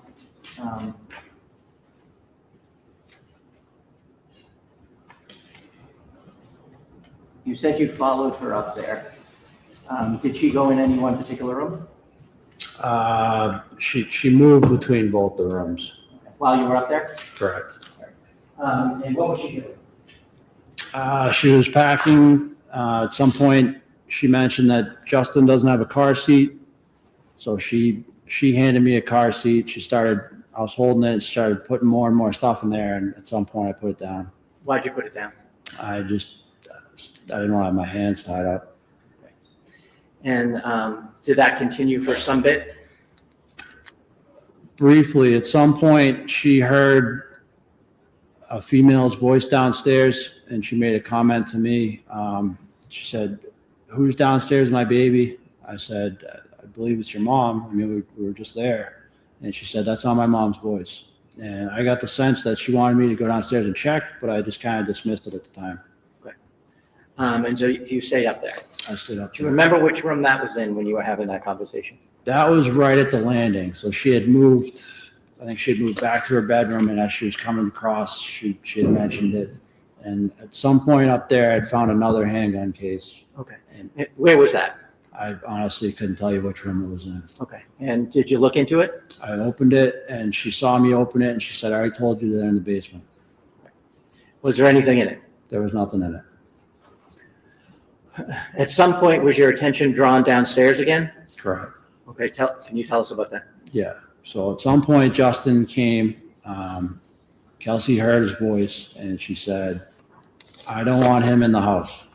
And at that point, I thought the only thing that was going to escalate the situation is them two in the house together at the same point. So I wanted to help Kelsey out, so I told her I'd go tell Justin to leave. Okay. Where were you when this conversation happened? Between me and Kelsey, we were still upstairs. Okay. And was Officer Noonan also with you? Yeah. So did you go downstairs? I did. Okay. Officer Noonan stay up with Kelsey? Correct. Where is she at this point, if you remember? She was either in her room or at the landing, but I couldn't be certain. But when we had that conversation, we were at the landing. Okay. You went downstairs? Correct. And what did you do when you went downstairs? So when I went downstairs, I only saw Lieutenant Daly, the mom, and I told him, Kelsey doesn't want Justin in the house. And he said, "All right, Justin's," I don't know if he said he's in the basement or he's coming up from the basement. He said, "Just go to the basement and tell him just to wait outside." Okay. So where'd you go? I walked past Lieutenant Daly and Kelsey's mom through the kitchen where the basement, the top of the stairs is, and I opened that door. Could you see down? So the lights were off. I flicked the light to turn the lights on. The lights didn't turn on. So could you hear anything downstairs? I couldn't hear anything. And I remember after I flicked the lights on, they didn't go on. And I'm looking at a pitch black basement. I thought there was a chance I misheard Lieutenant Daly. And I just kind of stood there. I was like, I really don't want to walk down there if he's not down there, but I don't know how I was just kind of having like a moment where I wasn't sure whether or not to check with Lieutenant Daly. Okay.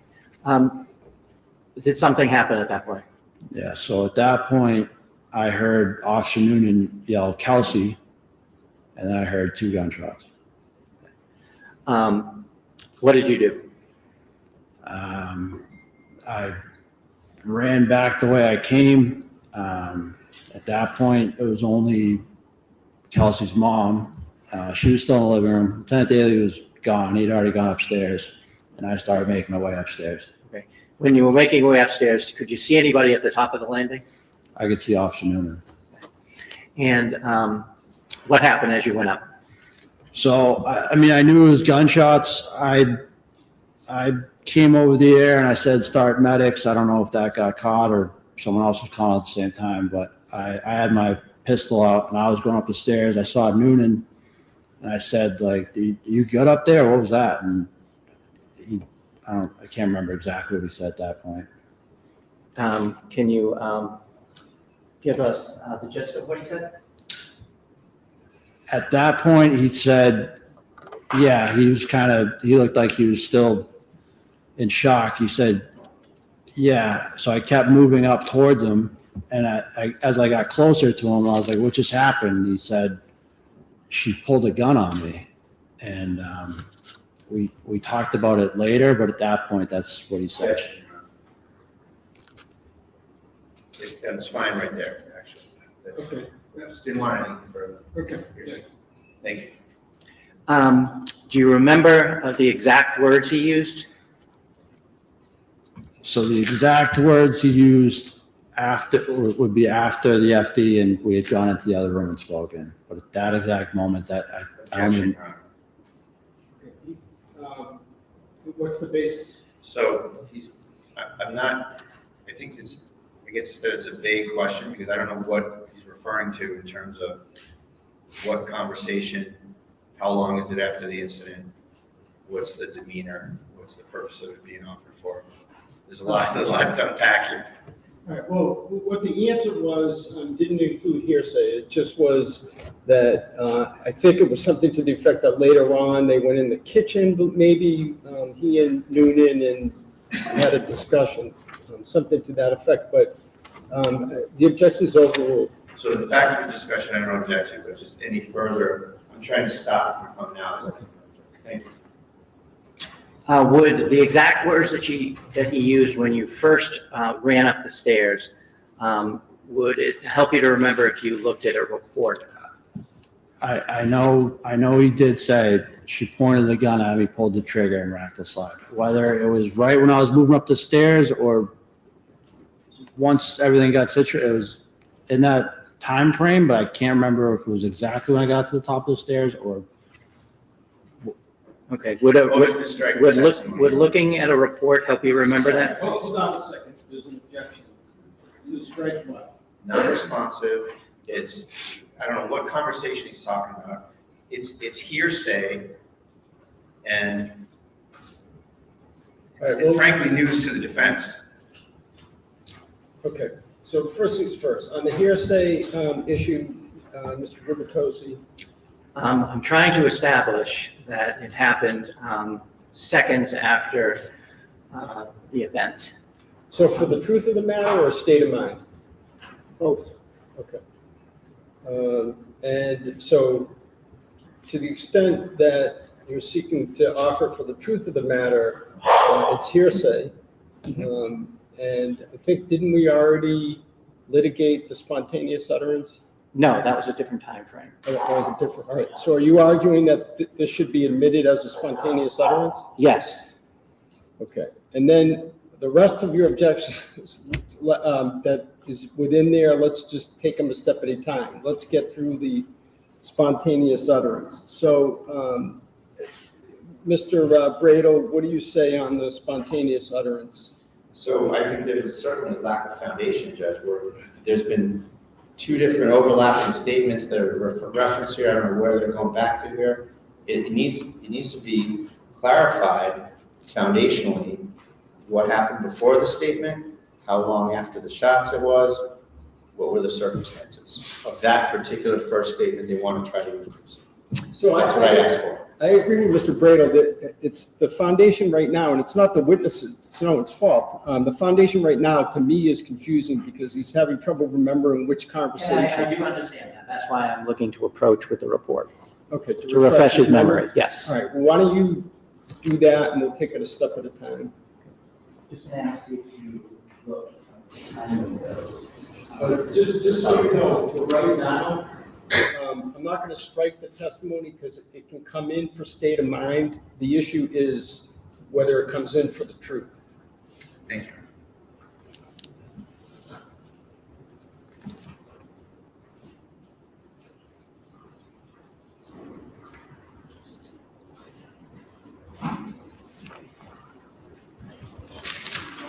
Does that help you remember the timing of that statement?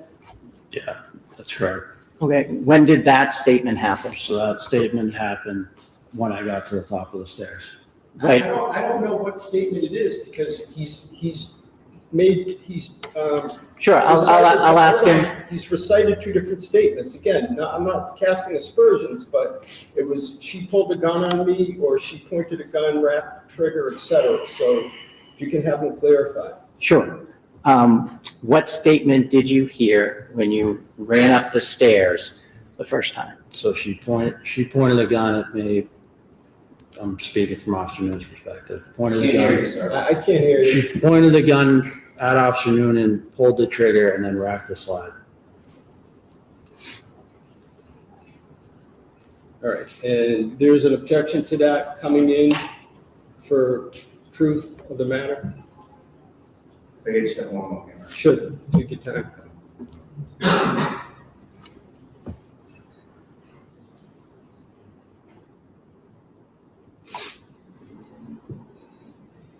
Judge, there's still a lack of foundation here, Your Honor. Now he's saying something different than what he said 2 answers ago about what the statement was. So this is, in terms of any sort of reliability preliminary finding of any of this, it's all over the place. He just said something completely different than what he said before. He's now clarified it, so we're beyond that. And now has identified the statement, identified where it was made, when it was made. There was some mention before about the declarant state of mind. So I guess what I'm saying, politely saying, is you need to move beyond that. So now the issue for me is, does that statement come in for the truth of the matter? And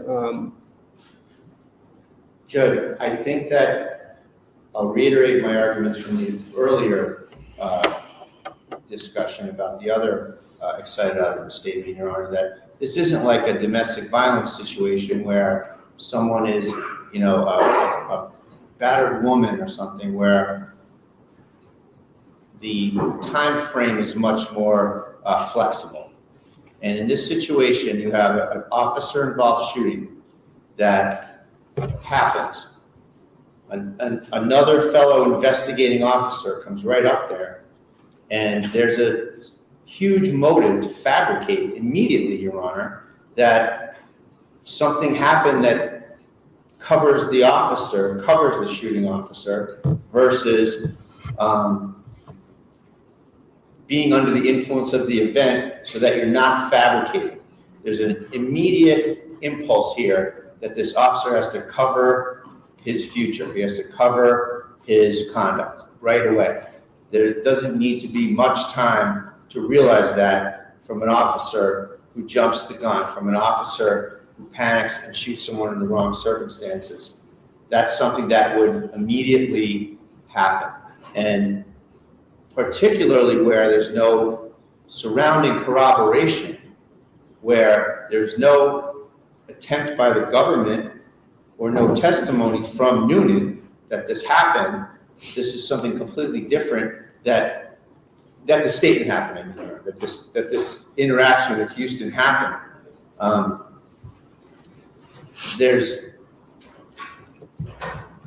There's extremely unreliable circumstances. If that really happened, Noonan would have testified to it. If that really happened, the government would have given me discovery on it. If that really happened, it would have been corroborated. So, So the discovery, the lack of discovery or argument is a different matter. Anything else on, again, on just the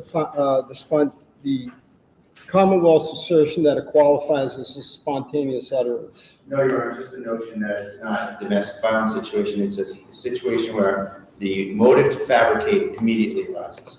Thank you. Okay, Mr. Gubitosi, anything further on that? This is exactly what the exception is for. It couldn't have been more immediate unless Officer Houston was standing next to Officer Noonan when it happened. He immediately heard the shots, immediately heard the yell, and ran up the flight of stairs that you've seen pictures of, and asked what happened, and got that response. So that's my answer to that. And as far as, I think I have to, since we're on the record, talk about a discovery violation. We're not there yet. We're not there yet. Okay. Okay, let's just take it a step at a time. All right, anything else? No, thank you. All right, so I'm gonna sustain the objection, but for reasons different than Mr. Bradel articulated, and essentially for the same reasons that I stated yesterday to Attorney Moriarty, and that is that when I weigh the factors under Baldwin, I come out that it militates towards excluding it for the truth of the matter. It will come in for state of mind. We don't need to get to alleged discovery violations or any other reasons because I've sustained the objection. Unless you want to I just like to make put a on the record. It was part of his recorded interview that they've had since the beginning. Okay. So. All right. Now, So- sir, after you heard Officer Noonan tell you that she pulled out a pistol, pulled the trigger, and racked around, where did you go? At that point, I was at the landing. I looked in and I saw Kelsey on the ground and I saw Lieutenant Daly over her. What was he doing? Anything? It looked like he was kind of evaluating her. I moved towards them. I asked either Noonan or Lieutenant Daly. I said, "Where's the gun?" I believe I asked Noonan, and he motioned away from Kelsey, so that stopped being my concern. I moved close to Lieutenant Daly just to see what level of consciousness Kelsey was. I could see she was breathing, she was alert. So I told Lieutenant Daly I was going to go get a med bag. Was she saying anything? She kept saying, "I'm sorry, I'm sorry, I'm sorry."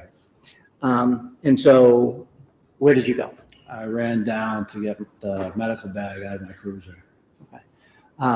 Did you get it? I did. Did you come back? I did. And what did you do when you came back? I threw the medical bag on the bed, and I started taking stuff out. I took out the AED. I took out gauze, wraps, stuff like that. Handed it to Lieutenant Daly. Okay. Excuse me one moment. Sure.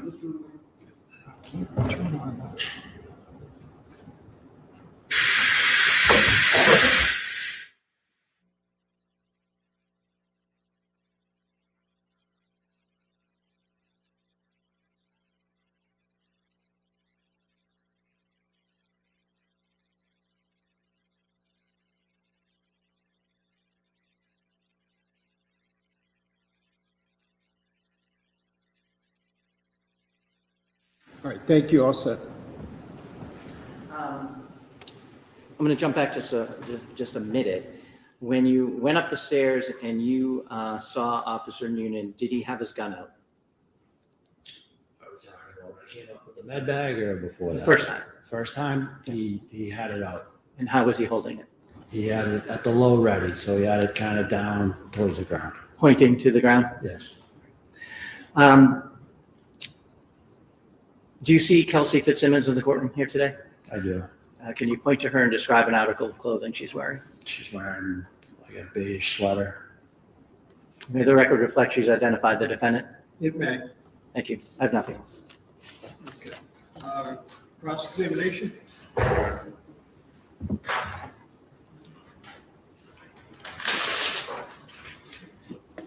Good afternoon, sir. Good afternoon.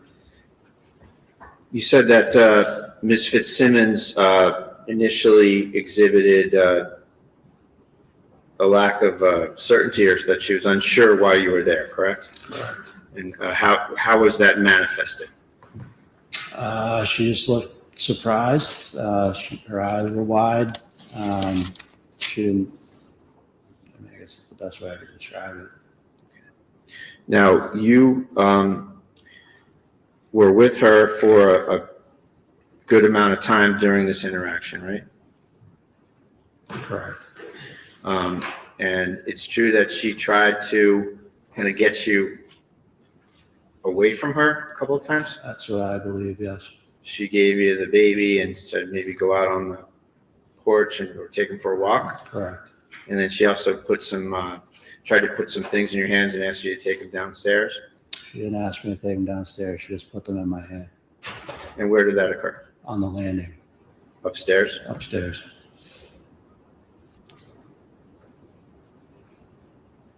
And you said that you heard Officer Noonan yell Kelsey, Correct. and that's all? That's all. One time? One time. And how about after the after you said Kelsey, how long of a time elapsed until the gunshots? I couldn't put an exact time. It wasn't instant, but it was relatively quick. Relatively quick. How about the gunshots themselves? There was 2 gunshots, right? 2 gunshots. Were they in quick succession? Relative, yeah, pretty quick.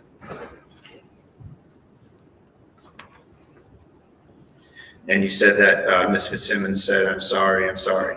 Correct. Did she say, "I'm sorry, I tried to kill myself"? She did not say that. Just, "I'm sorry"? I'm sorry. 3 times. Now, was there a plan before this to section Kelsey? No. You mentioned that you had known that she was sectioned before, right? Correct. And that was several months prior, wasn't it? I don't know exactly when it was. Okay, so it's fair to say that you don't really have any grasp of the details of that incident, do you? I do not.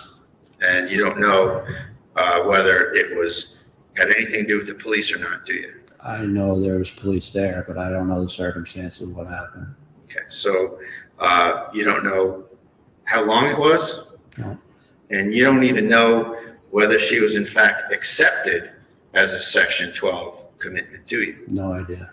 And so, do you know the difference between having forms filled out to be looked at under Section 12 versus being accepted and committed under Section 12? Yeah, so I didn't want to, like I said, I was invited to her wedding. I was friends with Kelsey. No, that's not my question. Okay. I asked you some stuff about Section 12.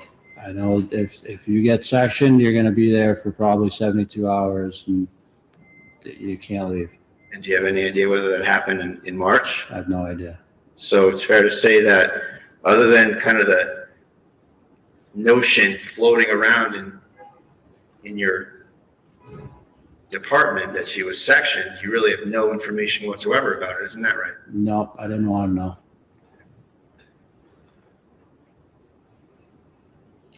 And then you said something about the knives in Ms. Fitzsimmons' kitchen. Correct.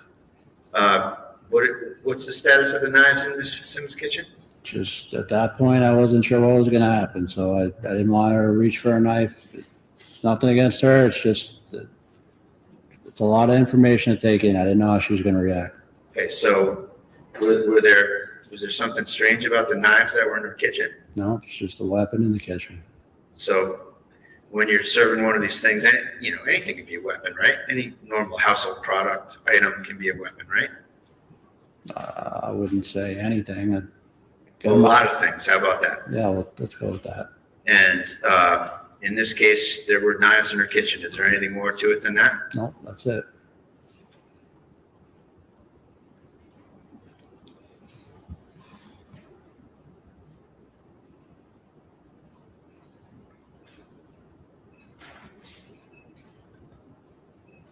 One moment, please, Your Honor. Yes.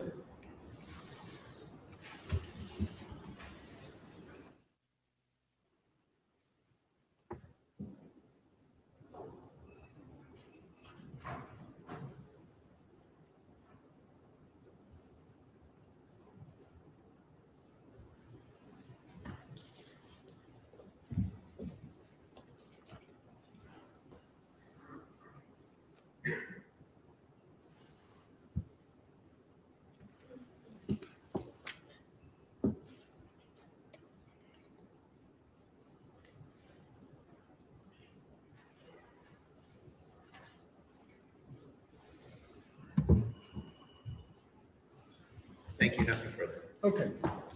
And any redirect? Yeah, just briefly. A Okay. lot of things could be weapons, correct? Correct. So that's why you don't leave someone alone, right? That's why you keep eyes on them the whole time. Correct. That's why you're, to use a term, in their pocket while they're walking around, correct? Correct. Thank you. Any recross? Nothing further. Okay, all right, you may step down. And Commonwealth, you can call your next witness.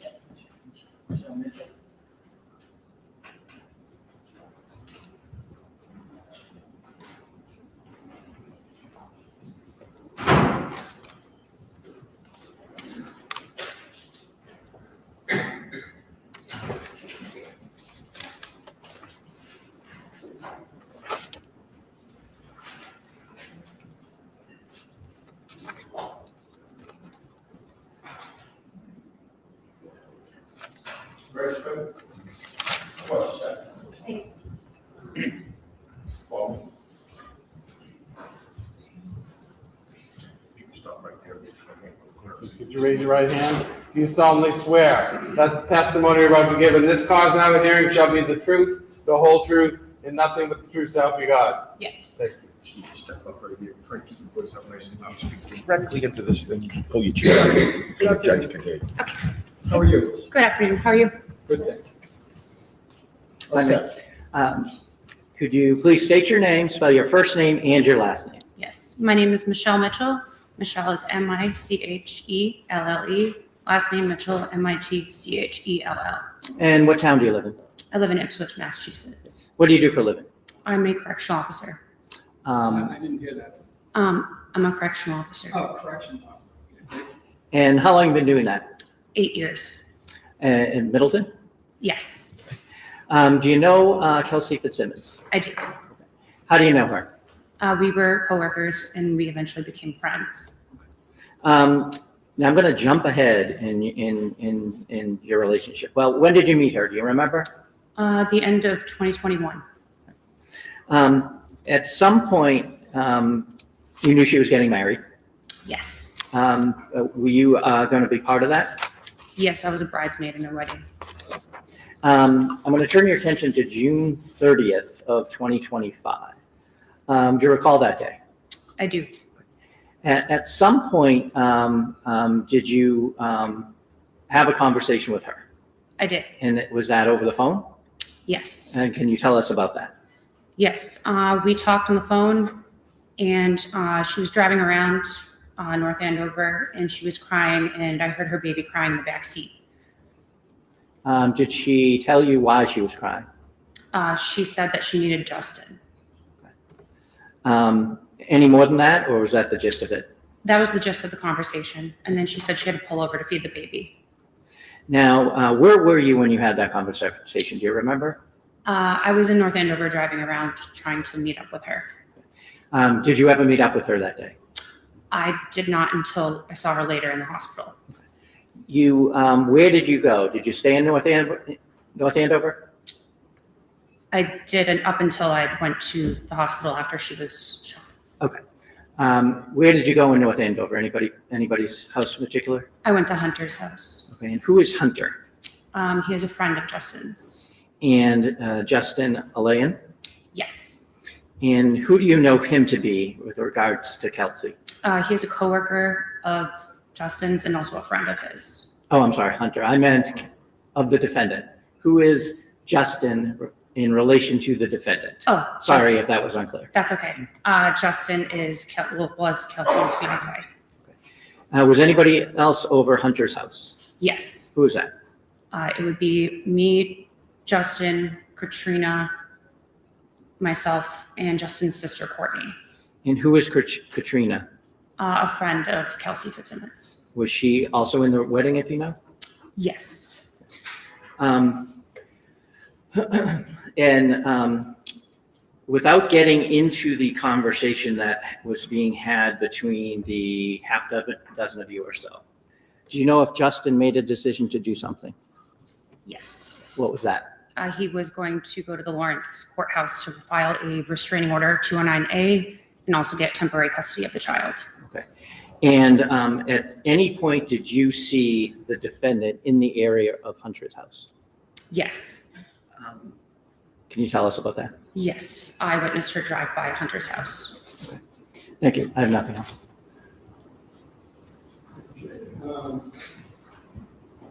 Ross? Yes. Good afternoon, Ms. Mitchell. Good afternoon. A couple questions. You said that you spoke with Kelsey on 6/30/25, That is correct. and she told you that she was driving around. She said that she was meeting Justin, right? No, she was not meeting Justin. Did you say meeting Justin? I thought you said meeting. I did. Wasn't she going to meet Justin? That was what I understood from Justin, but she didn't tell me that on the phone. Okay, she said that she needed Justin? Meeting or needing? You need to clarify that for me. I think I said needed. Quiet, please.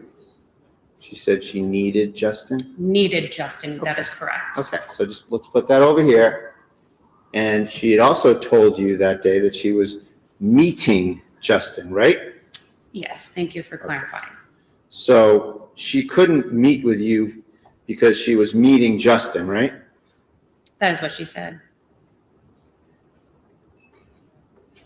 And you said there was some sort of gathering at Hunter's house? Yes, And that was a social gathering with swimming and drinking, right? that is incorrect. Was there swimming? No, Mr. Brado. Was there drinking? Also no. And it was you, Katrina, and Justin and his sister and Hunter, right? Correct. Now, you said that you saw her drive by the house, Yes, and so it's fair to say that she would have been able to recognize some or all of the vehicles, right?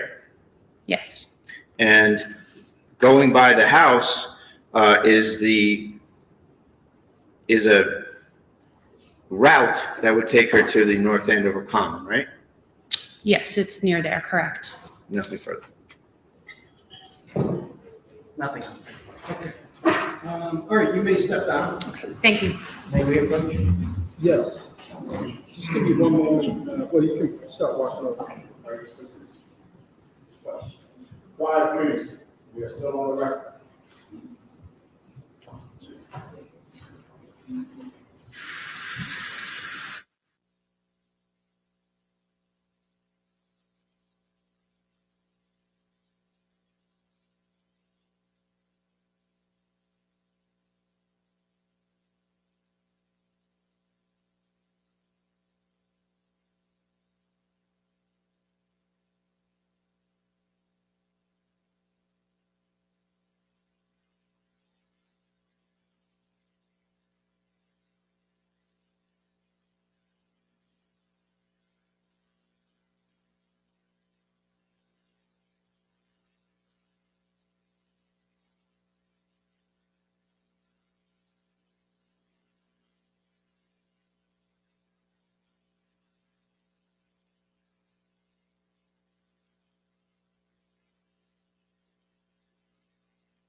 Just to continue in open court, Mr. Brado, we were discussing, why don't you give me an update on the potential for a review?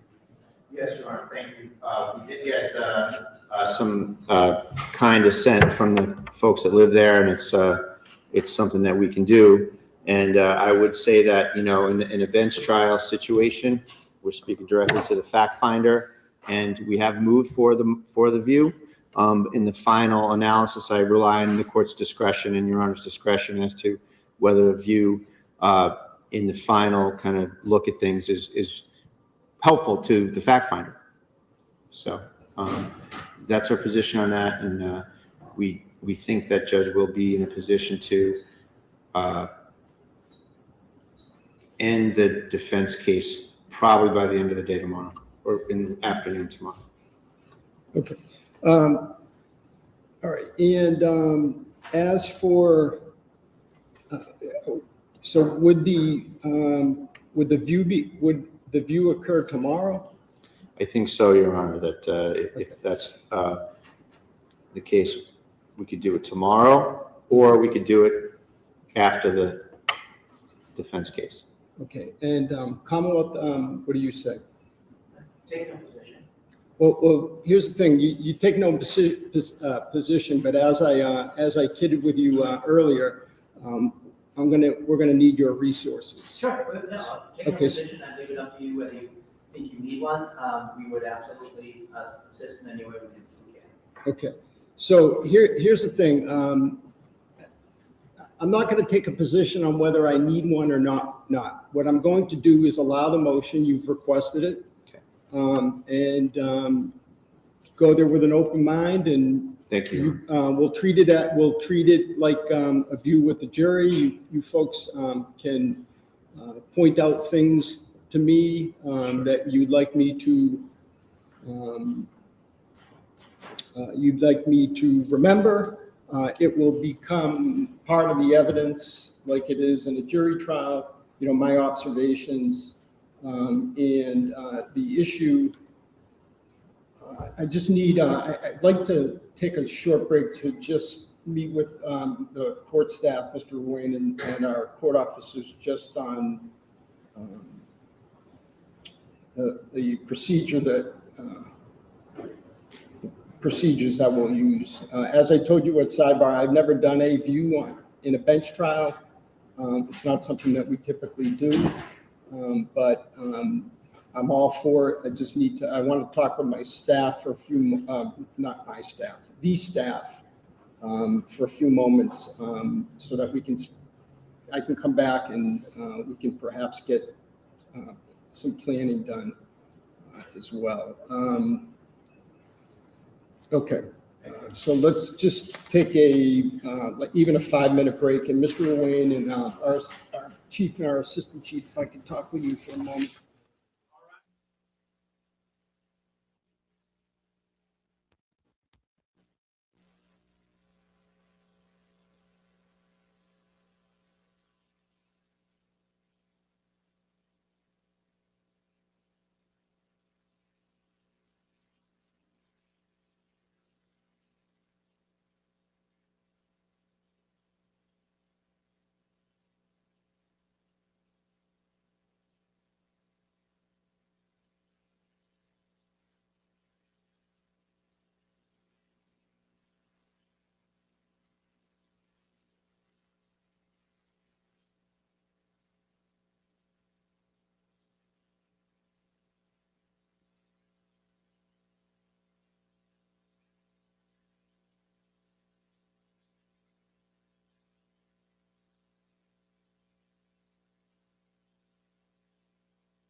back on record on the Kelsey Fitzsimmons matter, all counsel and the defendant are present.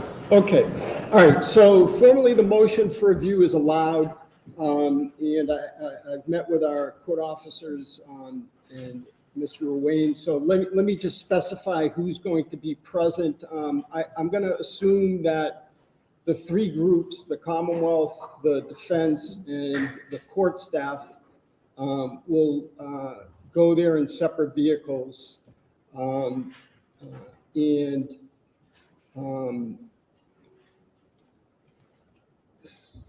So we need to just work out a time, and also, frankly, we have to work out. So let me back up. As for who goes inside the house to do the view, I'm sorry, all the folks in the back row, but perhaps it can be the four of you folks that Ms. Fitzsimmons, counsel, the trial counsel that have been here, Attorney Coakley, Attorney Bradle, and your paralegal. And I'm sorry, he said your Mr. Bradle has told me your name 6 times, and I just keep forgetting. But I don't mean any disrespect to the other attorneys, but I can already tell from the photographs it's a small house, and then on the court side, it will be myself, Mr. Ruane, our court monitor, if you'll be available, and some court officers. We'll take our own vehicle. I would ask that there be some kind of police escort for us so that we can do this quickly. And I'll also tell the media and our audience that this is not something that you folks will be This is not going, you will not, no one else will be inside that house or really within some yardage or footage of the house. I need to figure out what that would be, other than the folks that I've mentioned. Defense counsel, Ms. Fitzsimmons, the court staff, and the prosecutors. So I'd ask that the North Andover Police, I'll give you some kind of a distance. I need to think about it, but that the North Andover Police do what is you, or the state police do what they usually do during a view, which is typically shutting down the street or area to make sure that we can accommodate quick movement through there. All right, so that's where we're at. So I would just ask you folks to just work out a time, let our either chief court officer, assistant chief court officer, Mr. Ruane know what the time that you want to go. And then what we'll do is, if we're in the middle of a witness's testimony, we'll just break, go on the view and come back. And again, the expectations at the view will be just like we do during a jury trial. The attorneys it will be on the record in the sense of, it will be recorded. Is that not live, but recorded? What? It's a handout, right? So it won't be live, but it will be recorded. So there's a record of it. And the attorneys, like in a jury view, will just point out locations inside the home that you'd like me to, and even outside the home that you'd like me to make note of. All right. And we will go from there. Anything else? We spoke, we anticipate Thursday morning, just to give you a heads up, we need a little time to. Oh, okay, all right, that makes sense. You anticipate Thursday morning, okay, that's fine. Just let, okay, all right. And does that work for you folks? Okay, all right, okay, that makes sense. So tomorrow, the Commonwealth may or may not have a witness. The defense, if the Commonwealth rests, I guess you could rest because it is the defense's motion for the view, so technically you could rest. If the Commonwealth rests in the morning, you'll be ready to proceed with your case? Yes.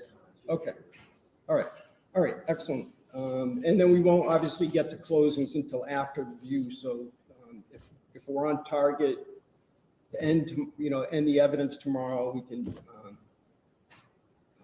that can happen on Thursday, all right? All right, and I'm sorry, one other thing. I've only done this once, this trial. I always have these false alarms when I'm ready to leave. And that is that, as I said, I'd like to get some agreement on the law that you want me to apply. All right, so, or at least maybe not agreement, consensus. All right. So you can do that in the way of proposed jury instructions, just a memo, whatever you want to do is fine. Okay. All right. Thank you. We'll stand in recess. All right. Let's stand in recess.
On Monday, does Kelsey Fitzsimmons take the stand, Michael Bryant? Ooh, that's a very interesting question. Now that the jury's out of the mix, who knows? But we want to get you ready for that upcoming trial. Justice, where are you? Michael and Linda are here. I love you, Linda. The world is justice. Will we ever find justice? Courthouse the other day in the hallway, you're singing. Will we know justice when we see it? To be and Damila lead the way. Hoping justice will win the day. It's Mary Cruz finding justice where we can. Join us now, we're on the run. Justice is waiting, we'll see it done. But all righty then. Now, welcome to Friday. Good to have you along. Michael Bryant here. Hello, Linda Kenny Baden. Hi, Michael Bryant. Any plans for the weekend? You know, I'm wrestling with people have been following my latest DIY project, and I got the tile in, but I still need to grout, which is another day of slopping around on my knees, and then obviously the baseboards and molding needs to go back in. So that would be my exciting day because I cannot do another minute of legal work. I mean, this is a very busy time for me this quarter, for the next 3 months. Right. And I just need a brain break from that. And then, of course, early next week, I'll be at Kelsey. So how about you? What's happening? Yeah, I'm doing the final preparation for my appearance in federal court. Actually started working on it yesterday and today, and here we go. So. All right, then. Okay. So what we thought we would do is, kind of a combination of things. We want to use the hearing from earlier this week, which was the go-go hearing, as I call it, the final pre-trial. The go-go, because that's where the judge says, we're going, or we're not. And they're going, without a jury, as it turns out. So we're going to use that, but just as a jumping off point, because we want to cover whatever pops in our brains, what we've been thinking and talking about between us in terms of, wow, now there's no jury. That really changes the complexion of the case in terms of presentation and level of evidence and number of witnesses. I mean, all kinds of changes. So in the context of letting this hearing play out, we'll start, and talk about those different things. Does that sound like a plan? Sounds like a great plan. Okay. I hate to interrupt myself talking. So I don't even have the microphone hooked up here. Just going to do this kind of guerrilla, as we would say. Hey, Jeff. So, see you tomorrow. So they're about to pop out. Don't know if they're going to have much to say. See you tomorrow, folks. I talked to Tim just a minute ago. He's going to have 2 to 3 witnesses. The Commonwealth is effectively rested, but they haven't said the magic words yet. So we'll see if that happens first thing in the morning. And then he said he'll have 2, maybe 3 witnesses. I said, well, one of the 2 is Kelsey, right? He just gave me the fly. I'm not going to confirm or deny anything, right? So anyway, that's the status on that. We fully expect that there's going to be a little bit of a hassle with the media and the View. There's going to be a View now. Nobody was exactly too badly, but clearly arguing all that strenuously to have it. Tim was almost like, if you think you ought to have a judge, maybe you should. Which makes perfect sense. It's his decision. I think after Noonan's testimony, it became even more appropriate that they have one because he was, making it a little more confusing as to who was where when, and the whole action figure Kelsey Fitzsimmons move across the room. So I think it's, what does it hurt? There's no downside. And at this point, they'll have the View Thursday morning, come back, do closing arguments, judge will deliberate, bing, bang, bong, and we're done. So I do think it's interesting. It seems that the owners of the home, or at least the occupants, I don't know if they're renters or whatever, but since Kelsey sold the place back on November 7th, they kind of have a say, and they've decided that it's okay. We'll let you come on in. Now, the media, that's another story. The judge made a pronouncement, no media, sorry, you're screwed. That isn't necessarily the way it works. And so we'll see if the local media reps are going to make a stink and suggest they should be there. Somebody in the house. I'll be there on the street, just like it was for Karen Reed. They did allow a still photographer, as I recall, because I think that's where the picture of the Albert Rock came from. Albert's Rock. Anyway, I'll be there on the streets wherever they allow us to be. And that is being worked out. So we'll see how Gestapo-esque the cops are in terms of how far back the media has to be, or if in fact somebody brings paperwork out to allow a media representative in still or video, or both inside the home. So there will be a court camera recording it, but that's not for public consumption. It'll be a court record. So we'll see how that happens. So what'd you think about the last few witnesses? We're going to talk about them tonight. Don't forget we have Judge Ashley Willcott will be joining at 6 p.m. So it's so nice outside right now. I'm so, it doesn't take much to make me excited about the weather. It's above 40. The sun is shining. But I think we'll be at the mobile location for tonight's show. Anyway, the afternoon was kind of a although there was the interesting high point of Michel. What is her problem? I mean, clearly she's a huge Justin the Alien fan, but man, could you hide it at all while you're on the stand? She just sounded just so pissy and so. That's right, Mr. Bradel. Yes, Mr. Bradel. And then I don't know what the prosecution was. What was their goal to get out of her? That they thought it was a big gotcha that Kelsey Fitzsimmons drove by Hunter's, the home the friend owns, guy named Hunter, and had all these folks gathered as they were basically getting ready to pounce on Kelsey Fitzsimmons and take the baby. That was a big deal. She drove by, and that was cleaned up on very quick, Ross. One question. Well, isn't that right on the way to the Commons where Kelsey was going to be meeting the alien anyway? Yes. Okay, get out of here. I'm not sure what the alien looked a little more underhanded. Like, look at it. This is part of his master plan that he's not telling the mother of his child is about to happen. So I don't know why they thought that was important to get that person on. I just don't get it. I don't get it. So anyway, I do think, and we're going to talk about this in detail tonight, that Houston, he, to me, was the best prosecution witness. He, I think, made more points for the prosecution than Nunan did. And Nunan should be the most important witness, but he didn't turn out to be that, in my opinion. So anyway, we're going to get into all of that tonight. I just want to do a quick wrap up here. Obviously, everybody's waiting for these attorneys to leave. I already talked to them up in the courthouse, courtroom. If there's anything I need to pepper them about that I didn't talk to them about. Let me see if there's anything else. The Fitzsimmons family continues to be very frustrated because they're out in the hallway. They're out there with picture windows in front of them, and the life of their daughter is unfolding inside, and they can do nothing about it. And as it turns out, let's face it, with the prosecution just about done, again, but officially having arrested, none of them were being called, right? So was that purposeful? Was the prosecution just being, assholes about it and putting people on the witness list to keep that kind of support out of the courtroom? I'm fully for making sure you put everybody you might call that is conceivably a witness you could use, because the last thing you want is to realize, as the living, breathing thing a trial unfolds, and you find out, oh man, I should have put Debbie Smith on my list, and now I'm begging the court to let me open that up, put a witness on, and the other side is on my butt. So I get it. I get that. Hey guys, have a good day. So, of course, Lauren and Will Page making that lonely walk as they've done the last couple of days. Must seem like far more than that. But now the end is in sight. Now we know Thursday is this thing's going to wrap up. I'd be shocked if it doesn't end, with a verdict from the court by Thursday afternoon. So, okay, that's all I got for you.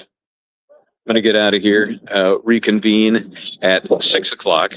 Again, Judge Ashley Willcott, go over some of the important testimony, get some of her feedback on that as a judge who deals with juvenile matters all the time.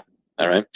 Thanks again to all the mods. Appreciate it. Joy, again, back at it at 6 so we can end this feed. I think everybody is portaled into the 6 o'clock as I recall. Sometimes I set it up right, sometimes not so right. But anyway, we'll see everybody at that time. Bye. Hello, how are you?